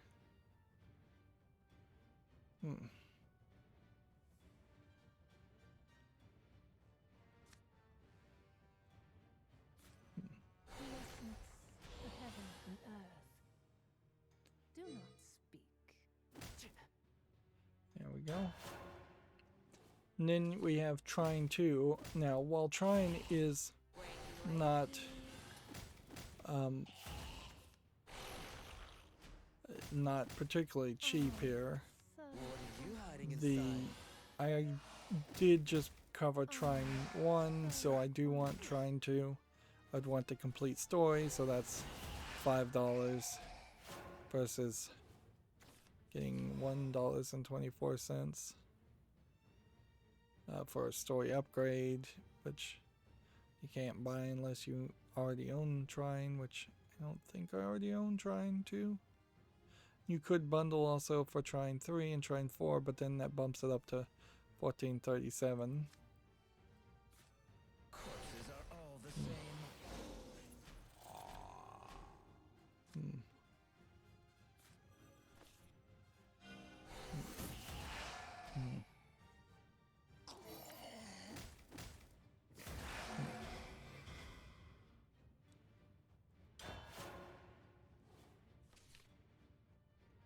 And then Trine 3 is the bad Trine nobody liked, so it's only mixed reviews, but I'd still like to cover it.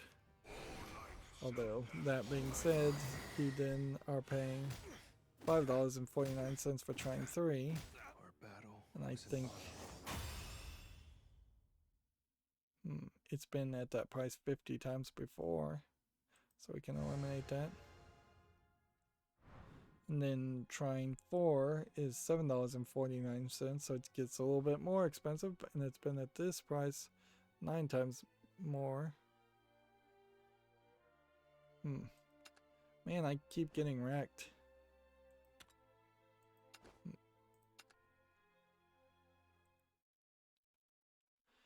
And we could buy Half Dead, which is on sale for 99 cents. Which is not to be confused with Half Dead 2. A true sword's But duty lies in slaughter. I don't know if I would specifically get that right now because it's not a high priority. And as I'm going through this list and bringing the number of potentials down, I could get Sudoku Jigsaw, which would only be 99 cents, and I could get that with Sudoku Killer for $1.68 for an extra discount. I think I already own some of the Sudoku games, and honestly probably don't have any intent to playing any of them anytime lately. I could get Black Mesa, which is at $9.99, which is not its lowest price. It was $4.99 December 2017, which was before it was actually finished and in early access, so you might want to reconsider that. I think at this point all of the story I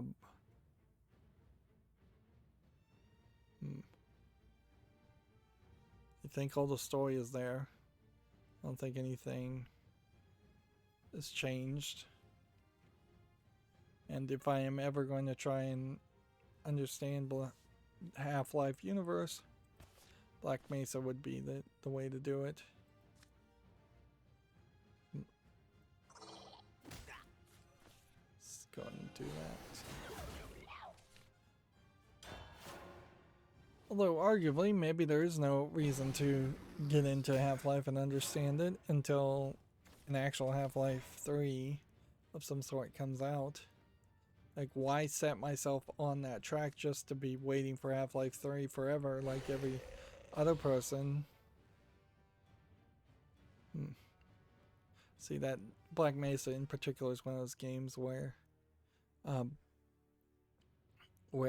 think I would pretty much have to be gifted it to cover it, and arguably even saying that is I've been gifted games and haven't gotten around to covering them, and I need to.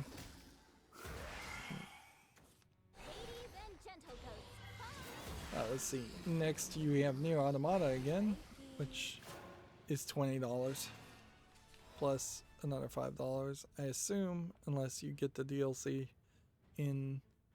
included. And arguably, Nier Automata still on PC is not as polished as people would like it to be. I'm so lonely.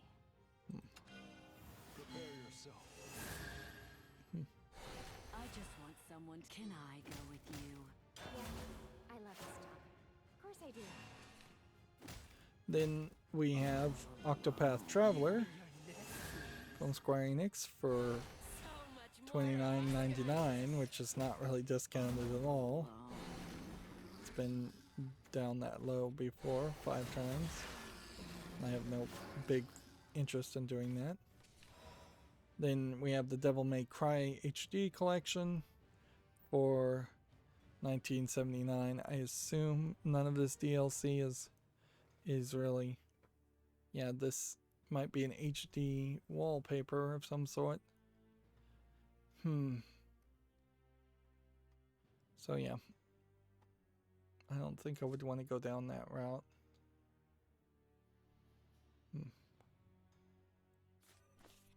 See what this does.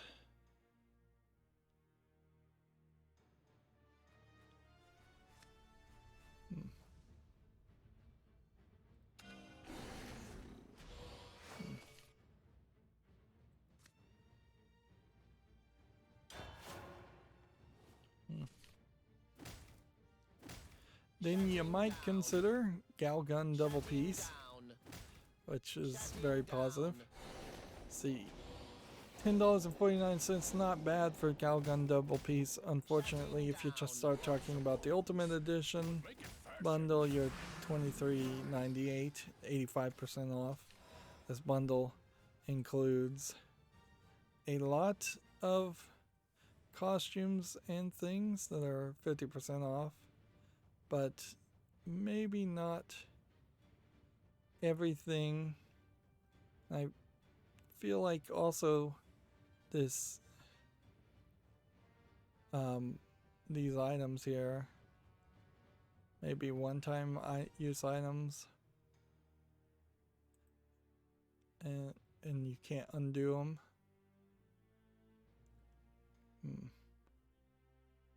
Because yeah, if you look here, there's several different bundles here. The Pheromone Z item in particular is the $89 ridiculous item. And I kind of just feel like there will be a re-release of Galgun Double Piece, since they're re-releasing Galgun anyways, and there will be a bundle that is much more reasonable.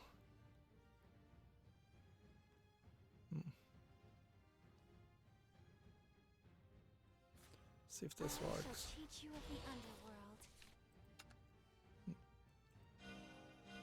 There is no other way. Now you've gone and done it. Wanna play? Come on! It'll be fun! When will you learn? See what this does.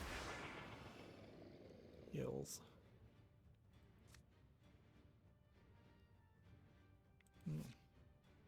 Need this to evolve.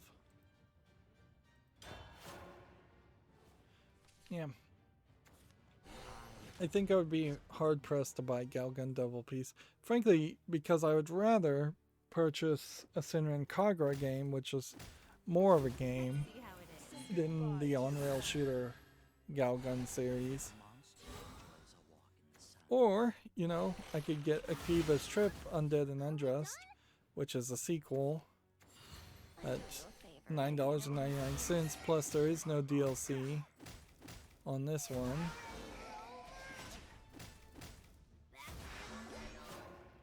Or I could go more standard or more old school and get the Mega Man Legacy Collection for $5.99 and get Mega Man Legacy Collection 1 and 2.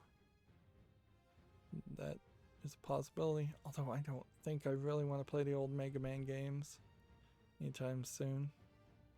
Yeah, here's Peach Beach Splash for $15.99 for the limited edition, which I would assume includes all of the DLC.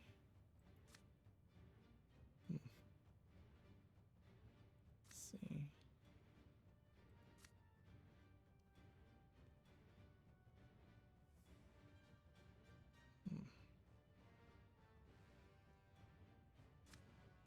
See what this does. Thirst for blood yet?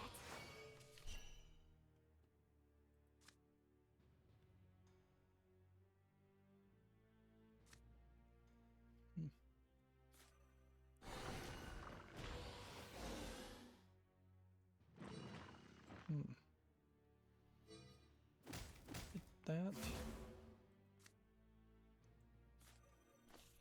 And then that. And then that. Feel like killing yet? We finally did it.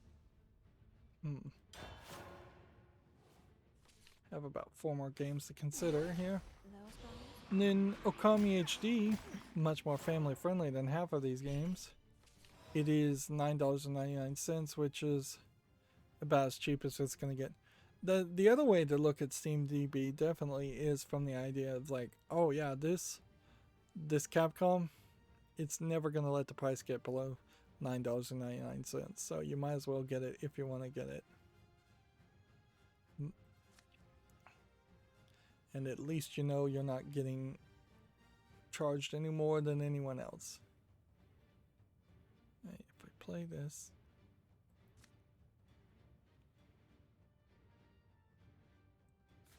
This. Rescue everyone.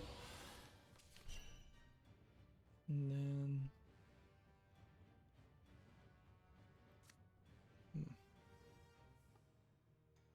This.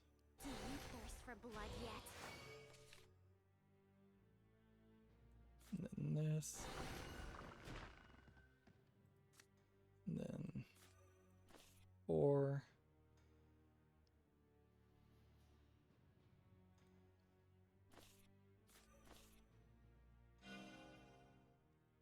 Feel like killing yet?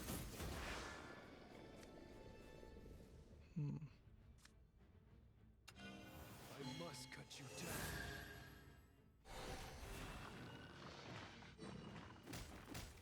You're such a pain.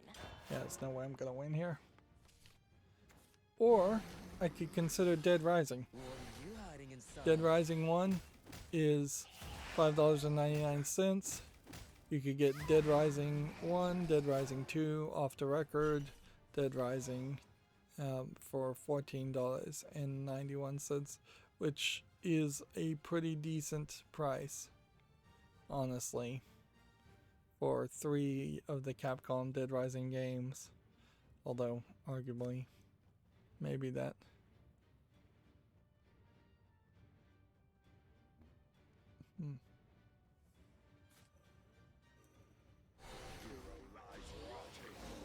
Should do 5 to everybody. Which was not enough to win.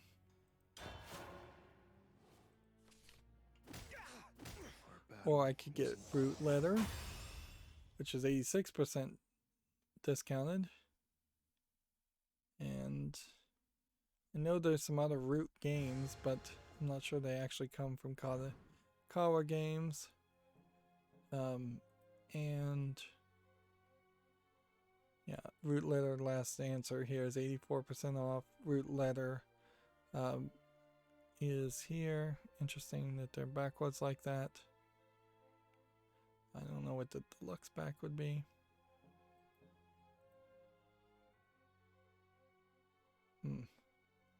So that's a pretty good price. 86% off is higher than what they even advertised.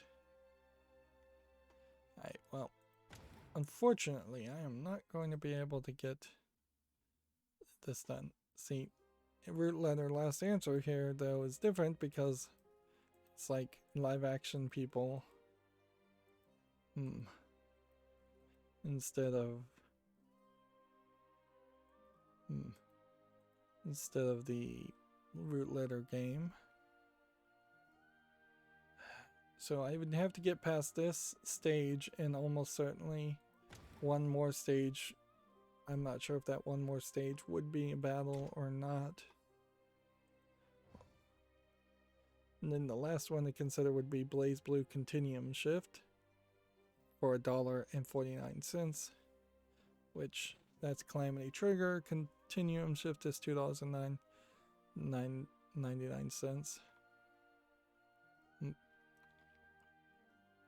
I assume Continuum Shift probably is better than Continuum Shift Extend is probably better than Calamity Trigger for one reason or another.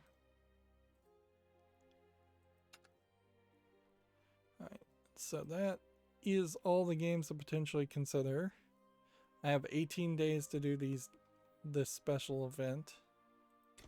And then inherently that just brings me back to, let's see here. And we will check my Twitter feed just to see if there's any great, really important new news. And then we'll wrap up just slightly below 5 hours if we're lucky.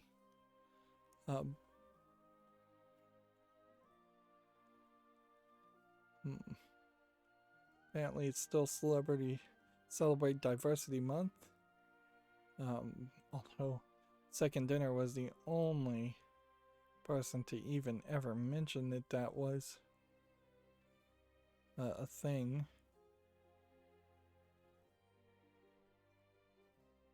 So, let's see. Facebook has acquired Onward developer Downpour Interactive.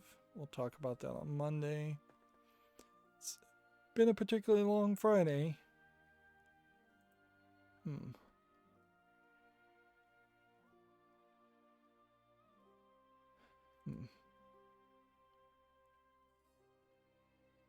I watched a video from TubeBuddy talking about the difference between tags and keywords, and I still don't really know the difference. So, like, it seems like there is no real difference and they both end up in the same space. Apparently, Activision turns Crash 4 developer into Warzone Studio but denies layoff rumors. Interesting. Well, how long can you deny layoff rumors if you really laid off people, I guess is the question. The Sly Cooper Tomba 2 composer Ashif Hakik apparently died. We'll talk about that on Monday. Arguably that should be news we talk about, but we've been going so long.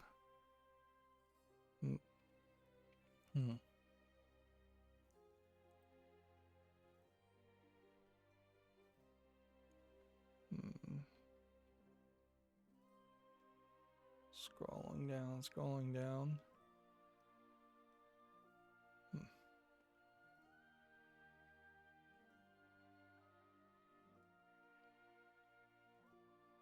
Okay, that's one tab. Let's see if there's...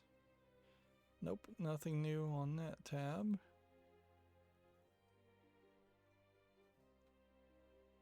Anything new on this tab?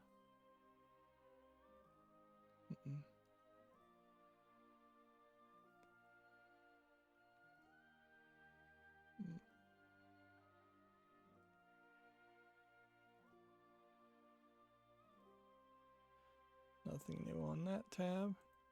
This is going to work out fairly nicely, I think. Since it was Friday, everybody wrapped up and went home instead of reporting any new news.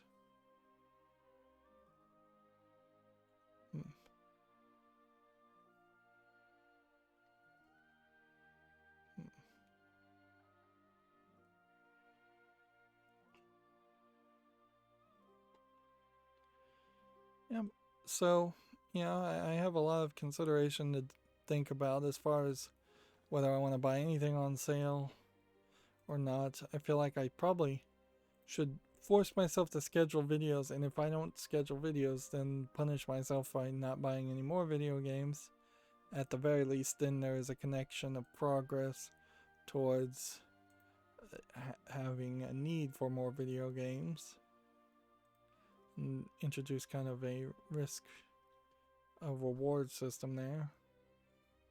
Yeah, there's nothing new to talk about otherwise. That's going to be it for this stream. As always, I ask you to like, share, subscribe, comment, and watch every second of my videos.